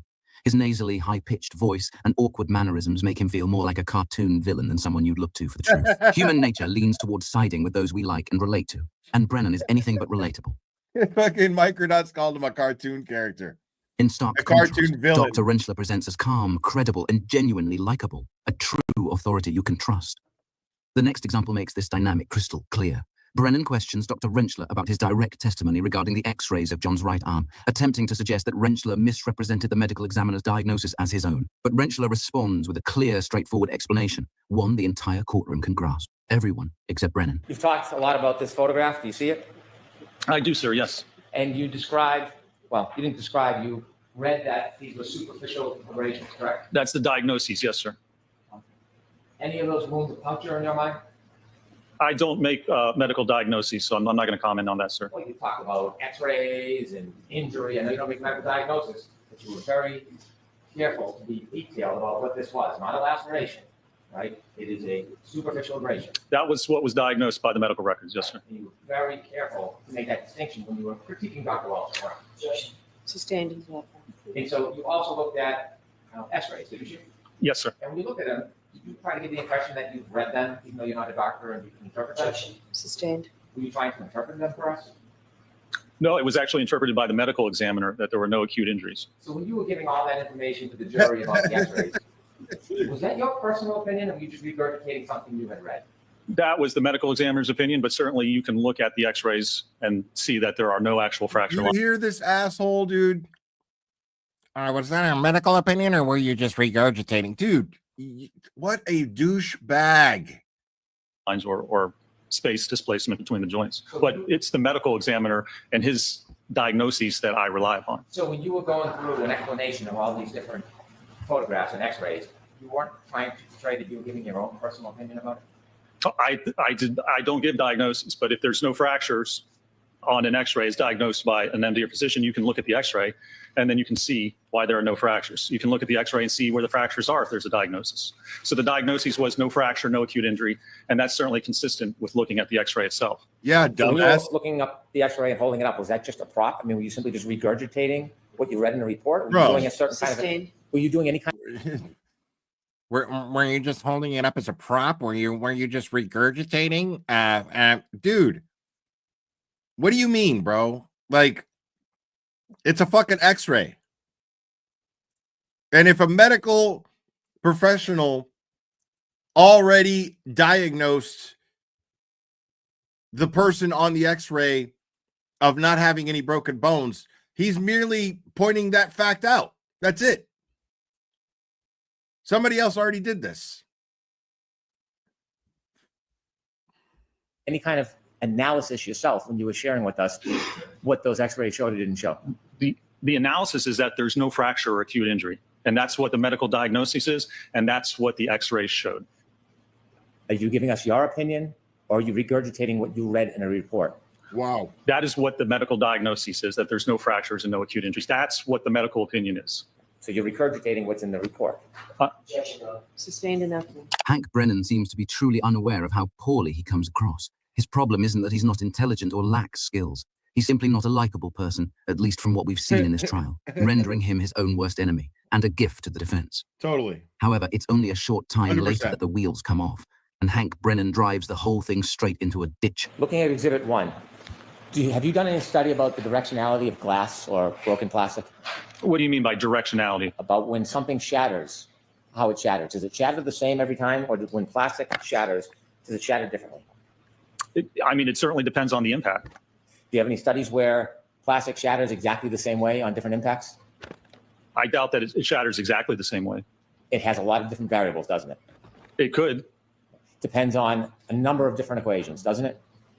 Well, it depends on the testing you do. If you want to see how it shatters, and if you're claiming that it shattered in a certain way to cause a certain injury, if you don't have any peer-reviewed evidence, if you don't have any research, then you have to do the testing, because you can't just say, well, it's possible it could shatter this way and cause that injury. That's not conclusive. You can't use that to come to an opinion about what happened. Oh, that wasn't what I was asking you. I was asking you if you have seen. Every step forward Brennan thinks he's making just gives the witness an opportunity to poke more holes in his case. The doctor is able to dodge every jab and punch Brennan back square in the nose. And when it happens again, Brennan snaps. In cases. Right. Like, Brennan is his own worst enemy here. So Brennan is out here taking jabs at this guy, trying to discredit him. But the problem is this guy's got nothing to hide. He didn't do anything wrong, but he's being treated like he did. And so it's real easy to just be like, no, bro, no, that shit doesn't fly. And then he's inevitably going to have a meltdown over it.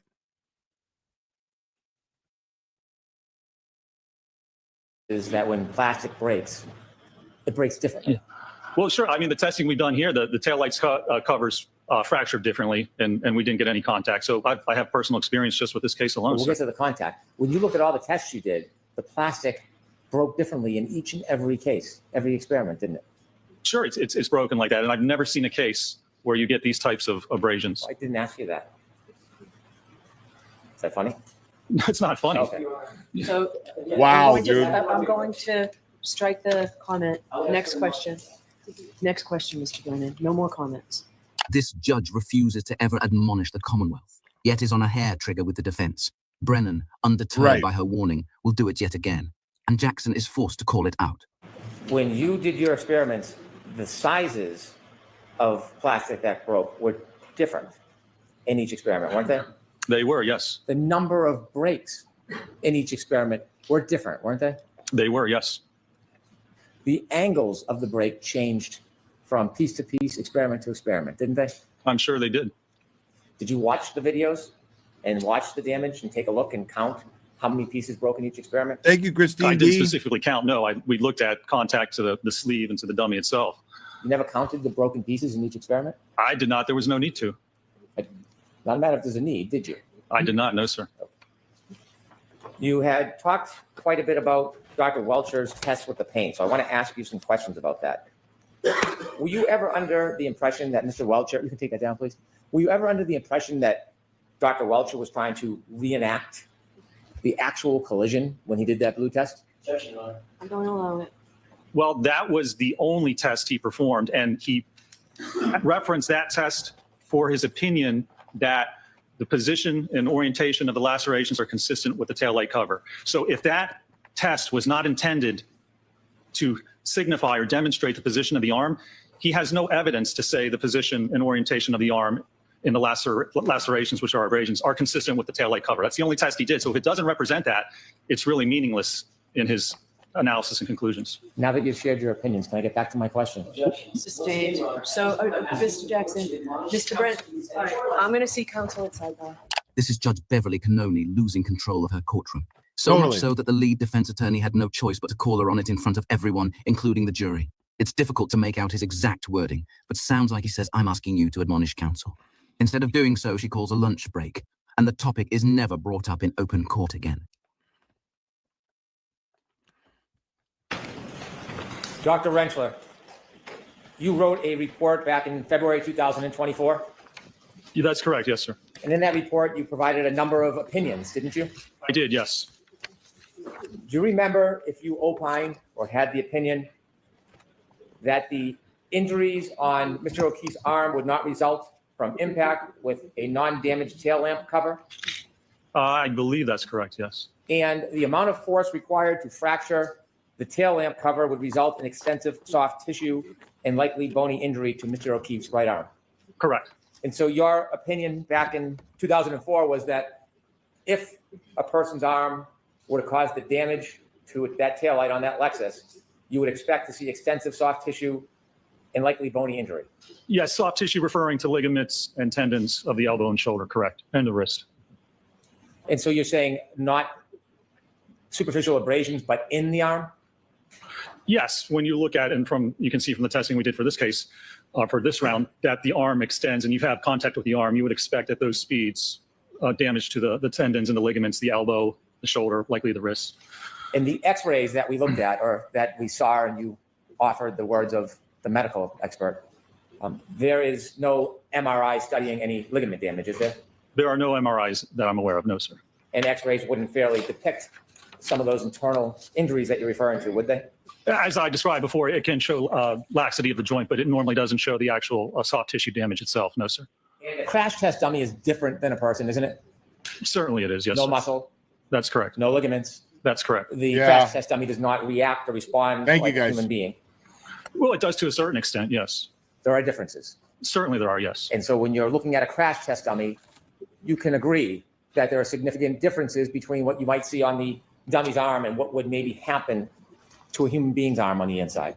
There can be. That's why you have to look at the acceleration and the force, and that's primarily what the ATD is utilized for. But focusing on the actual observation of the arm, you would agree, doctor, that looking at a crash test dummy arm is not comparable to actually looking into a human being's arm with an MRI and seeing if there's any damage on the inside. No, of course, that they're not the same, no, sir. You were speaking about references earlier. You did have a chance to see Dr. Welcher's report, didn't you? I did, yes. And in his report, there were a number of references, weren't there? There were different references, but I think maybe 26 within his report. Hey, Will, why does Microdots have 2 channels on YouTube now? Because he likes to party. In addition to his references, you were sent a number of gigabytes of information, weren't you? I was, yes. And in those gigabytes, there was different references to different materials, wasn't there? Well, first of all, there were only 26 references in his report that he cited to for his opinions. There was material contained within the batch of documents that they sent over. There was a bibliography or CV of different papers that he had submitted, I think 20 pages of papers that weren't referenced in the original report. And the most recent paper in that AutoPed packet was from 2004. Most of them were from the 60s and 70s, but there was an additional packet of information. When you read his report and saw his references, did you look up the references? I did, yes, sir. Okay. And when you were saying earlier that there was only one reference, you were referring to the pink test, correct? Well, I was referring to, there's only one reference specifically with respect to automobile pedestrian impacts. When you looked at his references, sir, did you have an opportunity to read any of the articles? I did, yes, sir. And many of them are peer reviewed? Yes, sir. Peer reviewed. In addition, when you looked at the 20 pages of materials he sent over that were not in his report, how many references did you read out of those 20 pages of references that he offered?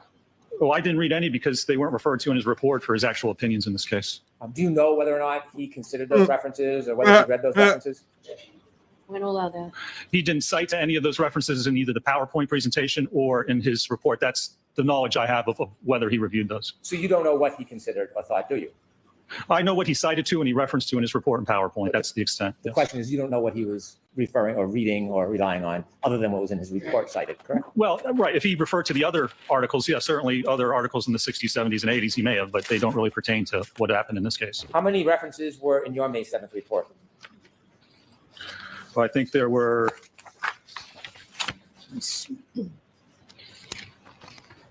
Well, don't park illegally. I don't blame him. 26, I think. Those 26 references, are they offered in your report to suggest some type of support for the proposition that you're promoting in the report? Well, they support the opinions or the methodology or both with respect to what I've offered in this. The matter. reason why you put a cite in is suggesting that it supports whatever proposition you're footnoting on that. To some extent, or the methodology or some information pertinent to that opinion, yes. Regarding crash test dummies and prediction in soft tissue injury, you provided 3 sites, didn't you? Soft tissue injuries? Yes. Shut up! Oh my God, I don't care! Can you show me where that it says that, sir? Footnote 11 of your report, Mr. O'Keefe's right arm kinematics during impact with the Lexus are inconsistent with producing the documented cuts damage to his right sleeve as well as the abrasions to his right arm. Did you write that? Yes. And which one was that again? I just want to make sure. What was the number? You cited footnotes 24, 25, and 26. Yes. And when you cited 24, 25, 26, did any of those three sites, in fact, those are the only sites that you cited for that proposition, correct? Yes, sir. So your entire basis of sites is limited to those three articles or three papers, yes? For reference, it's not, the testing obviously proves differently, but yes, for that one comment there, those were the three. You looked at 24, did it questions specifically to the use of the hybrid three crash? A reasonable doubt. You don't have any information that Dr. Welcher ever claimed that his test was intended to. And apparently demonstrate that it's in the same area. But again, he hasn't landed a single punch. Dr. Rentschler deflects every challenge with ease. His answers not only hold up, they actively strengthen the defense. By this point, you can feel Brennan losing steam. There's less energy, less fight in his tone, and a growing sense that he knows it's over. Unfortunately for him, the annihilation of his case only gets worse. So let me get back to my question. When the tests were done, E and F was a center of mass collision at 29 miles per hour, wasn't it? That's correct, yes. Right. E, are you considering E a center of mass collision? Which was E, the 24 miles per hour? No, it didn't hit the center of mass of the dummy, it just hit the arm. Exactly. So there is a difference. In this case, you don't know the position of Mr. O'Keefe's arm. What is? Are you talking about? Are you talking about? Nobody knows. I don't think his arm was even impacted by the car. So are you talking about microdots or Spanky? You talking about Spanky talking dirty? I feel like that's what you're talking about, Christy Leisman. I feel like you're imagining Spanky talking dirty. That's what I feel like it is. Oh yeah, totally. Yeah, I knew it.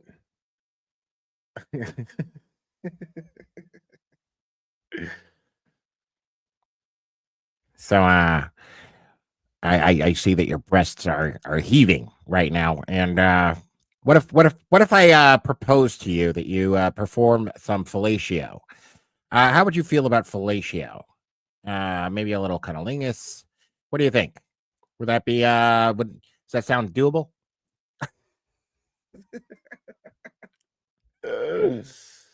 What if I put my hand on your breast? What do you think of that?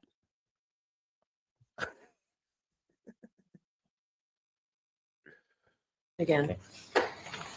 Been impacted. Arm at impact, do you? Nobody knows. I don't think his arm was even impacted by the car. So no, I don't know the position of the arm at impact because it wasn't hit by the car. You don't know the angle of his body at impact, do you? The alleged angle? Yeah, the alleged angle. Ask the question again. Okay.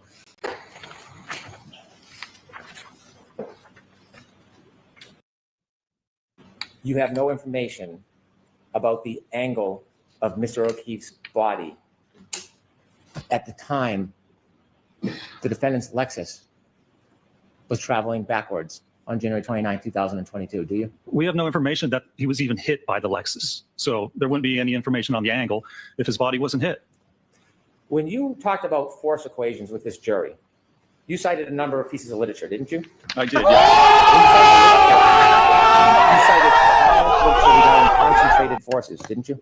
No, that's not true. There's a difference between concentrated and distributed force, isn't there? Yeah, I talked about that on my direct, yes. When you show your slides, for example, Shut the the hand. fuck up, you cunt! Shut it! Could we see slide 8, please?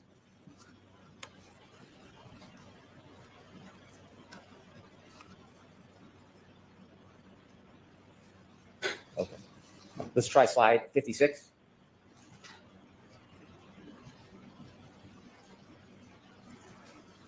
You would agree with me, Doctor, there's a difference between a concentrated and a distributed load, wouldn't you? I would, yes. When you gave your opinions in this case, it was based on concentrated load, wasn't it? No, sir. When you gave your... Yeah. So you want me to talk dirty to you? Do you know the difference between a concentrated or a distributed load? Because I could provide you with either or, darling. Whatever you'd like. I could provide you with a concentrated load or a distributed load. Whichever one you would like, preferably along with some fellatio, and we will be able to achieve climax. Once I achieve climax, it would be a concentrated load or a distributed load. Your force equations, was that distributed load or concentrated load? Well, that was the load at the center of mass. And so you can evaluate that on a distributed load. You look at acceleration and you look at bending moment. So you can do both. When you gave your charts and numbers, was that based on concentrated or distributed load? No, that was based on the distributed load with respect to the center of mass of that arm and where the accelerometer was. But this was not a center of mass impact. But we're assuming center of mass is the most dispersed impact. So if we want concentrated, then we look at a focal point, and you can do that with the hand. But center of mass, acceleration, and distributed across the entire arm, that's where it's the least amount of pressure if we're talking about force over area. And that's what I evaluated in this case. When you gave your demonstration about the hand with the different hexagons on it, do you remember that? I do, yes, sir. Okay. There was a difference between taking a small object and putting pressure on the body as opposed to a larger, wider object, isn't there? Well, it depends on what its contact. And certainly not a difference when you look at the size of that impactor and the size of the knuckles and the metacarpal bones. So for example, if somebody took a book and hit somebody off the forehead, it may or may not leave a mark. But if they use the same force and they took a high heel, the heel of a high heel, and hit somebody, there would likely be more damage with the high heel than there would with the book. Isn't that fair to say? Well, soft tissue, but if the force is the same, you would. And he keeps asking the same fucking question over and over again, regardless of the answer. Like as if he's gonna get a different answer if he keeps asking it over and over again. It's ridiculous. Expect the fracture to occur. You have to look at the distribution. You have to look at the strength of the bone, and you have to look at the overall force that's being applied. Now, you said in your differential diagnosis you considered all evidence. Did you say that on direct examination? I don't believe I did. I believe I considered evidence for a biomechanical and accident reconstruction analysis in this case. So you didn't consider phone data? Has nothing to do with biomechanics or accident reconstruction. Did you consider tech stream data? I'm gonna allow that. I'll strike it. Did you consider Apple Healthcare data?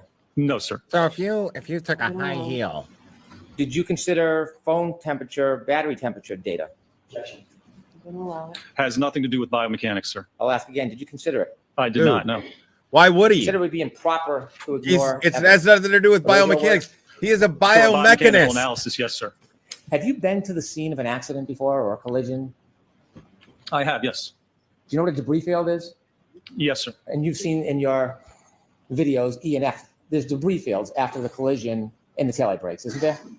So first of all, there's debris in the yard. What that's from, is there a collision? Was there a collision? Where did that come from? Where it was positioned? That's all conjecture and supposition. Those aren't actual facts, sir. Can you hear my question about debris field? Yeah, and I think it's inappropriate. Dr. Rentschler, clearly fed up with Brennan's barrage of absurd questions, appears to subtly gesture what can only be interpreted as a professional F-off. Yeah, and I think it's inappropriate. Right. Yeah, he's sick of this dude. I love this guy right A here. collision. Have you seen debris fields? I have, yes. Have you seen debris fields where a taillight is shattered? I have, yes. In fact, in your video, yes or no, after the collisions in video E and F, there are debris fields, aren't there? There are at a certain point, yes, sir, absolutely. And so when you're looking at your studies, do you consider debris fields? It depends on the evidence. It depends on how it was collected. It depends if it is accurate or reliable. But from a biomechanical standpoint, no, you don't need to look at the debris field or alleged debris field of a taillight cover. Dr. Rentschler is a man of science. He knows with scientific certainty that Did there I was know no that? automotive collision with John O'Keefe. Therefore, he also knows for sure that the tail light fragments were planted. That has nothing to do with the injuries or the position or the movement of Can I an have exhibit individual. 73, please? Brennan knows he can't make any more snarky comments without Jackson calling him on it, so decides instead to rudely cut off Rentschler as he's still speaking.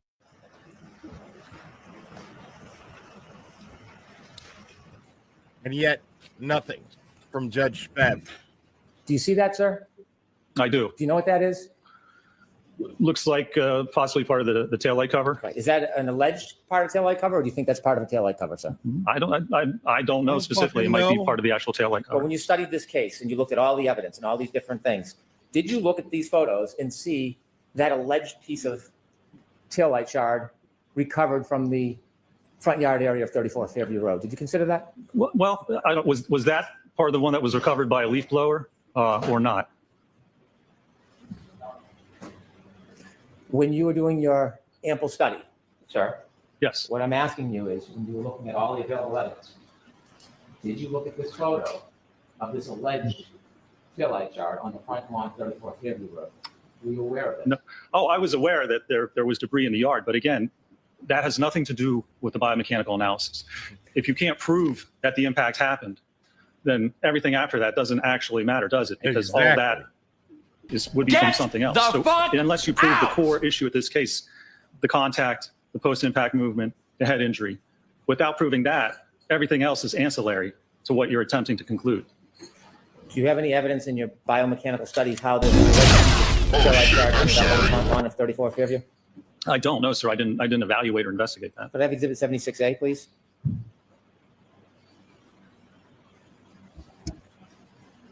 Did you see this photograph, sir? I do, yes. Is that part of a red taillight shard or an alleged piece of a taillight shard? It looks like it, yes. Did you consider this in your biomechanical studies Did you that consider this this taillight in shard your- was found? Shut up. And that many of the No, when you look at those studies, first you have to know how the incident occurred. Then you can look at that and determine, if you want to, how that may have occurred. Because otherwise, there's, again, different ways, different manners in which that may have been deposited on the sweatshirt. Without knowing how this happened, you can't just then look at other evidence and try and predict how Right. it happened. You You need don't the have a actual evidence foundation. How to the look at fuck- the event. This all goes to the event. You need contact with the arm, I guess, apparently, to actually cause this incident to occur. And without that evidence of any of that happening, knowing how the body moved, knowing how it was hit, knowing where it ended up, any conclusions drawn off of information like this is just supposition, because Right. you don't know the movement of the body or the vehicle. It's putting the cart before the horse. Supposition, meaning you're just supposing The what would happen. implications here are staggering. You're Without supposing how saying that it shit directly, got there. Dr. Rentschler is essentially indicating that every photo on the screen shows planted evidence, suggesting the entire case is a fraud, and that many of the Commonwealth's witnesses are either lying or completely wrong. Once the collision has been debunked, a very long set of falling dominoes follow.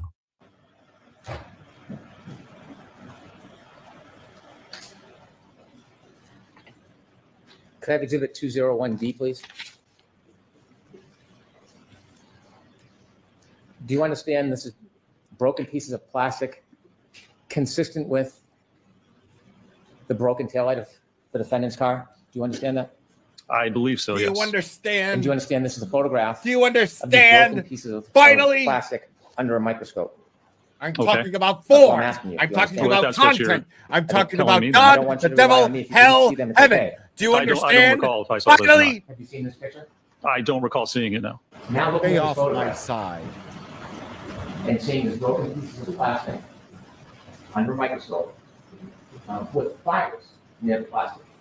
Is that something you would want to consider in your analysis, forming your opinion whether or not there was a collision between Ms. Reed's car and Ms. Roby's? Again, if you can't do a proper biomechanical analysis, then that evidence is not consistent. You can't determine how it occurred. You can't say that that's consistent with it. You can't just look at certain evidence and not do a proper analysis. If you can't even tell that an impact occurred, you can't look at tertiary evidence and say, well, this proves that it occurred.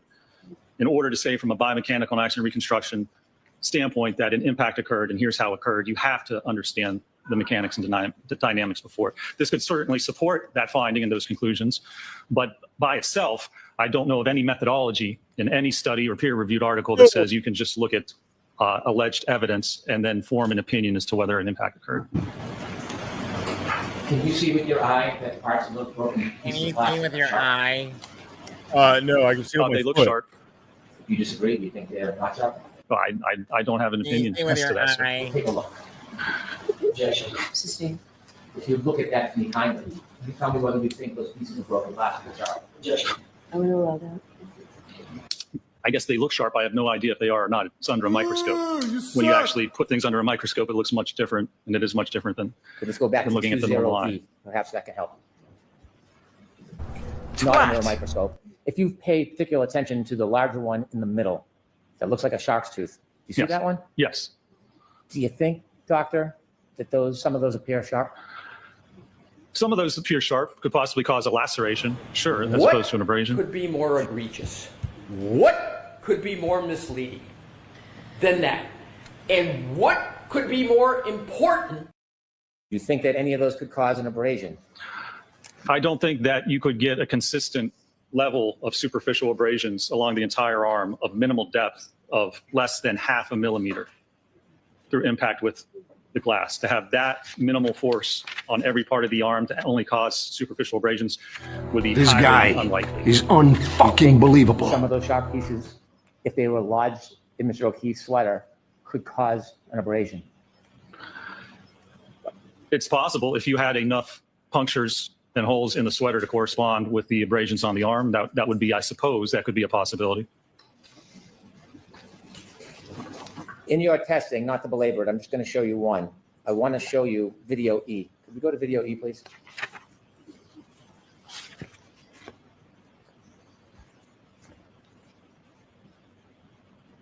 Stop. In video E, the arm that is sticking straight out, who determined that angle, Dr. Wolf? Yes, well, we positioned it so it would impact in the general area of what was shown in Dr. Welcher's paint test study, which apparently is irrelevant and doesn't show the alleged position of how the arm was at impact. But yes, we positioned it in that manner. When you say we, did you have input on the positioning of that, or did Dr. Wolf do it? Well, I had input into how we were going to position it.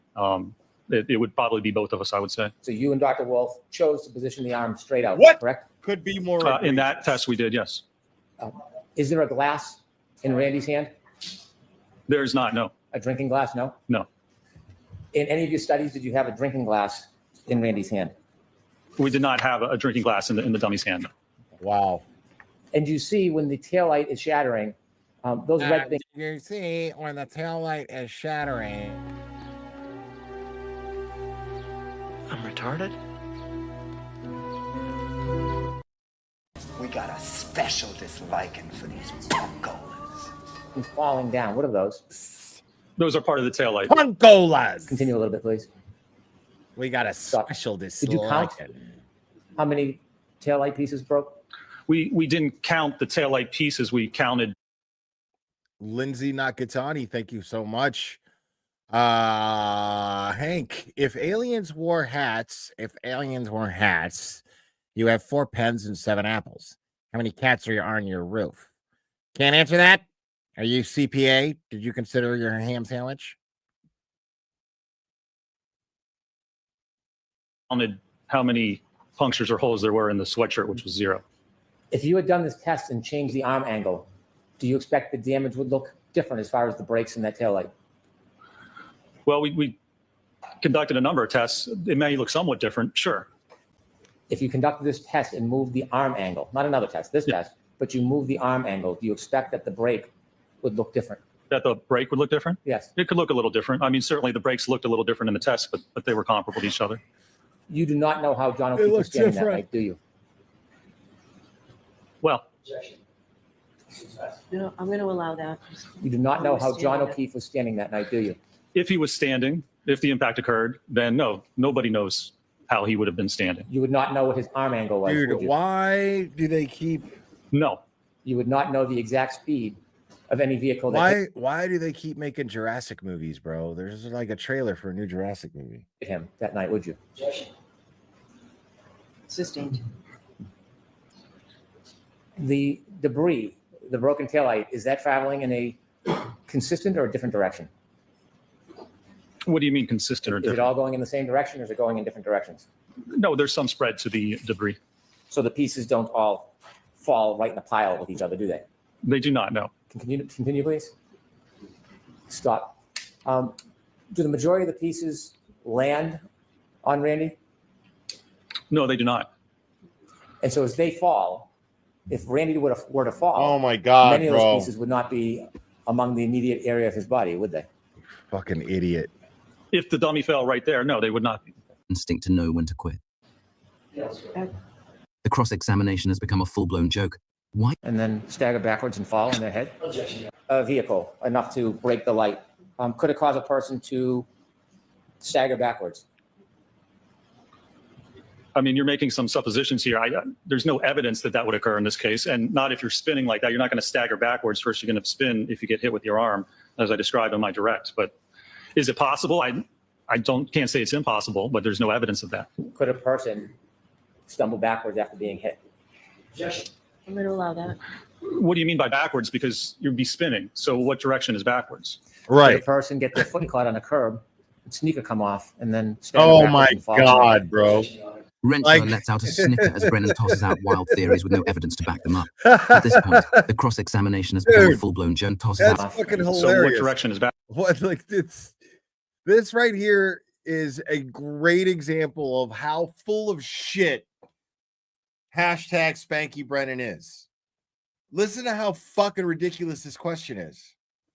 Like, this guy had the audacity to ask this question to a fucking expert sitting on the stand in an American courtroom in a murder trial. Unbelievable. Is backwards. Could a person get their foot caught on a curb, sneaker come off, and then stagger backwards and fall on their head? Rentschler lets out a snicker as Brennan tosses out wild theories with no evidence to back them up.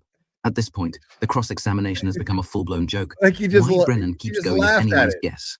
Dude, he just laughed at that. Like Rentschler was like, I'm not even gonna fucking, like, I'm not even gonna try to process that shit. He's been at it for hours, doing nothing but harming his own case, yet he keeps dragging out the disaster he's made for himself, Right. severely lacking the instinct to know when to quit. I'm going to allow Full-blown meltdown, bro. Doctor? Can you answer that? I mean, I guess you could somehow predict or have a possibility of almost anything happening. You could say someone could get hit by a car and do a couple of somersaults into the yard. I mean, there's no evidence of that. Or he could have been fucking beamed out into space. So it's just supposition, but I won't say it's impossible. You think John Keith did somersaults into the front yard of 34th Avenue? Is that what you're telling us, Doctor? No, I don't think he even got hit by the car, sir. That's not what I'm asking. I've heard that. I'm asking you if he did somersaults into the front yard. No, there's no evidence of what he did. You want us to come sidebar quickly before I start? Okay. Oops. Could I have exhibit 166, please? Sidebar.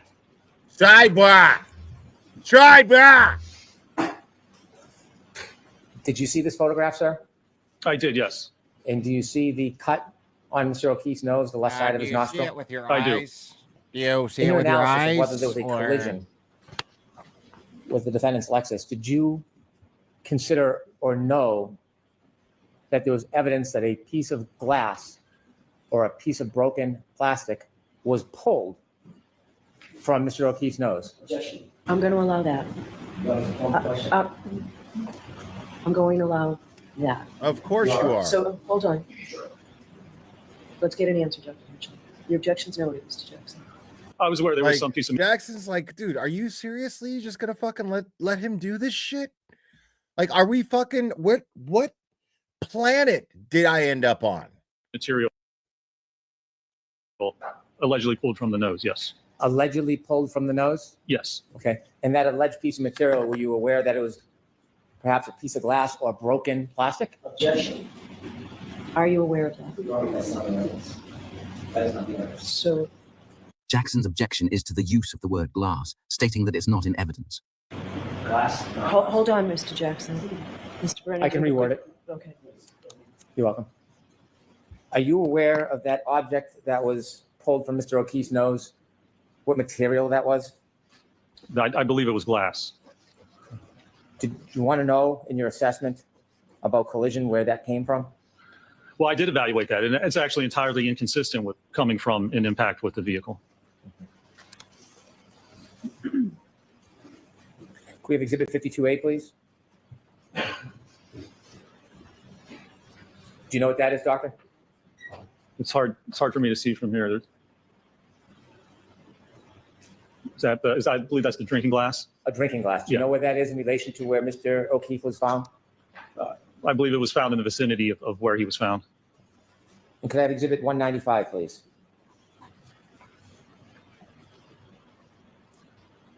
You recognize that?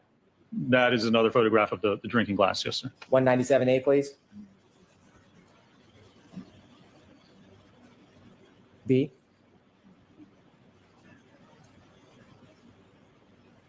C. D. And in your assessment, did you know that a piece of glass that fit the broken drinking glass was found in the street area in front of 34 Fairview Road? Yes, sir. 98, please.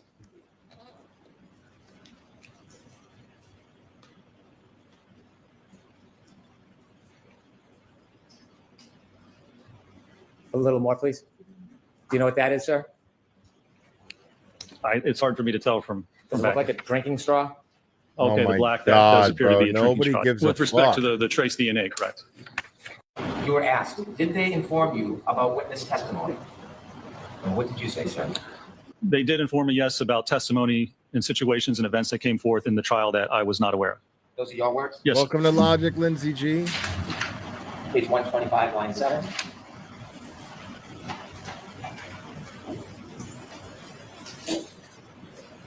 I'm going to ask you if this is your sworn testimony, sir. On page 125, line 7, I'll read the question. If this is your answer, you should read the answer. Were you asked, and by calling and raising issues and telling you information, even if you weren't requesting it, it helped prepare you for your trial testimony, didn't it? What did you say? Or listen to something? I believe so, or was made aware of it. Okay. Just a couple more questions, sir. I had asked you at the beginning of your examination whether you denied that receiving information certainly helped prepare to understand what was going on during the trial. Do you I don't consider pulled from? What do you mean by backwards? Because you'd be spinning. So what direction is backwards? Could a person get their foot caught on a curb, sneaker come off, and then stagger backwards and fall on their head? I love that shit, bro. Then you got this chick. Does anybody know her name? I don't even remember her name, dude. Let's see let's see.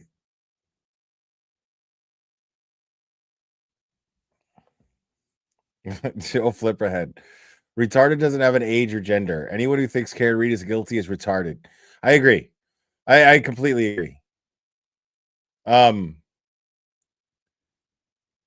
So what is, I don't even know what this person's fucking name is, dude. But she's an idiot.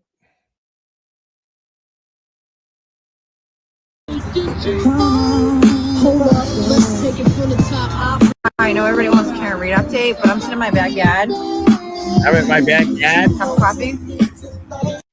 And I don't want to get a copyright ding, but she's a lawyer. Like this is how she ended Friday night. This is how this attorney who has been all over law and crime, Christina Rex, has been talking with her as some sort of legal analyst. Catherine Loftus, she's an idiot. Okay, all this time she's been saying Karen Reed is guilty, and this idiot ends up putting out a TikTok. She puts out a TikTok when Hank Brennan is hired by Michael Morrissey, and she's like, "Oh, the Commonwealth just hired Hank Brennan. Fuck around and find out." This is a professional. This is someone with a law degree. Okay, this is someone with a fucking law degree, and this is how she's responding to Hank Brennan's closing. It's I'm just gonna pretend like it didn't happen. I'm gonna sit here, ghetto fucking fabulous. God, like what I see is somebody right here who probably blew her way through fucking law school, dude.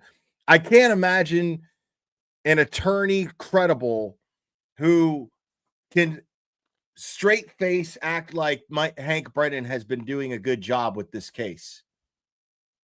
Like I just can't imagine. I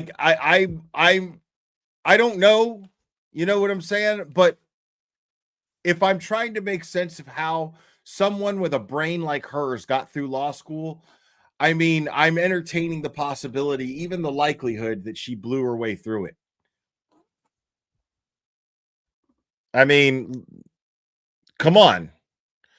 You know what she's giving me vibes of? She's giving me vibes of a teacher who got caught, who's at any point, any given moment is going to get caught having inappropriate relationships with her 13-year-old students.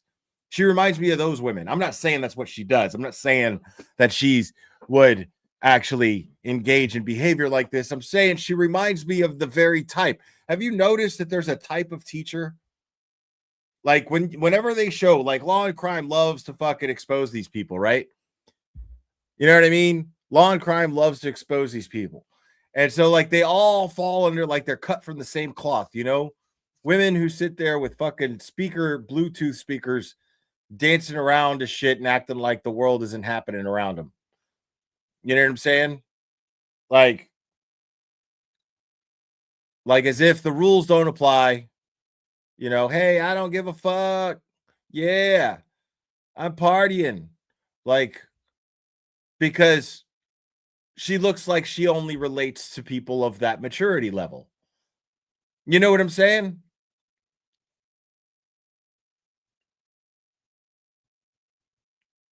Like, I don't take her seriously as a professional in any way, shape, or form, watching her behave like this.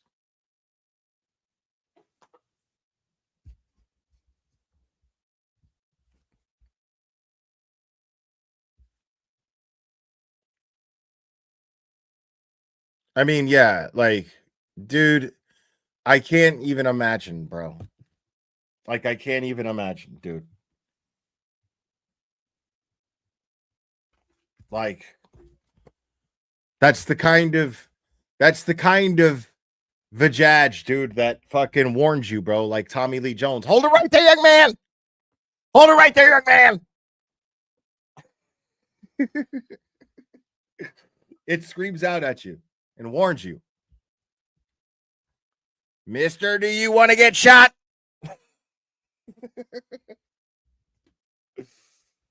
That's like, when you're done, after this horrid experience, penis ends up looking like Morgan Freeman. It's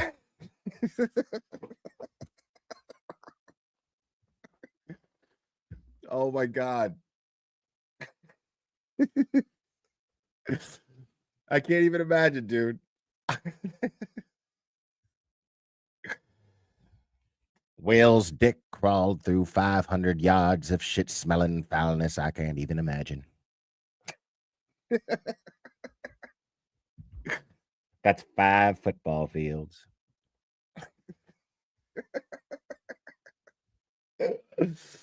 Bro, I can't even imagine. Oh! Ew! Dude! What the fuck? Oh man, so much fun. This is just there's so much ridiculous that comes out of this case. It's just wild, bro. Like, it's just absolutely wild. I say we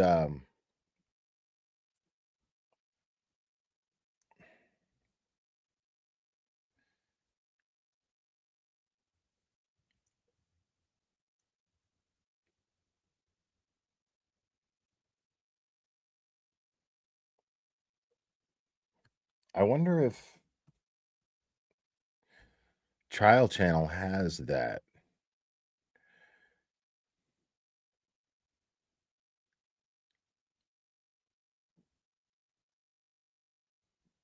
I mean, there's a lot here. There's a lot.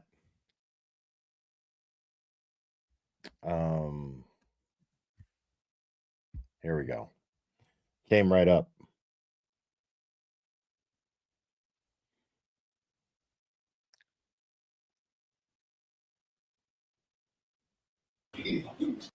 All right.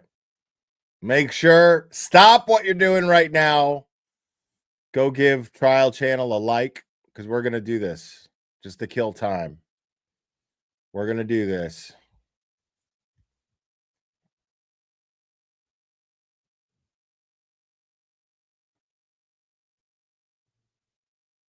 All right. And what you said from me. Thank you. Facebook. So much for the understatement report, Jerry, case down here, truth, all truth, and nothing but the truth, so help you God. I do. Good morning, Trooper.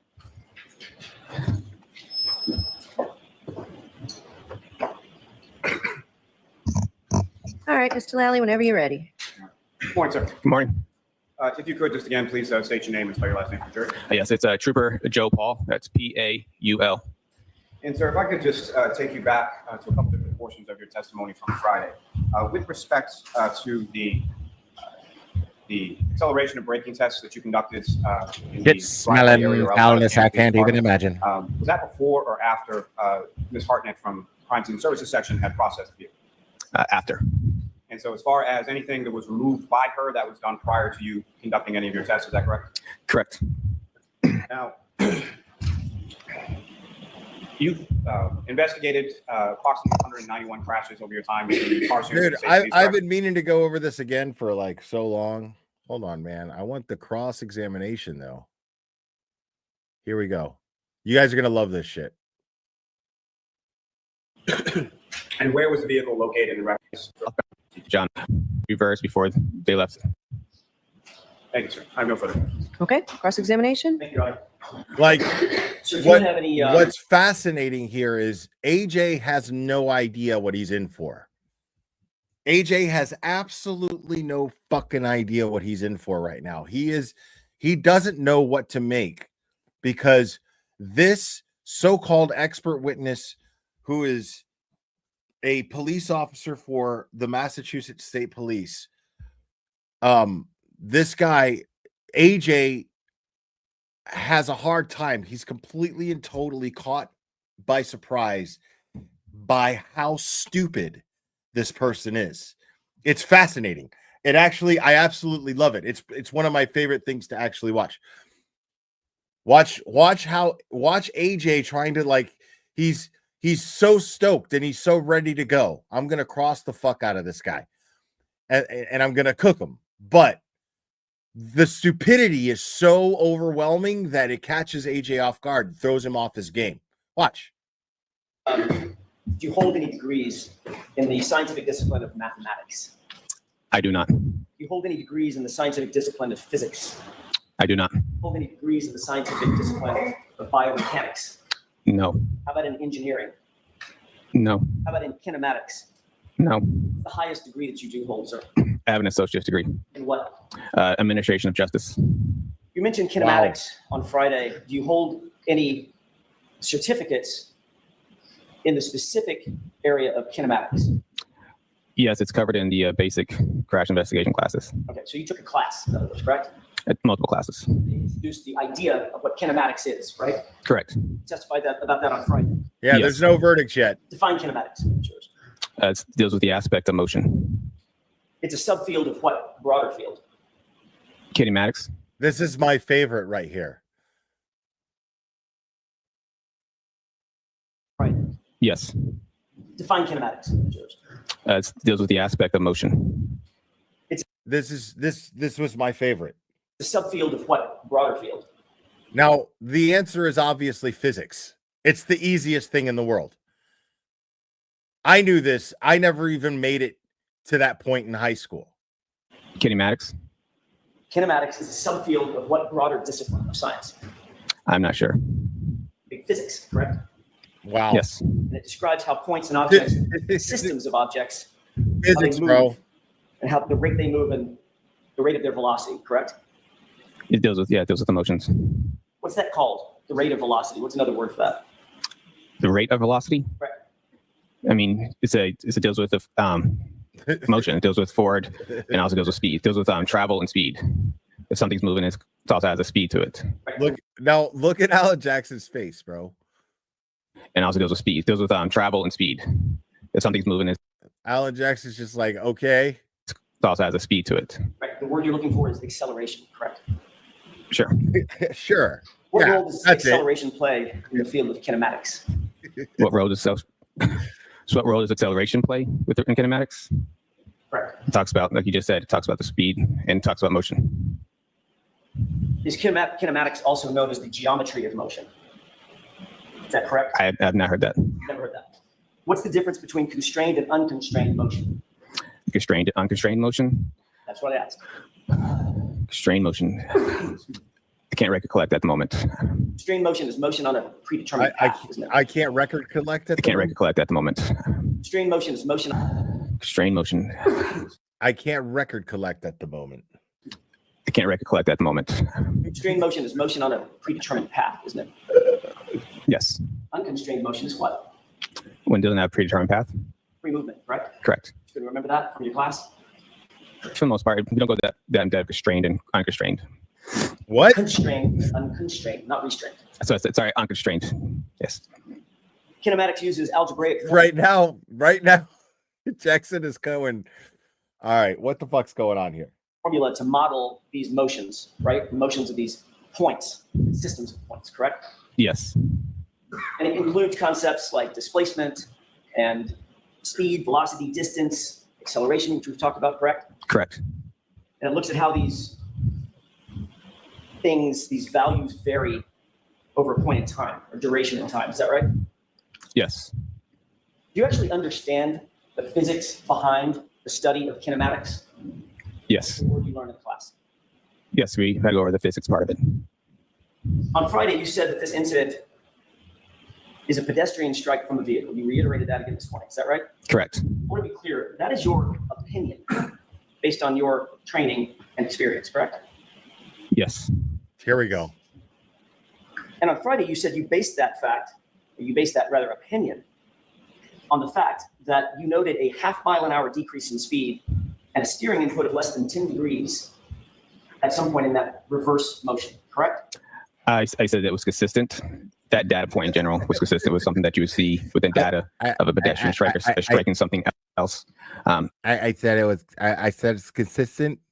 I said I do go on my report saying I can't say that's definitively where a pedestrian was struck. It's definitely the word pedestrian. What are you saying, bro? Striking something else.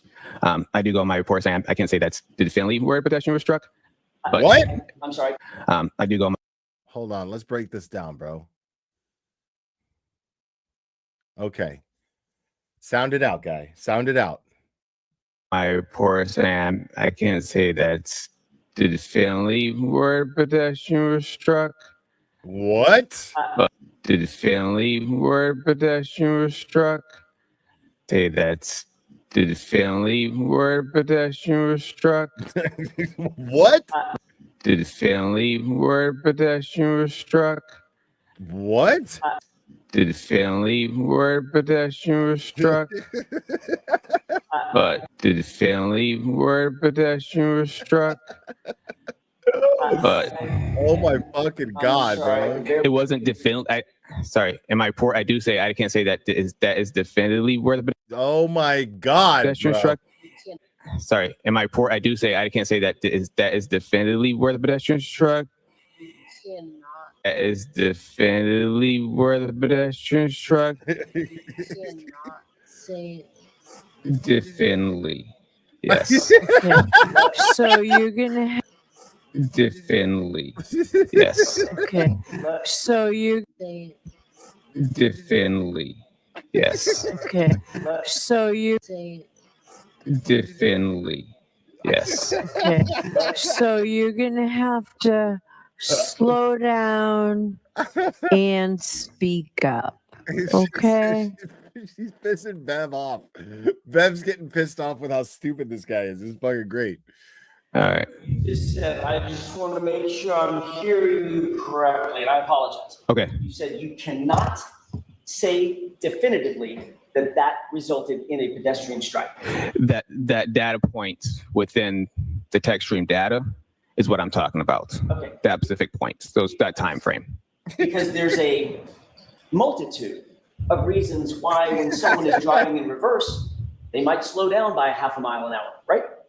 It's when I say when it's consistent, it's because there's the other aspects of it is the fact that the accelerator is consistently strong. Let him answer. What? Finish your answer. So the accelerator is consistent at a constant rate, and then it just drops by half a mile, and the steering wheel all of a sudden abruptly goes to the right.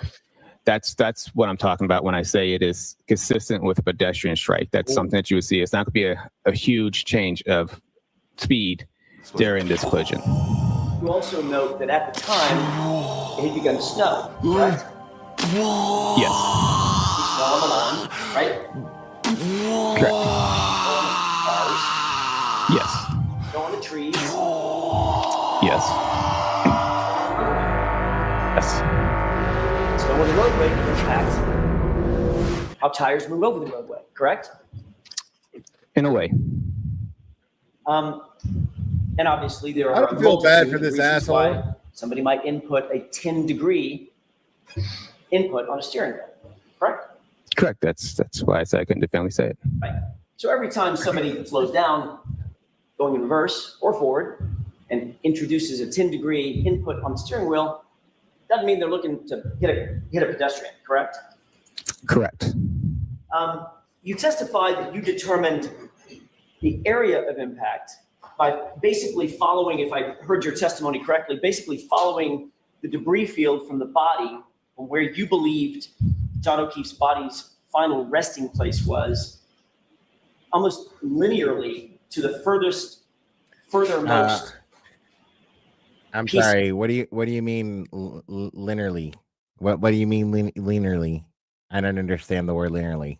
Of debris that was found. Did I get that right? Yes. In other words, you established what in your mind, or what you were told was his final resting place, and what you were told was the debris field. And you indicated that the furthermost piece of debris would basically be the area, right? It's within that line. I didn't say that is the area impact where the furthermost piece of evidence is. All right. It's just the linear, like you said earlier. It's that linear. We're going that path. That's the path that he traveled post impact with the vehicle. And that is on which that fact that you stated is on which it's a terrible question. And that's the basis for your opinion of where the area of impact was, correct? Linearly. Yes. Let's take a look at exhibit, with the court's permission, 587. It's your diagram 3. If I may approach you on just for. Okay. So you can see it. Your Honor, did we publish exhibit 587? Yes. Okay. Sir, you see diagram 3 on the board. You also have it in front of you, correct? Yes. It's easier for you to refer to what's in front of you because that's a little bit further away. Just let me know. Okay. The red arrows adjacent to the blue writing, where I'm highlighting right now, indicate basically the debris field that you explained to the jurors on Friday, correct? Yes. And then there's a point of an arrow that comes back to a wording that says pedestrian's final rest, basically right there, correct? Yes. And the debris field ends right in the middle of that spotlight, correct? Yes. All right. So that's the area of impact that you indicated to Mr. Lally you believe occurred because of the debris field and the linear portion of that debris field going from Liz88, thank you for the Venmo. the pedestrian's final rest all the way out to that final little red arrow that says red plastic B in parentheses. Correct? No, that was yes. That was Guarino. Guarino said kill me under his breath when he got to the stand. Jonah, can we have exhibit 492 published for the juror, please? Okay. While that's coming up, have you ever seen this? No, I haven't. Take a look just above the arrow. Your Honor, with the court's permission, maybe highlight or magnify the area just above the arrow. Okay. You see that? Yes, I do. Right underneath fire hydrant, correct? Correct. What does that look like to you? Piece of plastic. It's debris, correct? Correct. All right. Can we go back with the court's permission to exhibit 87? Okay. Diagram 3. You see the fire hydrant? Yes. Fire hydrant's right there, correct? Correct. That's another, according to your scale, that's probably a good 30 feet from the pedestrian's final rest, correct? Yeah, that's about right. That is the furthermost in this diagram, the furthermost piece of debris on the diagram, correct? Correct. So now your testimony changed that this, in fact, is the area of impact. No, Why not? because it's just a piece of debris. I'm talking about the path. You follow the path of debris field. Debris can move and change. The debris doesn't fly backward, does it? I'm saying Oops. Oops. So this is interesting testimony considering that even in Brennan's closing arguments, and an entire trial later, Brennan even makes it a point to say that they don't know when the impact took place and where the impact took place. That they have no idea. They don't know. They don't know. So here is this dickhead who they never even called in the second trial. And he's actually giving a better explanation than the experts that Brennan hired, which is fascinating. You pointed to like just the fire hydrant as the area impact for the debris where that one piece of plastic was, saying that's the area impact is right next to the fire hydrant. Are you asking me a question? Yeah, that's what you said, right? I'm asking you. I'm making sure I'm understanding what you're saying so I can answer the right. Ask the question again, Mr. Jackson. In fact, you indicated on Friday that your analysis. Fucking. Oh, I thought you said that you were okay, Spider. I am okay. You're not okay, Spider. No, I thought that you said that you were okay, Spider.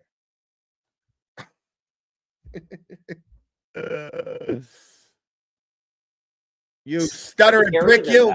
Was predicated on, based on, the furthermost piece of debris from the pedestrian's body that you were aware of, which is right there, red plastic B, correct? I said I said you said earlier with the linear equation. I mean, it might have moved it over more, but it's the debris, the start of that debris, and when that is, I can't say that's definitely the point of area impact or the point of impact. The start of that brie, the start of that brie, I can't definitely say what. I cannot say that is the point of it. That's definitely the part, but it's the debris, the start of that brie, the one that is. I can't say that's definitely the point of area impact. The start of that brie, the point of impact. I cannot say that is the point of impact right there. You just kind of follow the linear path because they have to follow in a direct path that way. Okay, so now your testimony is that's not the area of impact. I never said that was the area impact. I said it's after that. Trooper, we were all here on Friday. Okay. That's exactly what you said under questioning by Mr. Lally, wasn't it? Objection. Sustained. Didn't you say on Friday that you determined the area of impact for Mr. O'Keefe, the point of impact, was red plastic B because that was the furthermost piece of debris you were aware of from the final point of rest from Mr. O'Keefe's body. Isn't that what you said? I don't believe that's my exact words. Okay, I'm not asking if it was your exact words. I don't have a transcript of it. I'm asking you, is that what you tried to impart to the jurors? Dude. What I said to the jury, I said after that. That's the start of, that's the last point of evidence that I had. I said the area impact is probably along the roadway after that point. I mean, like before it, if you have to walk towards him. I'm sorry, I keep doing that because I think you're done. Are you done? I am done now. Are you done? Now you're aware. Are you done mumbling? Debris looks like taillight material right under the fire hydrant, correct? Correct. If the area of impact, which you indicated on Friday, was where this red plastic B is, you would be wrong, right? Your analysis would be flawed. No, because that's not what I said. I said it's along the roadway and it's going to be after that point. Okay, so is the area of impact now where the fire hydrant is? Objection. Ask it differently. Are you now indicating, because now you realize that there's a piece of debris directly under the fire hydrant, are you now indicating that that's the area of impact where John O'Keefe's body was struck? Objection. Sustained. Why? I mean, yeah, dude, this is. Let's take a look at exhibit, with the court's permission, 279. Okay. Take a look at exhibit 279. I want to draw your attention to that piece right there, okay, of plastic. You see it? Yes. You describe it for me. Just physically, what does that look like? It looks like clear plastic with a little bit of red and black on the top part. Okay, maybe in a triangular shape. Is that fair? Correct. Okay. Now, if we could go back to, with the court's permission, exhibit 492. Okay. and highlight just above the ruler. How would you describe that piece of material? It looks like the same piece. Does that, based on that, does that appear to be part of the taillight material that was found at the scene? Correct. Now, based on that, are you now suggesting, if we could go with the court's permission, if we could go back to 587, I'll stop jumping around just a second. I think we Okay. just get back to 587. Oh, sorry, it's diagram 3. Thanks. Now, seeing what you just now seen in terms of that piece of plastic, it appears to be from the taillight. Does that appear to be under the fire hydrant, which is highlighted? Same piece. Yes. Okay. Based on that, Like one of the changes, maybe it's a little further away, but besides that, it's a linear field. I'm not talking about like one point. It's you kind of follow the middle of the debris field, and that should be the path. You follow the middle of the debris field. the point of impact is along the roadway. Where along the roadway, if you can show the jurors, where along the roadway, in your expert opinion, was the point of impact? Right. It should be within, if you follow from pedestrians, find a rest here, just kind of follow it back. What? That's what I'm talking about, linear field. I can't. What? So now you've indicated an area, I can follow your laser pointer, an area along here, correct? Yes, somewhere in there. All right, if I have my spotlight, is that, if I leave it right there, is that about where the middle of the spotlight, about where you believe the area of impact is? It's within, I guess you can say it's within that area. I don't know, definitely there's nothing on the roadway that has a definitive point that says this is the area impact right here. It's within the roadway based on the evidence at the scene. Okay. Mr. Paul, sorry, Trooper Paul, I'm asking you, based on your expert opinion and your conclusions, based on your full analysis, can you point me to within an area of 5 feet or so on the roadway where you believe the area of impact is? Is my spotlight basically highlighting the area that you believe, in your opinion, was the area of impact? Do you have that laser pointer? I do. Why don't we let him show you? It'd be easier for the jury to see.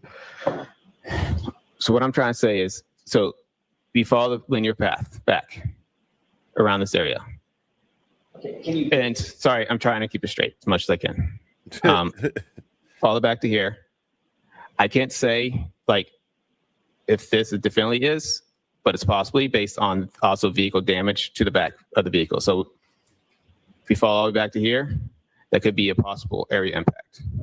So when you say that area there, I want to be very clear for the record that what you highlighted is an area basically just to the left of an X that's on the roadway, on the bottom of diagram 3, toward the lower part of diagram 3. It's correct. You would use your circle almost to kind of be a good area around. Sorry, you can use a circle around here. This would be around the area. Bro. Okay. So using your scale, that scale is going from full left to full right, it's plus or minus 40 feet, right? Switch. Can't see it. So say again. Say the question. That scale is 40 feet. Going from full left, full right, 40 feet. It's 40 feet. It's a 10-foot scale. Okay, sorry, 20 feet. My mistake. I was okay. That was terrible. 20 feet. Thank you. All right, so if you use that scale, can you estimate for the jurors? I'm just going to use this X as a starting point. You estimate for the jurors for this X that I've highlighted. I missed this. Pedestrian's final rest. Thank you so much, Sunny Days. Thanks for making today a good time. It's taking my mind off the verdict. Right on. Yeah. That's the idea. Because I mean, I'd be a mess right now. Dude, I woke up at like 5 this morning just staring at my ceiling. Like, what the fuck, man? Let's go. I need those jurors in that room fucking hammering this out. What's that number? Doesn't have to be exact. Give me an estimate. So, I mean, it could be within 30 feet because I tell you this also on my scale, this 2 and 3 is 50 feet from each other. Is how much? 50. Okay. 50. So would you agree that from this X down here, Stayed with his body and went with him being projected. objection.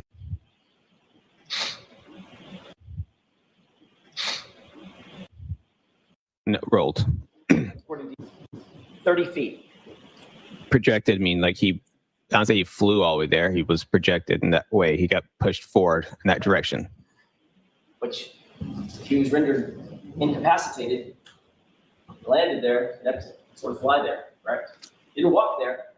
Right. I mean, would you definitely flying like literally off the ground the whole entire time, or? Well, you tell me. You're the expert. Right. I mean, when we say projected, we mean he gets projected, and they usually have a landing phase, and they land, and then they either roll or tumble to final rest. Okay. How far do you think he landed?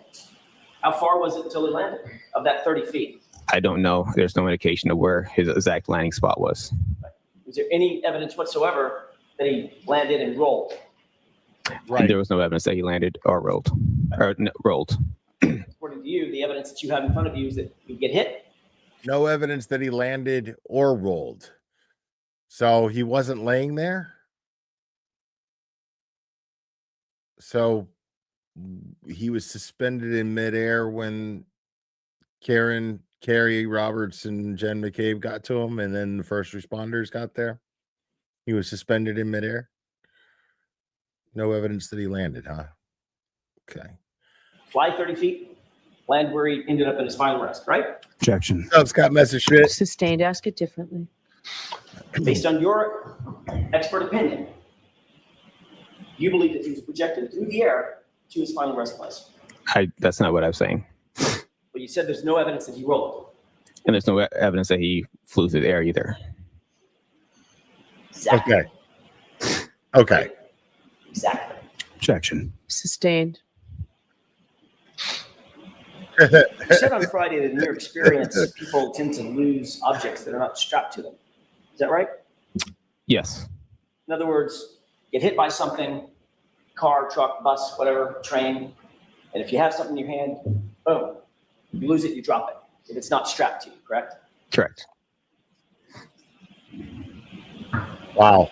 How do you suppose that Mr. O'Keefe, in your opinion, held on to that glass cup that was found right next to him over the course of 30 feet being projected? Objection. I'll allow it. Do you have a theory on that? I don't know. Even Bev wants to hear this shit. Bev's like, yeah, I got to hear this. Just could have been with him the whole way. I don't know. I wasn't there, so I don't know how the glass stayed with his body and went with him to the final rest. Because it was planted there. It's just common sense. You have to believe it. It was in his hand. He Common held on to sense, the entire Dixie, so time it was he being planted projected. there. Right. It's possibly it could have been in his hand. It could have been tucked next to his clothing. Could Did you say tucked in? I mean, like could have been next to his body. So when he projected, the glass was with his body as it was also. Tucked in. It's possible. It was in his hand. He held on. Okay. I love this. I love this. I got to hear this one more time. To it the entire time it was being projected. Right. It's possibly it could have been in his hand. It could have been tucked next to his clothing. Could Did you say tucked in? Tucked into his clothing. Look, what's funny is Alan Jackson. What you're seeing is the face of Alan Jackson wondering if he's being fucked with right now. Right now, Alan Jackson is like, am I being fucking punked? Am I being trolled right now? Is this guy really this fucking stupid? Did he just fucking say that the cup could have been tucked into his clothing and that's how it landed next to him? What?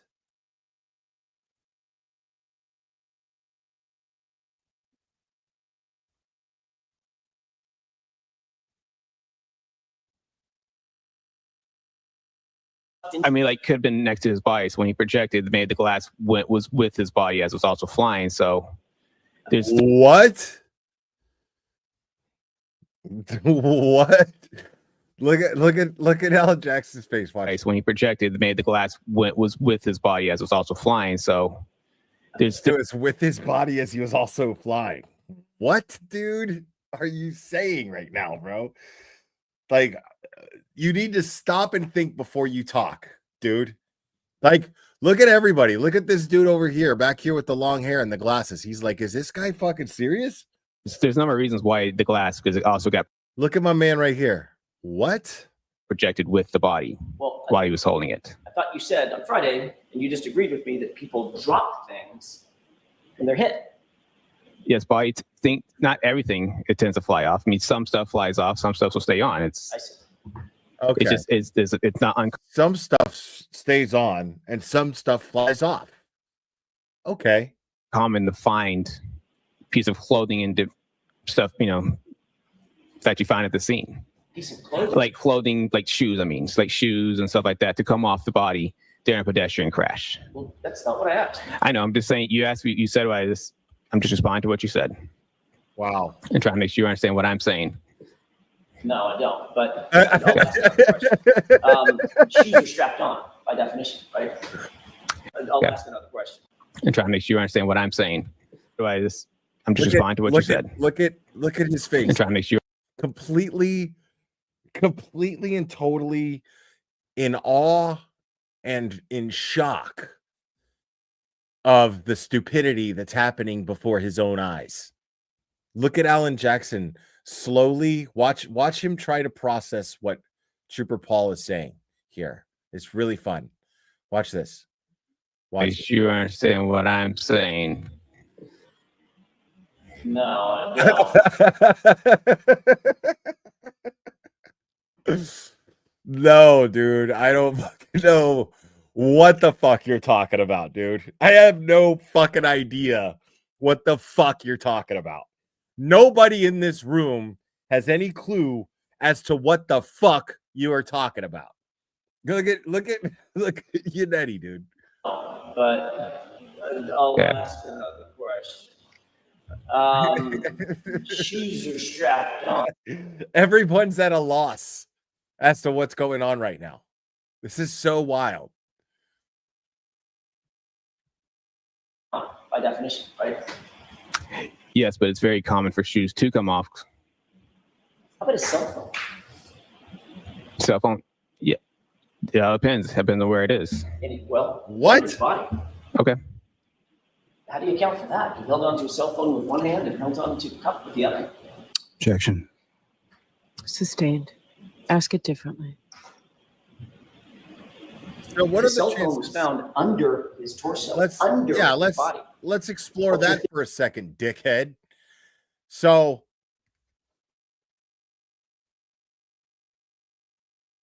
it's very likely, based on this guy, he said on direct when Lally was questioning him the Friday prior to this, said that you're going to drop things.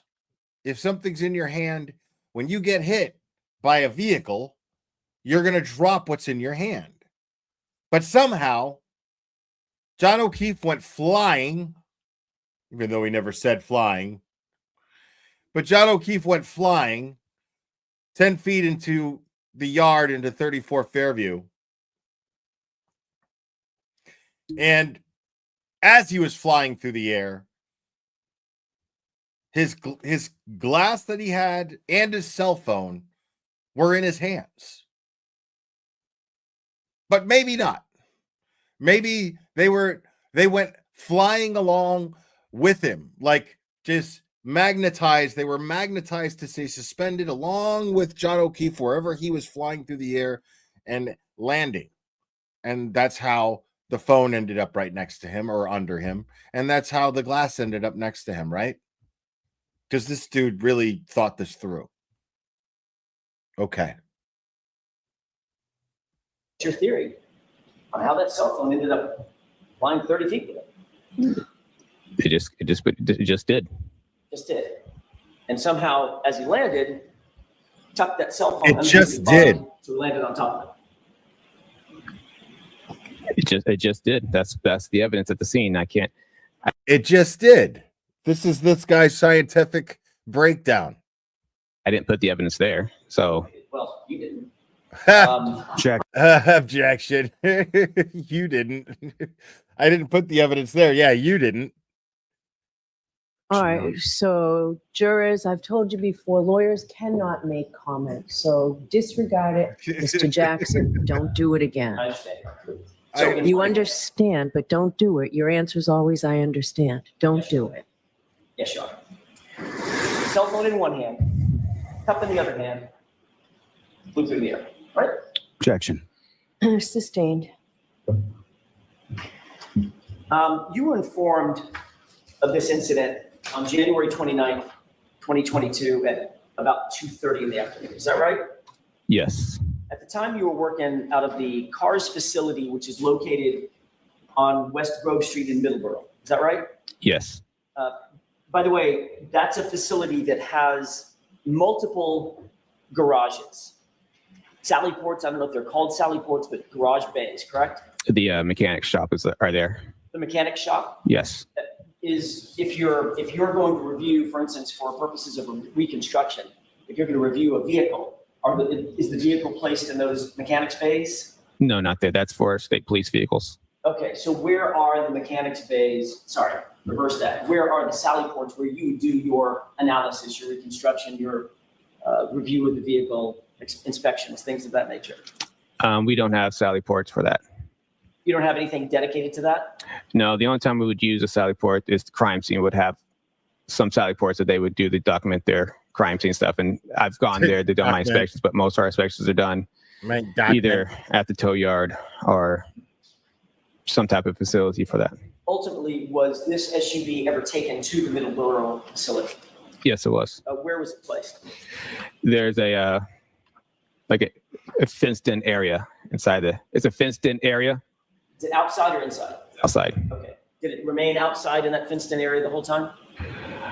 I don't know the exact time. It was there for a while, then it got moved. Where did it get moved to? I'm not sure where they moved it immediately after it left Middleborough. Are you familiar with the Foxborough location at MSP? Yes. That have Sally ports or bays for inspection and evaluation?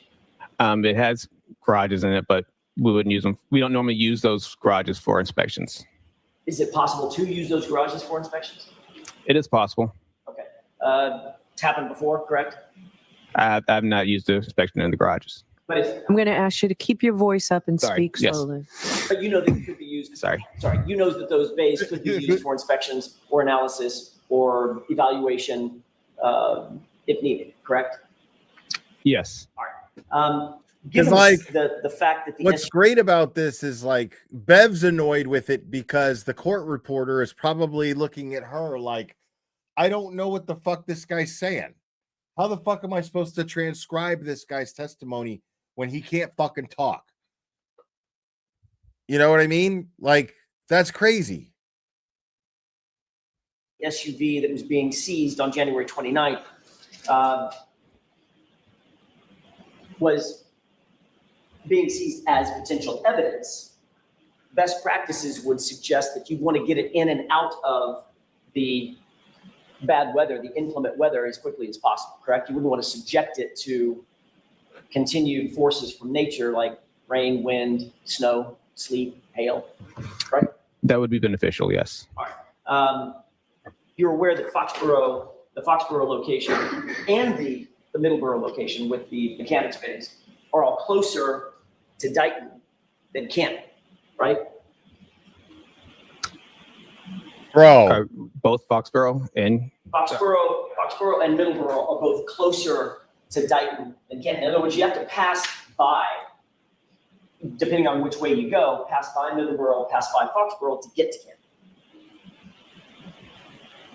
So from where? Wow, dude. So from from Dighton. Where the vehicle was where seized, the vehicle was fucking towed from, dude. Going toward Canton, you pass by either Middleborough or Foxborough to get to Canton, right? I don't believe you'd pass by Middleborough to get to Canton, but you pass by Foxborough. All right. The car was not taken to Foxborough, was it? No. As a matter of fact, the car was taken basically double the distance all the way to Canton to that Sally Port, correct? Objection. Do you know that? Is that double the distance? I don't know the exact distance. I know it was in Canton. And you know it's far to Canton. From Dighton, yes. Right. Wait, what? Really? And you're also aware that because you've been to the scene, assuming, correct? The 34 Fairview, Yes, I have. and you've been to Canton, PD. Yes, I have. You know, those two locations are about 3-4 minutes apart. Yeah, I can say that. Okay, all right. When you started, you're gonna have to hold on a second there, my man. Hold on 1 second. You're gonna have to hold on a second.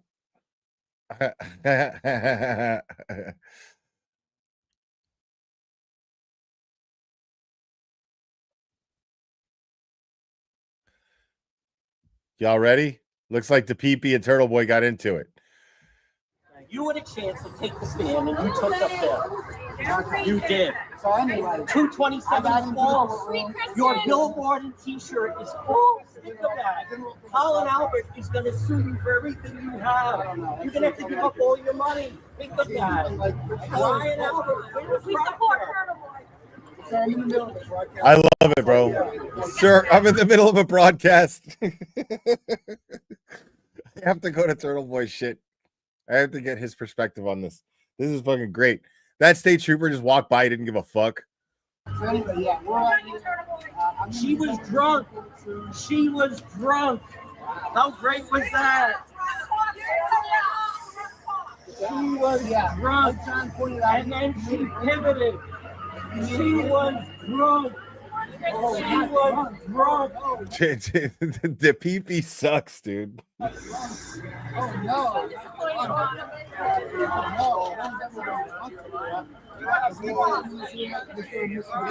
Listen, Turtle. Listen, Turtle.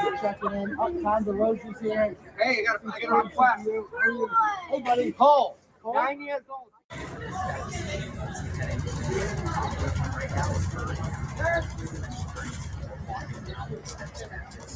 Yeah, they're coming. Yeah, in response to the Now that you don't have to prepare anymore. Yes, Can you explain why that's important to you? I think what happened last year with the same verdict form explains that the jurors insult on it. And I said as much. It's mind-blowing to me. It's mind-blowing to me after everything that happened with the last jury, what that happened with the last trial, because of the fucking verdict form, that she didn't change the verdict form this time. Like, that's the problem. I feel well, I feel strong, and hopefully we'll do the right thing. What are you going to do? Chose now. What are you going to do right now? Eat something. Do you feel more confident gonna with eat 7 women on the jury? She's gonna eat some pickle chips. You know what the breakdown is? Is that what it is? 7 women, 5 men. Jesus. Stop. Dude, look at how crazy that is. A fucking media frenzy, dude. Somebody lost a shoe. You chose not to play extended clips. Those media clips that said you might pull more people than you. That's wild, bro. Hold on. I gotta let's see. Let's see if Turtle Boy went live.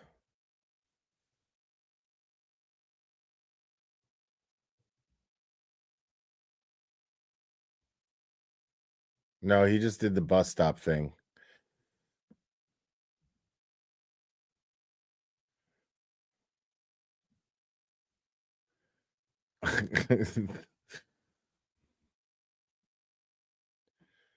Yeah, he hasn't posted anything yet.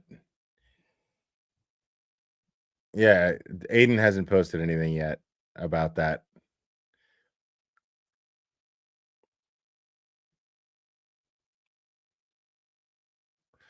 Let's for shits and giggles just watch the last time Aiden trolled the PP, because that shit is just really funny. Shit is very funny to me, dude. We'll go back to Trooper Paul's testimony in a bit.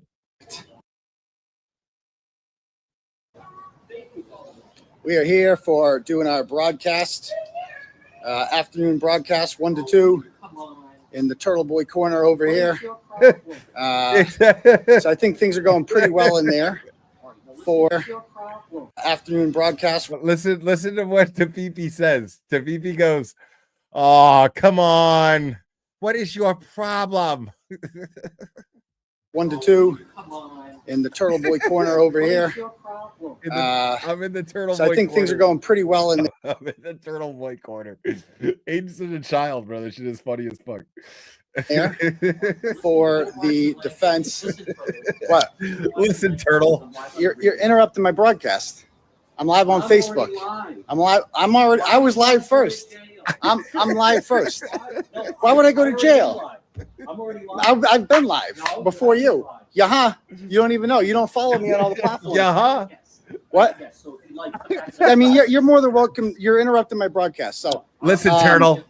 I'm just trying to do a broadcast. But I like it right here. Just well, I have attorney. What's his face? We're gonna. I have attorney. What's his face? I mean, it's my broadcast, John. I don't know. I like because I don't. There's no room over there, and this is the Turtle Boy corner. Okay, so it's the turtle boy corner, dude. I can't, dude. This is the funniest shit ever, dude. This is so fucking stupid. That this is so like I can't believe that this is real life, bro. Like these are the surrounding shenanigans from Karen Reed, like in the Karen Reed case. The surrounding shenanigans. I love it. I can't get enough. What, John? We're just trying to please stop interrupting the broadcast. FCC regulations. We're trying to do some reg. I know, but you got to watch your language. I'm on Facebook Live. Okay. It does matter because it's against the Facebook rules. It's against the Facebook rules. It is. You know it is, John. I know. You got to take it easy on the witness intimidation. Okay. So we're just trying to do a broadcast. Yeah, John. We're just trying. So anyway, we're trying to do a broadcast here. Doing a broadcast about, I don't know, how do you guys think court's going? I think it's going pretty well for the Reed team. I think that Matthew DeSogra is an excellent witness for the for the defense, rather, not the prosecution. And you know, it's like Wimbledon in there. You know, Hank is trying to fire in some serves, but DeSogra is just using that beautiful backhand of his to just hit him back over and over again. And let me tell you, folks, the jury is eating out of the palm of Matthew DeSogra's hands right now. And they just look flustered. And it's like they're just ready. They're ready to acquit Karen Reed. They are. That's, you know, I saw one woman actually mouth. I can read their mouths. And one of them is actually saying, I believe she said, wow, this little dick weasel Hank sucks. And I was aghast. I was aghast by what I was witnessing. So, you know, we are live on Facebook right now for doing our live broadcast. It's being interrupted.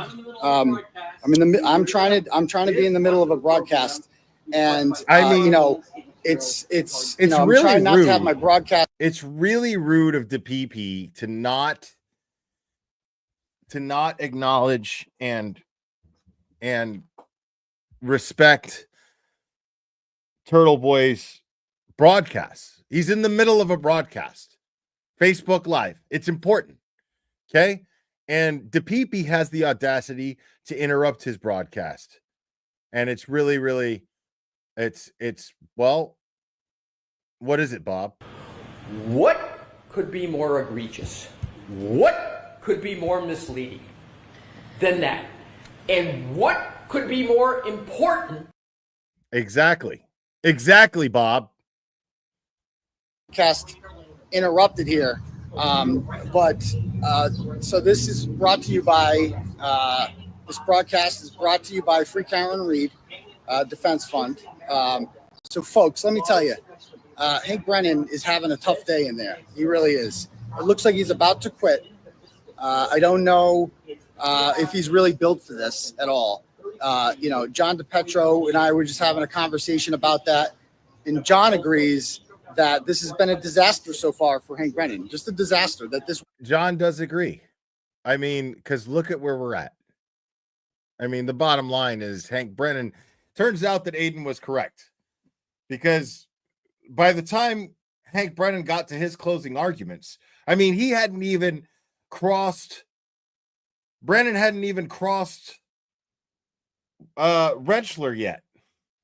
He already had, like, sure enough, it turns out that Hank Brennan was not built for this. He did not. He fell short. He fell short. He failed. He flunked. He's a flunky. Hank Brennan is a fucking flunky. Okay? He was supposed to prove the prosecution's case, and he flunked. And he's not cut out for it. He doesn't have the PP for it. This witness is very credible, that everybody likes him, and that, he really knows his stuff. There was no collision. John finally admitted it to me that there was no collision. That he told me. When it comes to justice, bro, okay, you got to have a swinging dick. Okay? Spanky Brennan doesn't have a swinging dick. All right? When it comes to this shit, you got to have a swinging dick. You got everybody on Karen Reed's defense team's got swinging dicks. You got fucking all of the expert witnesses for Karen Reed swinging dicks. You know what I'm saying? Spanky doesn't have a swinging dick. You think Burgess has a swinging dick? No, dude. No. You think fucking Welcher has a swinging dick? No. Okay? You're not cut out for this shit, bro. They don't have the penis for it. It's not a thing. Metaphorical or otherwise. Okay? Doesn't have it. Brendan doesn't have it. Told me earlier that he was under the impression that there was, but after hearing Matthew DeSogra today, he was just so convincing. He was so convincing that you have, it's kind of undeniable now. It's kind of undeniable now, folks. So let me tell you guys. So we're going to have some great guests later. We're doing Turtle Club tonight. It's called Sex Cult. Some people call it Sex Cult. I apologize for not making a post. We're going to do it tonight at 10 o'clock. Members only. Join up if you can on tpdailynews.com. What do you guys think? How do you guys think the trial is going? Is it going well? What do you guys think? Is it going? How would you guys describe it so far? What do you guys think? So, during direct, but during the cross-examination, they're visibly bored by it. They're visibly bored by it. So, we're trying to, a little distraction here. I'm trying to focus. Close quarters over here. The PP keeps looking to see if a state trooper's coming. He's got such a fucking boner for Turtle Boy going back to jail. It's so funny. I love to see these people fucking get all creamy to the idea of Turtle Boy going back to jail, and it just never happens. I fucking love that shit. I'm a big fan. All right, let's go back to Trooper Paul's testimony. I just wanted to get a reminder. I'm hoping that Turtle Boy posts some new shit, man. Like whatever New York Post was picking up there.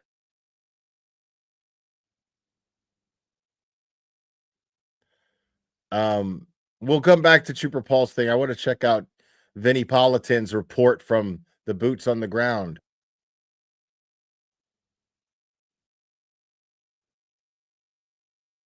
Find.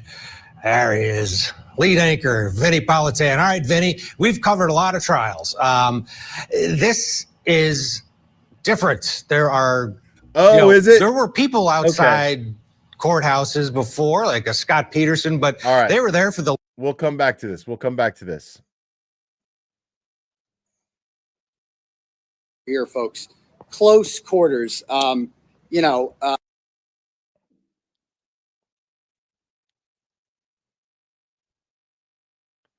No, bro.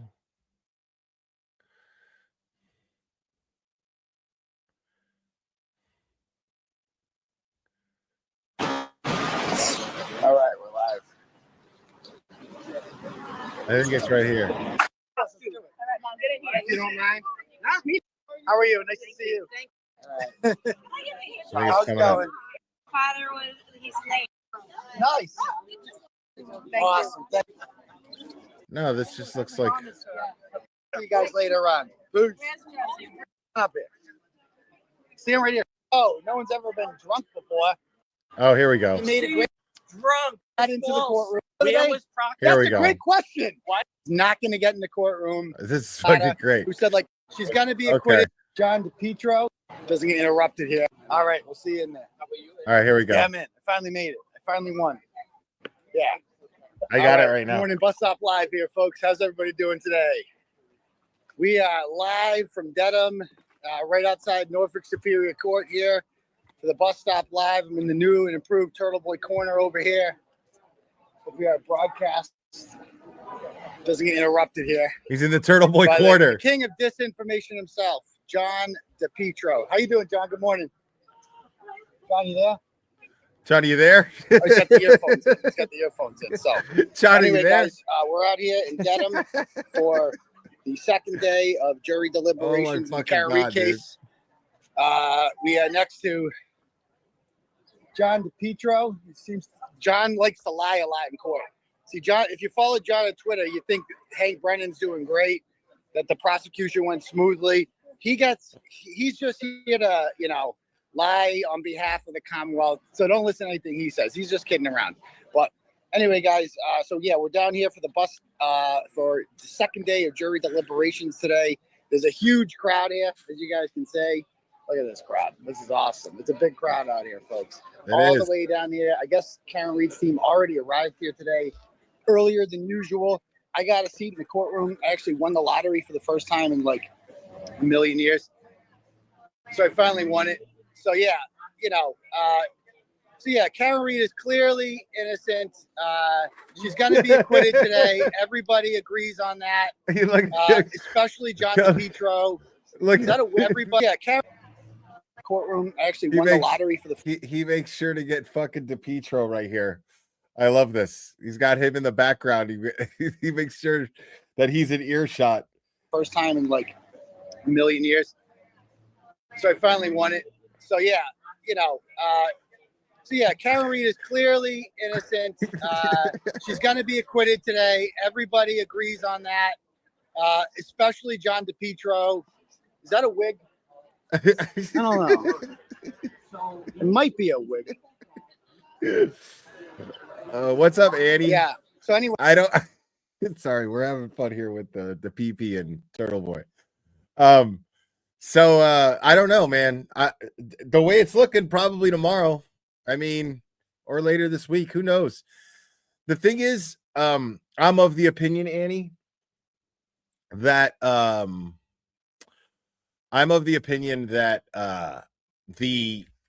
longer the deliberation takes, the better for Karen, honestly, because the defense provided more information to review than the prosecution.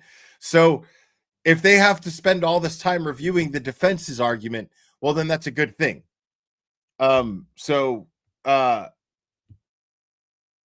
Yeah, like that's definitely leaning more towards, in my opinion, chances of a not guilty verdict all the way down. But I mean, dude, that verdict form, really annoying. Same thing as last year, and it caused all kinds of problems, as we already know. So I don't know what to expect now. The form is ass. Absolutely. It absolutely is. Yes. Anyway, John's just lying. He's just lying. He's on his broadcast right now. He's just lying again. I think he might even be on Court TV. I don't know. If he's on with Julie Grant, there's definitely a lot of lies going on there, because all Julie Grant does is lie. All she does is cover for the Commonwealth. She doesn't report any of the interesting facts. She doesn't report about the testimony of Dr. La Posada, who said like a million times that John O'Keefe was not hit by a car, and that obviously Karen Reed couldn't have killed him with the car. There's a million things, that the arm doesn't add up. John's arm would have been smashed a million things. Smithereens if that happened. John, you agree with that, right, John? John, are you there? Hi, Julie. Hi, Julie. Yeah. So anyway, yeah, we're out here. John doesn't like it. John hasn't been here the last couple weeks because he's lost the lottery. He lost again this week. He's an alternate. He's not going to get in the courtroom. So it's going to be hard for him to spread disinformation today. But he'll try. He'll try. I can't believe that this is real life, bro. Like, I seriously can't fucking believe that that these are the shenanigans that take place outside of what is no doubt going to be one of the most talked about cases in American history. And this is,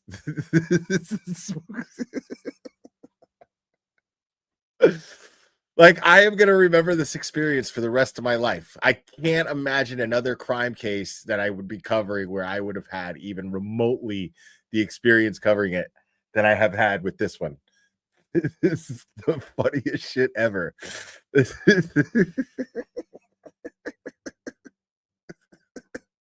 Oh my God, dude. Probably lying on there right now. He's probably lying on there right now. He's definitely lying. He's on court TV. He's definitely lying. There's a sign going up there. If he's on court TV, he's definitely lying, dude. Why'd you take the fifth? What's up? I got in the courtroom, right? How about the fact I got in the courtroom, why'd right? you take the fifth? I got in the courtroom, How right? about the fact that If I didn't, 227 definitely happened. Of course it happened, John.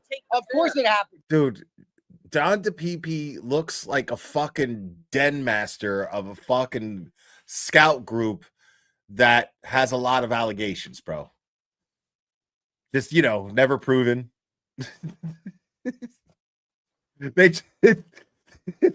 They send him to another troop like a priest.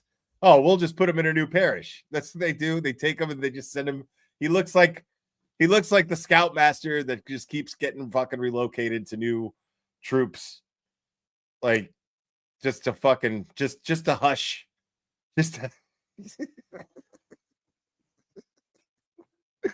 I mean, fucking look at him, dude. Just imagine him in a fucking Boy Scout uniform. Fucking Weeblos and shit. Dude, how are you supposed to take this guy? I don't understand how people take this dude seriously, dude. I have no idea. Like, this is the wildest shit I've ever seen. Joe, why do you lie in the courtroom? Why do you lie in the courtroom? Well, why? when Why do this you whole lie thing about is stuff done, there? I hope everybody realizes What that happens when you're Karen gonna Reed's be acquitted? broke, What happens and when you're Karen gonna Reed's die acquitted? in jail. Well, you just think like I'm going to die should. in jail? Yes. Wow. How am I going to Broke. die in jail? I was just Because acquitted the other day. Look, dude, look at this guy, bro. He's got those glasses that turn kind of dark.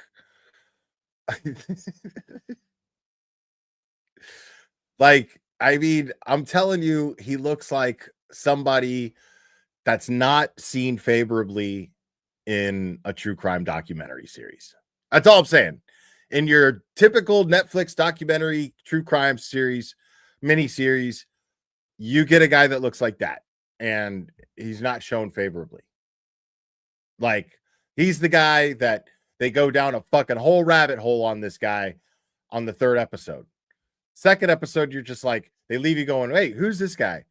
And then fucking next thing you know, you see him in a fucking scout uniform, and then there's a whole deep dive on this guy in the third episode, and leaves the viewer going, oh my God, I can't believe I wasn't thinking about this guy.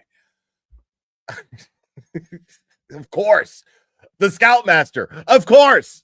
Jail. Well, you think I'm going to die in jail? Yes. How am I going to die in jail? I was Bro, look at him, dude. Look at him.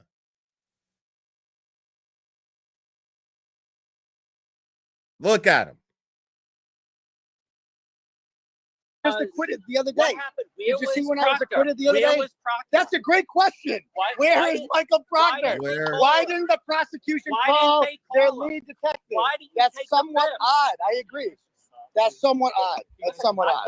So anyway, I'm just doing a live broadcast. I'm just doing my morning bus stop live checking over here. This is my corner. I urinated here. This is mine. Okay? You had a chance to take the stand and you took the fifth.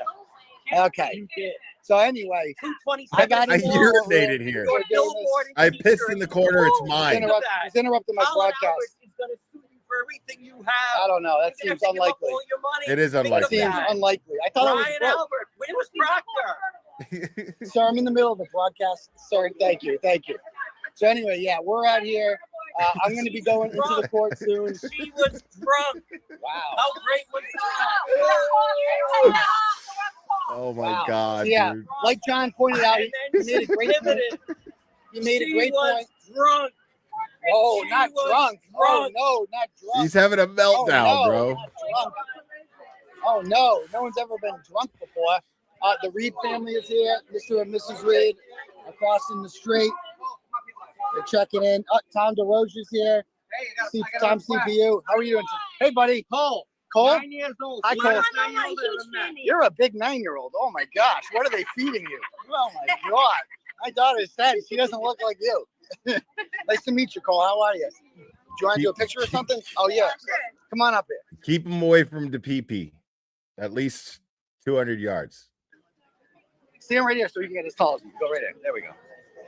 There we go. nice. That's awesome. Like you'll probably Yeah, you'll probably never see the PP streaming from a playground or a school. He's probably not allowed near them. Nice. What's up, buddy? How are you? Kids coming in. There you go. There you go. Oh my gosh, Lee, how are you? Nice to see you. Pleasure. Thank you for coming. Thank you for Awesome. everything you do. Good, thanks. How are you? Hey, Nice I'm to see doing you. great. I'm doing How's great. everything good? Awesome. Yeah. Awesome. Katie Yeah, Moore, yeah, thank you so much. If you don't mind. Appreciate you. Was Turtle Boy found not guilty? Yes, he was found not guilty of violating a restraining order. He's still got a few more things to fight off, but he was officially found not guilty for violating a restraining order against fake victim. So yeah.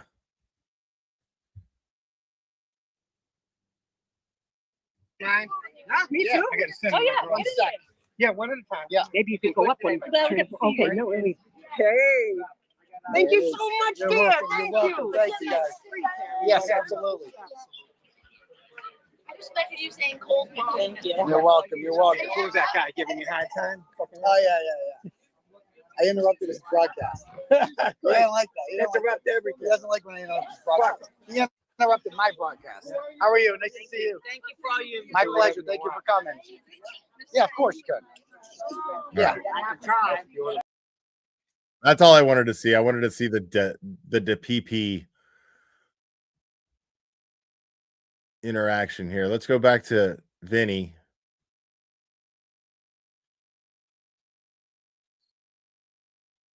It is unique. Give us your perspective of it and set the scene from your perspective. Wait, what? It is unique, but they were there for the lynching.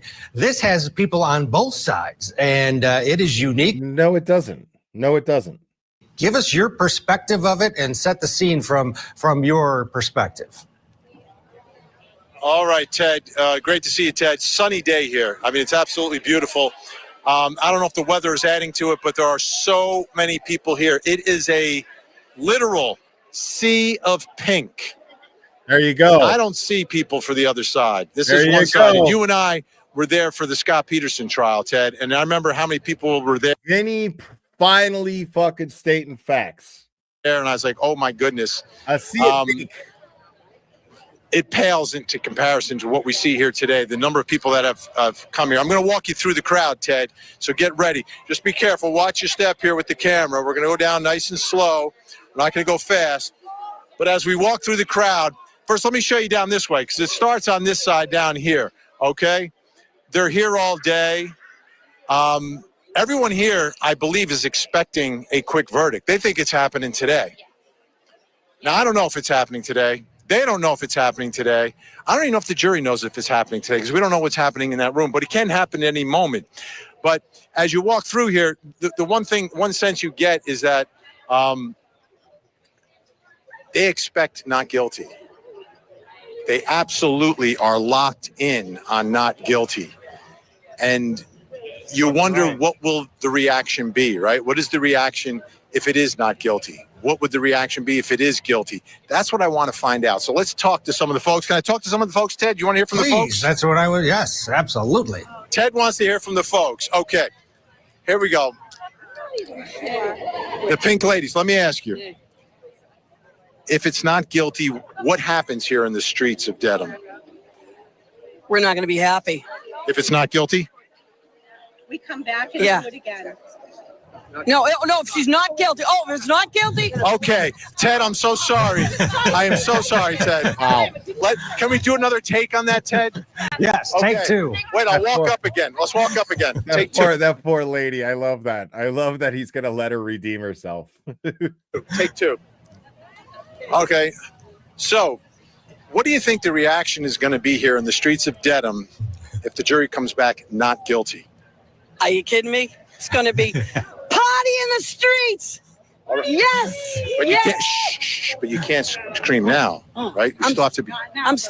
Oh, please. If Karen comes back and it comes back not guilty, this place is going to be joy. It's going to be wild. It's going to be tears.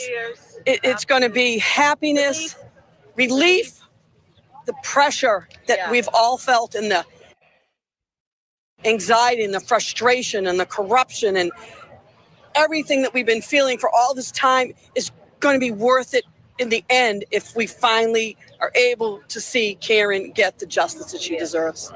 Now, Ted, I don't know if you can notice, but the lipstick actually matches the shirt. That's right. This is not my first rodeo. All right, not first rodeo. Let me ask you a question. Who wants to speak here? I will. You'll speak. I want to ask you on the other side. If this jury comes back and says guilty, Yeah. what do you think happens here in the streets of Dedham? Sad, very sad time because we all know she's not guilty. He wasn't hit by a car, and John O'Keefe was not hit by a car. It's very simple. But if they do come back guilty, we'll all be very saddened, and there'll be a lot of I don't know. What else can I say? No, that's interesting. I just want the truth. That's all we want is the truth, right? Yeah. All right. We want the truth. And it's too bad that they don't find the truth and actually go after the people that actually did kill John O'Keefe. Because now you've got an innocent woman being framed and people that did it are getting away with murder. And that's just not right. Okay. Thank you so much. All right. We're going to walk further down here. You see some of the stars and stripes, Ted. You can see those as well. This is, Ted, I'm going to show you the VIP section. You ready, Ted? Yes. These folks, you got to get here early They got to get shade. the lawn Oh, chairs. yeah. 6 a.m. 6 a.m. they got here to get the spot under the tree. You got the shade. You're ready. I just haven't seen any of the waiters or waitresses coming by yet to serve them lunch, but I'm I have sure a that's feeling just they around the brought corner. their own in Let me those ask. tumblers, but Yeah, they brought some of their own refreshments. That is true, Ted. Here's crackers right here. Okay. She does not want to be on camera, but this guy does. Ted. Oh, I've seen that dude. You ready, Ted, for the best dressed man? Best dressed man right here. There's my man. How's it going? Going good. Let me ask you, how long did it take you to decide what you were going to wear for the verdict watch today? I just open up the closet and just pick what I feel. Yeah. Will you come every day? Because, the verdict may not be today. It could be in any minute, any moment, but it may not be today. Will you be here tomorrow? I'll be here as long as it takes. As long as it takes. Absolutely. Okay. All right. I mean, I'm so jealous, Ted. I'm so jealous that he's got that outfit and I don't have that outfit. Are you guys going to come every day? Yeah, I would like to. As long as it takes. As long as it takes? Yeah, as long as it takes. Are you using vacation days today or? I don't think I'm it's off anybody's business, but Okay. No, I'm just wondering. I don't know. No, I'm just wondering because it takes time to be here. Right. Yeah, shindigs. Right. Like, to me, that Jobs. Just quit your jobs. well, to me, it demonstrates the level of belief, right, and concern that you have that you would take your own personal time to come here. I mean, that's making a statement. Yeah. I believe. Okay. But you'll be here every day. Be here every day. We'll take attendance. Make sure you're here. All right. All right. So, Ted, the other thing that is really interesting, everyone's got a camera, right? Which is awesome. Can I speak with you? Sure. Let me ask you, why do you think so many show up? Like so many. I've never seen this. The closest to we would get to this, Ted, is this probably close to Michael Jackson, maybe? yes, absolutely. Yep. Yeah, this is And that was the world's most famous celebrity. This is Karen Reed. Nobody knew her before this. Right. Why so many people? I think people are just convicted in what they believe. Whether you feel for the family, which I do, but I don't believe she did it. Yeah, that's And crazy. people are strong about that. They would. So, wow. So Jess Machado posted that the court is closed Thursday and Friday. So if no verdict by then, we go into Monday. That's all Bev and her long weekends. Who does that in the middle of deliberations? I've never heard of that shit in my life. I have never seen a judge do that shit. Like I don't understand. Like, like you can see the support that Karen Reed has right now. Like this is not even a question that the world is looking at this and going, this woman should be walking free. She's absolutely innocent of this crime. This is ridiculous.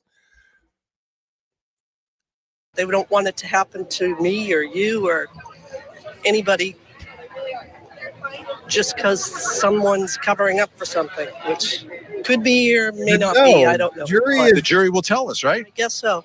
Listen, we're only on day 2 of deliberations, people. Y'all need to calm down with this shit. All right. We're only in day 2 of deliberations. Okay. So understand that right now, the jury is going over everything. There's absolutely nothing wrong with the jury's pace yet that we know of, because it's only day 2. There's a lot of information. This was a 2-month trial. There's a lot of information to go over as jurors. There's a lot of discussion probably, and it's probably pretty controversial. So there's probably a lot of back and forth going on in discussions here. So, and Thursday is a holiday. Which holiday is Thursday, Mizzy? And thank you for the gifted membership, Petty Paralegal. Appreciate it.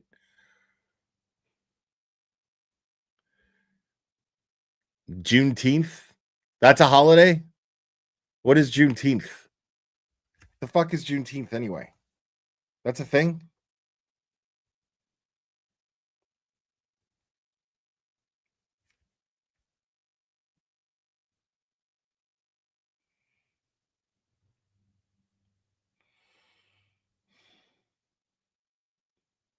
Oh, okay.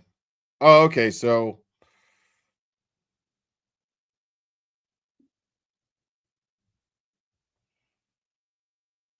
so it's the delivery of the message that the war was over, the Civil War was over. How did I fucking not know that? Yeah, and it's a federal holiday. It's Emancipation Day. Yeah, it's the emancipation. It's the emancipation of slavery. Wow.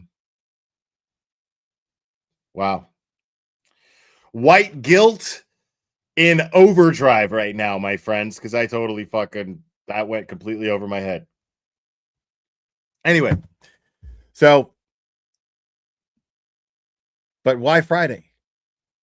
Well, hopefully the jury will tell us.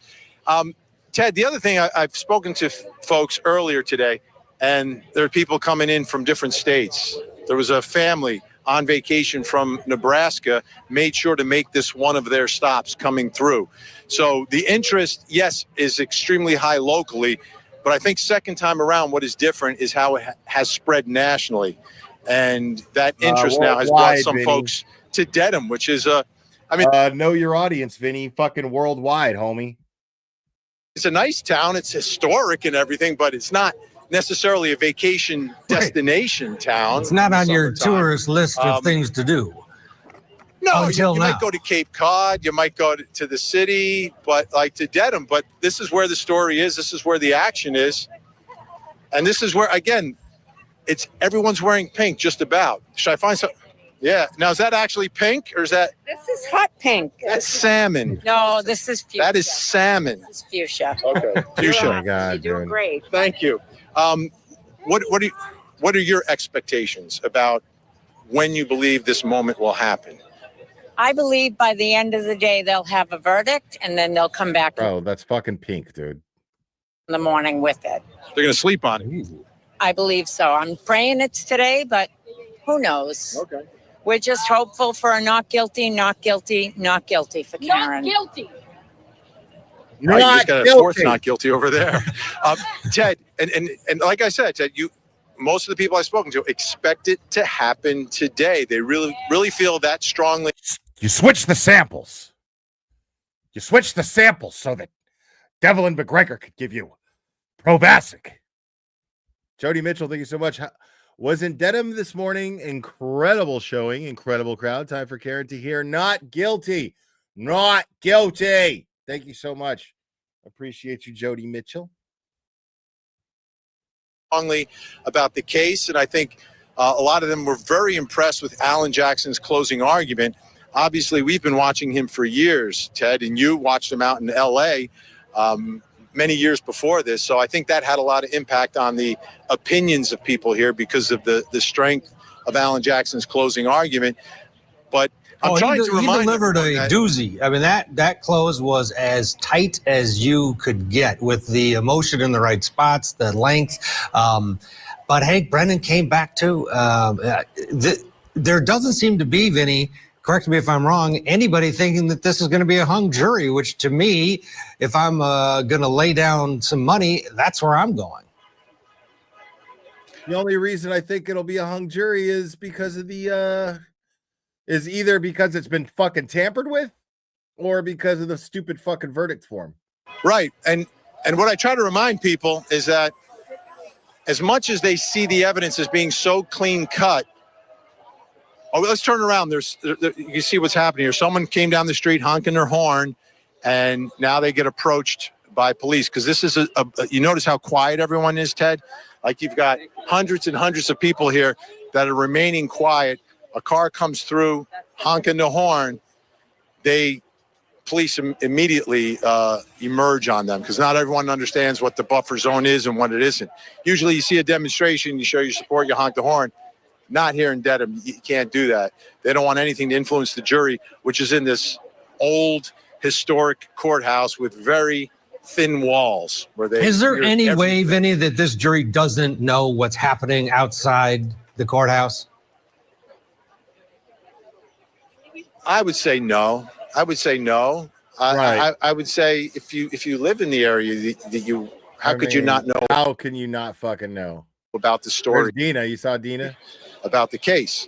I think the jurors they got, may not have been in as deep as the folks here and many of the folks online, but you may have heard of it. But the thing that's interesting, Ted, is that we're looking at it now at the end of trial 2, which to me is so much bigger than trial number 1, that there may be many more people that before this trial began, may have been in a place where they weren't as familiar. So I think that plays into it because you pick the jury before the trial starts. And now that we've gone through number 2, with it being so much bigger than number 1, I would say if you had to do number 3, it's going to be very difficult to find those 12 at that point because of the way this has spread. But if you look around, take a look down the street. It goes even further down. I was up here in the beginning of the trial, and none of these people were here, Ted. These are all Johnny-come-latelys. I was here when this trial started back like 2 weeks in May. I came out, there were a dozen people over here. There were 6 people over here. But once it's time for the verdict and deliberations, it's obvious that everyone's going to use their time to show their support. I think the support early on was hampered by the weather, was hampered by the rulings in the buffer zone, completely changed the dynamic. But since it's been relaxed a little bit, the dynamic has come back. And the best part is, like I was saying, Ted, you have hundreds and hundreds of people here who are abiding by the rules, which is you're not chanting, you're not screaming, you're not yelling. And it's not easy to do. You get in a crowd, you get excited, you want to, make your point, but everyone understands the gravity of it. And I think that's where we are. Yeah, absolutely. All right, then you just be careful. You stay there and get to know some more people and hang out. And we are going to come back to you many times throughout the day. And of course, as soon as we hear that there's a verdict or a question, we'll rely on you as well. Ted, can I show you something, Ted? Yeah. Ted, can I show you something? Sure, of course. You know we're in a verdict to watch. We're in lockdown. Well, you know why I wear the purple tie, because I can't wear pink, I can't wear blue, I got to split the baby. But when it happens, Ted, here it is. The verdict tie is ready. The verdict tie is ready. So verdict any red. moment, I'll be. Fuck does that even mean, bro? I've got a red.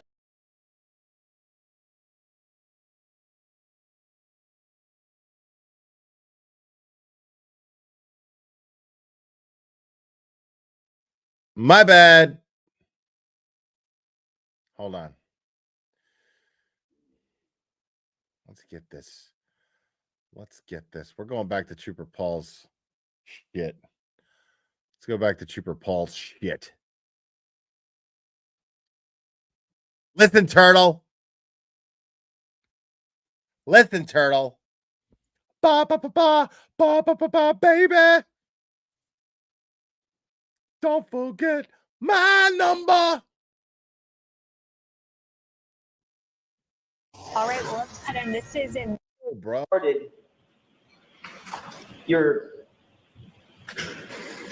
me ask this a little bit different way. Before you oh my God, started your, let me ask this a little bit different way.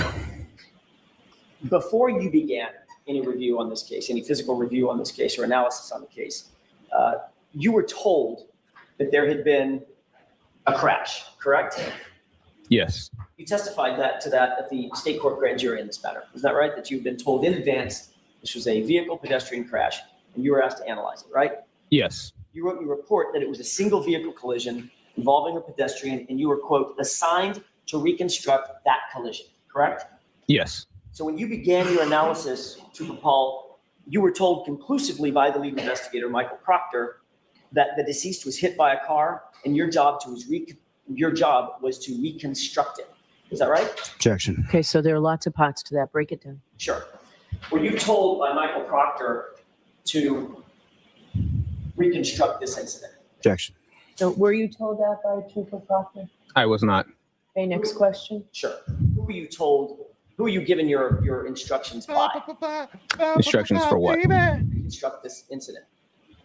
I wasn't given instructions to reconstruct it. It's just I was assigned to it. Right. That was requested. My assistance was requested to reconstruct it. That's my question. By the way, that's the only dance that could be done to that. Ba ba ba ba ba ba ba ba, baby. That's the only dance that goes with that. Who assigned you to it? I talked to my sergeant at the time who gave me the phone call. And you were told some basics about that reconstruction, the event that you were asked to reconstruct, correct? Yes. The information that you were told came from the case officer. Is that right? Who's the case officer? The information that this was a pedestrian vehicle incident, as opposed to motor vehicle incident, pedestrian bicycle, motor vehicle motorcycle. You were told it was a motor vehicle pedestrian incident that you were asked to reconstruct, correct? Yeah, I was told that, yes. All right, and you had to be given some basic parameters of what that incident, how that incident occurred. The car was going in reverse, it's got a damaged taillight, things like that. Right? Ladies and gentlemen of the jury, I'm just a caveman. I fell in some ice and was later thawed out by some of your scientists. Your world frightens and confuses me. Some basic stuff, yeah. I'm just a caveman. I'm trying to get to is, who gave you that information? Where'd it come from? That the car was traveling in reverse. Like, which part of the information? You asked me several different things just now. Were you given information from multiple sources? Or did someone give you a summary of what you were being asked to do at the very beginning? Yep. Who gave you the summary? The summary of the whole entire, of what? Of the event that you were asked to reconstruct. I was passed down when I got to the garage. That there was nobody that sat there and gave me the summary, like, that I can remember. I was told that it was a pedestrian crash. I knew it was a Boston police officer involved, that this was the vehicle, and that it was traveling in reverse. That's all they had. Okay. What I'm asking is, that's great. Thank you for the summary. Who gave you that summary? Yeah, bro. I don't know if it was definitely anybody from the get-go that was like I talked to. I don't know if it's anybody that I don't know if it's definitely anybody that I talked to. From the get-go. Summary. Who gave you that summary? I don't know if it was definitely anybody from the get-go that was like I talked to. What I'm asking is, that's great. Thank you for the summary. Who gave you that summary? I don't know if it was definitely anybody from the get-go. I don't know if it was definitely anybody from the get-go. I don't know if it was definitely anybody from the get-go.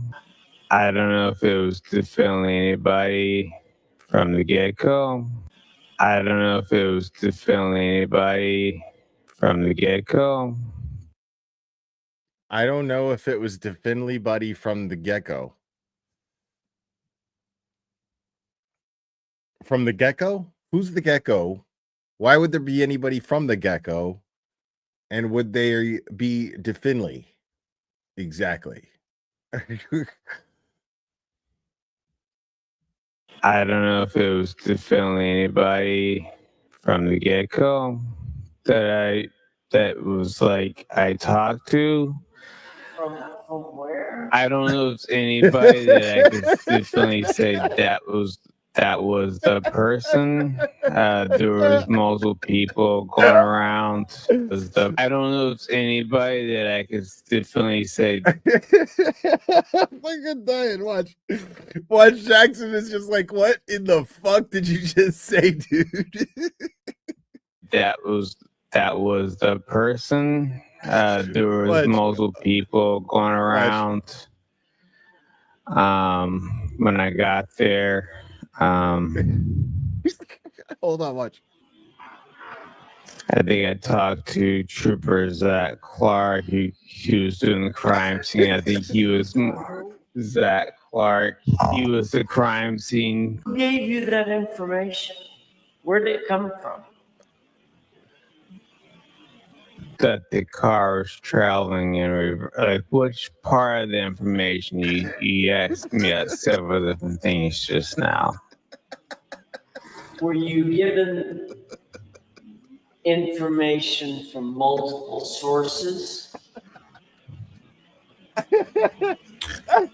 Or did someone give you a summary of what you were being asked to do? Oh, shit. At the very beginning. Yeah. Who gave you the summary? Summary of the whole entire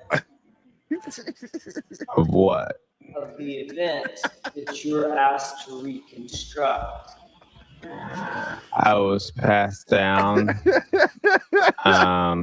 When I got to the garage, that there was nobody that sat there and gave me the summary, like that I can remember. I was told that it was a pedestrian crash. I knew it was a Boston police officer involved. That this was the vehicle. And that it was traveling in reverse. That's all they had. Okay. What I'm asking is, that's great. Thank you for the summary. Thanks. Who gave you that summary? I don't know if it was definitely anybody from the get-go that was like I talked to. From where? I don't know if it's anybody that I could definitely say that was the person. There was multiple people going around. From where? When I got there, I think I talked to Trooper Zach Clark, who was doing the crime scene. I think he was Zach Clark. He was the crime scene photos at the time. I knew him from past crashes. He just said this is the vehicle, and I think he I knew him from past crashes. kind of gave me a little bit of a lowdown on what the vehicle was. What? So, what the lowdown on what the vehicle was. Lowdown on, I think he kind of gave me a little bit of a lowdown on what the vehicle was. Go down on what the vehicle was. What? My question is this. When you got that, did you call it a lowdown? He gave you the lowdown? He gave me information, yes. Right. When you got the lowdown. When you got the lowdown, bro. You were told Boston police officer was involved. The vehicle pedestrian incident. Car was going in reverse. Ultimately led to the death of the pedestrian. Struck the pedestrian in reverse, correct? Correct. And you were assigned specifically to try to reconstruct that incident. Yes. Have you ever heard of the phrase confirmation bias? I know the phrase, yes. You know what it means? I can't definitely say what it means. Developing a conclusion and then trying to find evidence to fit that conclusion. Does that sound right? Why does he insist on using the word definitively if he cannot pronounce it? Find a word that works just as well. There's got to be a thesaurus, bro. Like, you've got to have a thesaurus. That's something that works just as well as definitively. You can't pronounce it. Stop trying. Because every single time you say the word definitively, it comes out definitely. And you sound fucking retarded. Like, how does he not? It's unreal, dude. If you say so.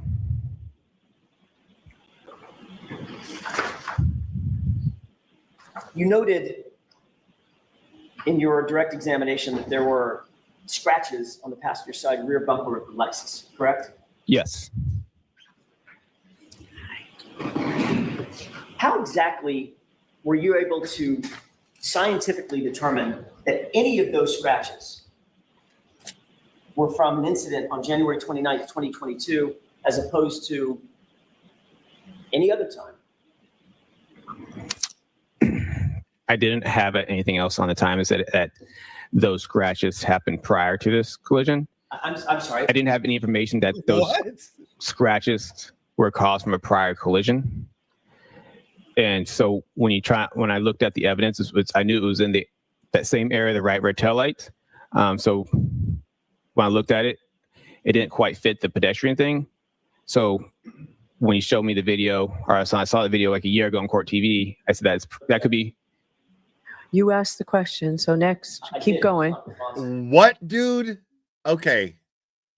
So, because you didn't know of an incident where those scratches took place, you just assumed after seeing a video on Court TV that those scratches were consistent with a pedestrian. What, dude?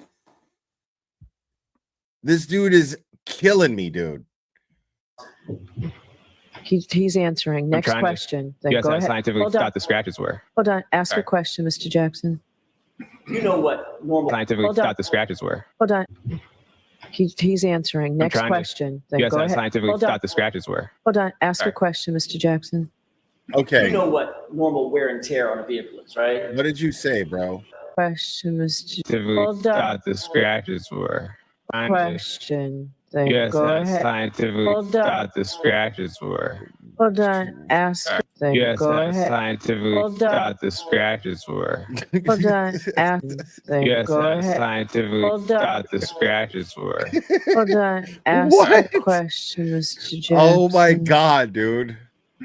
You know what normal wear and tear on a vehicle is, right? Yes. Bumpers get scratched myriad ways, correct? Correct.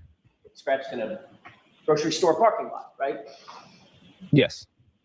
Shopping cart can bounce off the back of the car and scratch the bumper, scratch the side of the car, quarter panel or something, right? Sure. I mean, I don't want to go through it, but there's thousands and thousands and thousands of ways that a car can get a scratch, correct? Correct. My question is, do you, as you sit here, do you have any scientific evidence that those scratches occurred on January 29th at approximately 12:45 a.m.?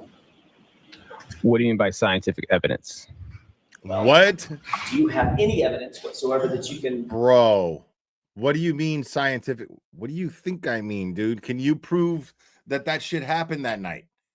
You got anything telling you besides the scratches existing that they happened on January 29th at 12:45? Dude. What do you mean? What do I mean? Point to that those scratches occurred on that date and at that time rather than any other time in the history of that vehicle. Like I said earlier, the video seems to appear that's what it looks like that could have been from.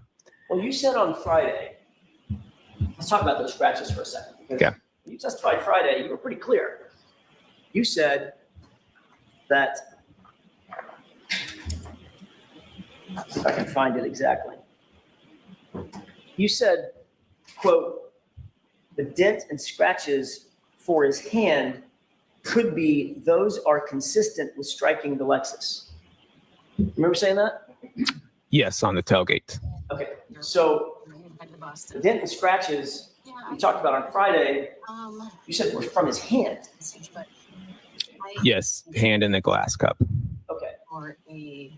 Then are those the same scratches you're talking about in terms of the bumper? No. Endo practices. So what are you talking about? The scratch inside the bumper that we've been talking about? correct. Okay. That's what I'm No. talking about. Okay. Is there any way to scientifically date a scratch? Change very soon. So No. more about You go out in the parking lot right now, even as a I know you said you're an influencer. you walk out in the parking lot right now and look at You have a product and where the camera's sitting. be the It's got typical a scratch on it. There's no analysis you can engage in to date that scratch for its hand. So you can ask it differently, Mr. Jackson. Is there any way that you could Ask on it differently, an Mr. engine, Jackson. look at a scratch and say, that scratch is from such and such date? Objection. I'll allow Nothing it. more. I'll allow it. You cannot say. You can. I mean, you can look at evidence and shows that it may have been older than what the newer evidence would be, but there's no way to say that specific date and time and that a scratch would come from. Right. And it's possible that any or all of those scratches on the Lexus could have predated January 29th, correct? No. That's not possible. The ones that are on from the taillight and the other parts of it? Scratches anywhere on the car. Depends on what you got to pick the other scratches. You got to show me other scratches on the car. I'm saying it's possible, since you can't date the scratch, it's possible that any or all of those scratches could predate January 29th. It's a simple question, right? It's possible. You're being pretty broad on your scratches here. Wow. I'm not being broad. Let me ask you a different. Let me ask you again. Is it He's being possible broad with his that scratches. any or all of the scratches noted on that car predate January 29th? Any and all of the scratches? See, that's what I'm saying. You're being pretty broad. Any and all scratches on the car Answer that question. that it predate. Objection. I don't know every single scratch on that car. I could mean Overruled. So can you answer that question? no. Of course not. Noted glass on the rear bumper of the SUV, correct? Yes. And you said something about that glass coming from the cup. Correct. You also said that you did not see anything on that SUV that could be the source of those glass pieces on the bumper, right? Yes. When you did your reconstruction and your analysis, were you informed that none of the glass pieces, not one of them, could be matched to a cup? I don't know anything about that. I don't know that. So if you knew that the glass pieces on the bumper do not match the cup, does that change your opinion Objection. about that glass? Can you answer that question? I cannot. You can't answer the question.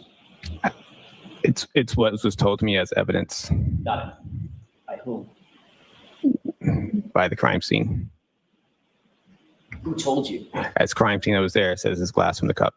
When I did my initial inspection, that's what it was on from. That's not what you just said. You said that's what was told to me. Yeah, by crime. No, yeah, I can see by crime scene. While I was at my inspection. Wait, what? It was told to me by the crime scene when I was at my inspection, at the initial inspection. So what you meant by that's what was told to me is the crime scene talked to you. Yes. The crime scene talked to him. This is Crime the scene best. say anything else? I don't know what else you want me to say. What was told to me. My inspection, at the initial inspection. So what you meant by that's what was told to me is the crime scene talked to you. Yes. Crime scene say anything else?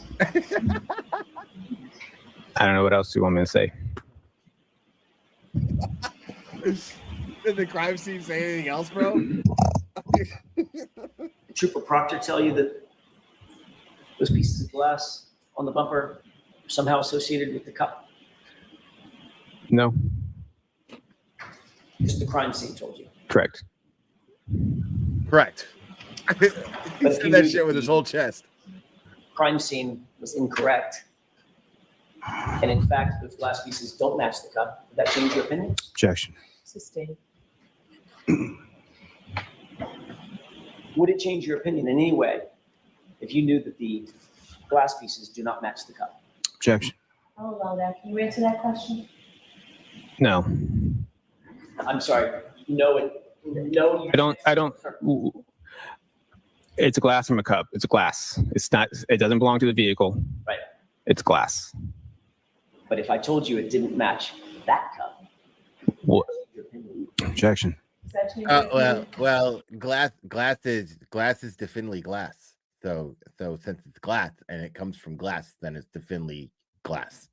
Are we talking which cup? We never established which cup we're talking about.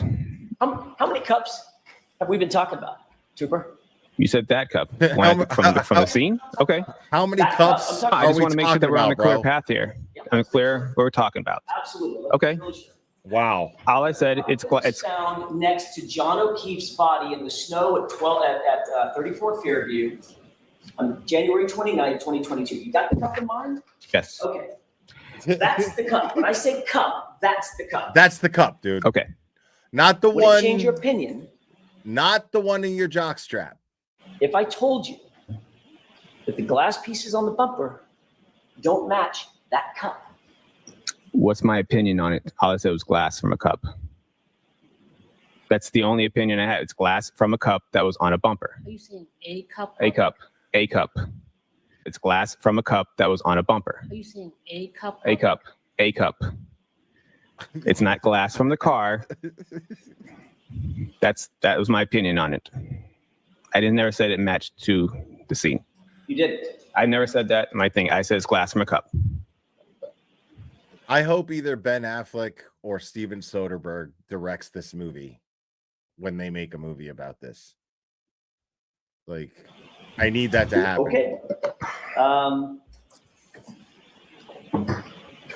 It's safe to say you didn't do any testing to determine the forces necessary to shatter the taillight on a 2021 Lexus 570, correct? I did not do testing.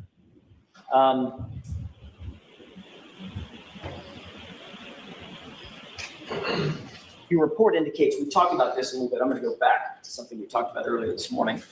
Your report Scott indicates McGinnis is out here. John O'Keefe came into his Scott McGinnis is out here talking about knockers. on the resting place about 7 feet from the roadway, and that's what you based your diagram on, correct?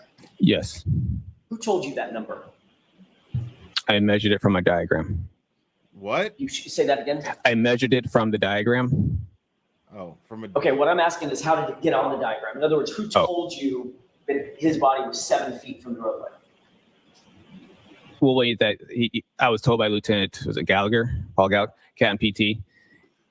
He told me this is where the body was found. Oh shit, my bad. I didn't mean to do that. Hold on.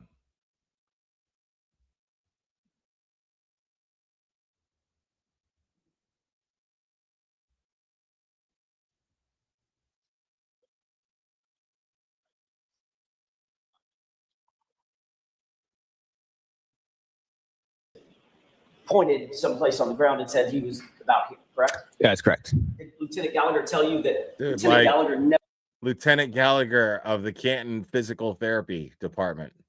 Got it. saw John O'Keefe in place at the scene? Did he say that? No. Did Lieutenant Gallagher tell you that the first officer on the scene estimated his body at being approximately 15 to 20 feet from the roadway? No. If he had told you that, that have changed your diagram? Objection. Oh, I was just, he told me this is where he was found. Thank you, I Scott. marked that location. That's all that was. and you marked basically every other piece of item. Sorry, that was a terrible question. Every other item you marked based on a distance from where you were told John O'Keefe's body came to rest, correct? Yes. And that was by Lieutenant Gallagher just pointing at the ground and saying it was about here. Correct. Was there a single member of the team that was out when you were being shown where the body came to rest? Was there a single member of that team who actually said they saw John O'Keefe's body in place? Objection. I'll allow it. From I'll what do allow you mean it. team? Canton PD? Whoever was there, who was there with you when you started doing bro, your measurements, et cetera? I said Lieutenant Gallagher. That's who. Just you and him? And myself and I was training a trooper at the time. She was there. You were training a trooper at the time? Yes. Bro, Okay. okay, see, right there, Alan Jackson's reaction is fucking priceless because he can't fucking believe that this guy is in charge of training anybody. I was training a trooper at the time. She was there. You were training a trooper at the time? Yes. He can't fucking believe it.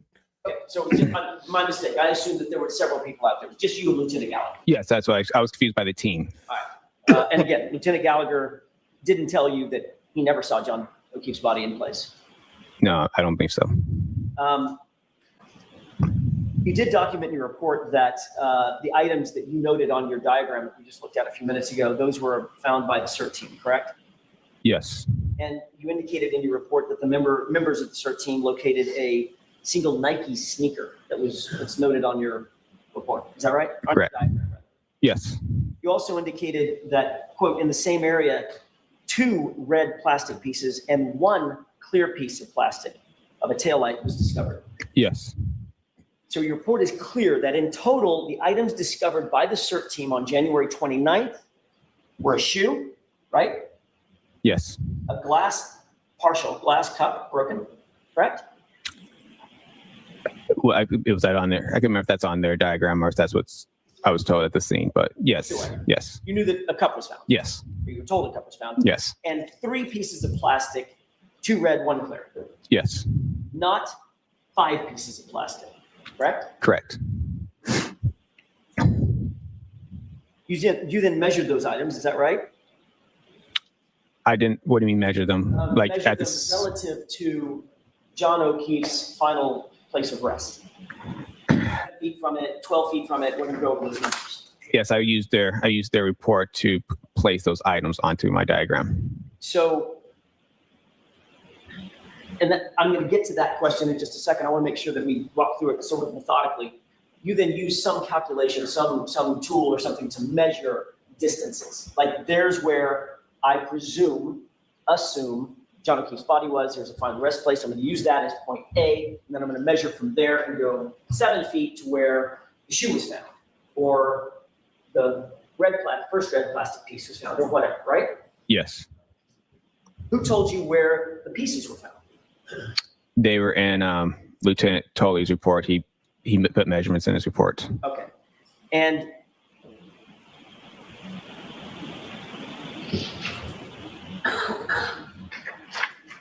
you noted that the shoe was 9 feet. Yes. Put that in your diagram. Bro. Correct. You noted that the glass cup was 1 foot from John O'Keefe's body, correct? Correct. 1 foot is about that long, right? Yes, it was. They basically said it was found next to him. Right. Yes. A piece of red plastic 7 feet from John O'Keefe's body, correct? Correct. A clear plastic piece 10 feet from John O'Keefe's body, right? Yes. And a red plastic piece 12 feet from John O'Keefe's body, correct? Correct. What part of his body were you measuring from? Like center of mass. So he's 6'2". Yes. Did Lieutenant Gallagher tell you where his center mass was? No, I measured from. He just said he was here, so I try to put like where his head, where his feet, and try to measure the middle between those two. So ultimately, because Lieutenant Gallagher was not at the scene when he was found, Lieutenant Gallagher had to sort of guess where the body was found, correct? Objection. Sustained. You had no photographs of John O'Keefe in place, correct? Correct. There were no establishing shots, and there were no perspective shots, correct? Correct. There were no All right. relative All right. shots. All right. All right. Let me go look. Y'all chill out.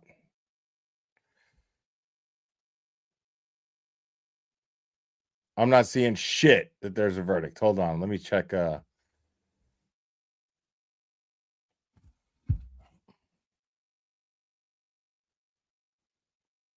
me straighten my shit out again.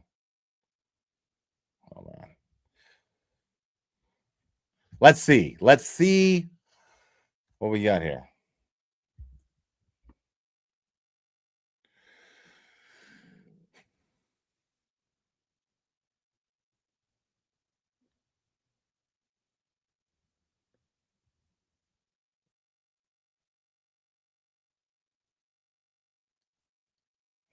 That's actually kind of funny. It's shitty, but it's a little funny. Somebody made a meme with Karen Reed and Esty. I mean, it was fucking not accurate, but funny. I can appreciate a good troll.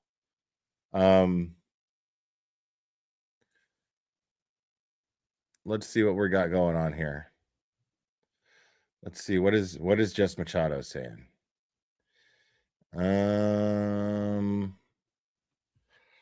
So 43 minutes back next week. Okay. I'm not seeing anything as of recent from Jess Machado, so I don't know.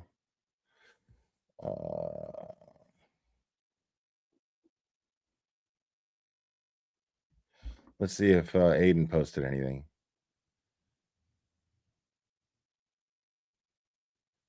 No. Last thing he posted was 23 minutes ago. All ready for a not guilty verdict.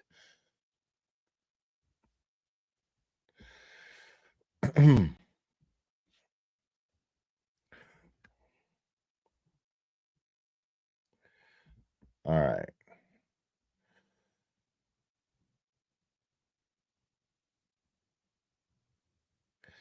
All right.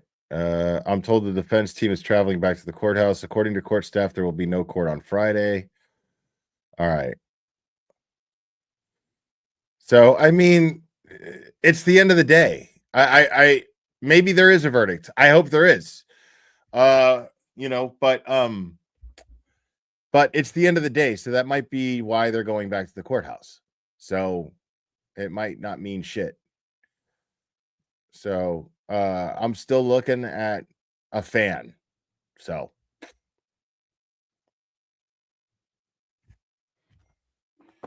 okay, hold on.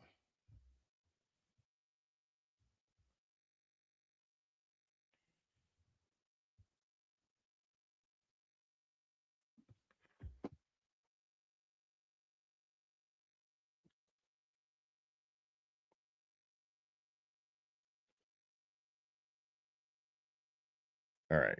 So I'm gonna get a definitive confirmation to see if there's a verdict. I'm just waiting on a definitive confirmation.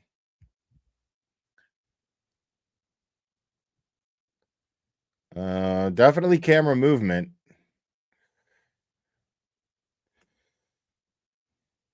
So we're just waiting on definitive confirmation. Okay. But Karen's team has gone back to the courthouse. So it could just be Bev saying, hey, we're going to end it for today, and then we're going to continue this tomorrow. So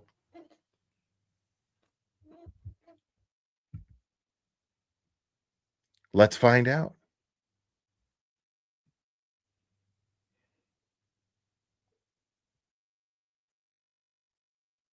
This is relative to that. I can measure that and figure out distances, correct?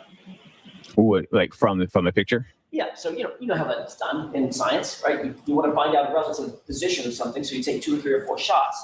You know that something is never going to move, like, I don't know, a flagpole. You can measure from there. Sure. You get cross coordinates, right? Sure. Left and right, and where the 2 coordinates match, that's where the item is, right? Correct. None of that was done, right? From the pictures? None of that was done to do your measurements. I use, like I said, I used the measurements from. I measured on my diagram. Oh my in God, itself, bro! And I measured from those points off my diagram. Oh, really? But the starting point was a guess, wasn't it? Right. Exactly. Sustained. Did you have to sort of guess at where you thought John O'Keefe's body And this was? was last trial. This was the last trial. This is established in this trial too. They don't have a definitive time of when John O'Keefe was struck. So they can't theorize when there's no template to launch their theory off of. There's no template for it. There's no event. How can you theorize an event when you can't pinpoint when the event occurred? And Mr. Reed said no verdict? Okay.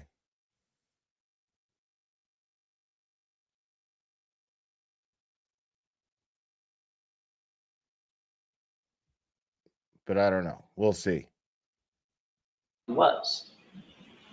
I didn't guess where his body was. Did you guess at his center of mass? Objection. Did you guess? I did not guess. Next question. I did not guess.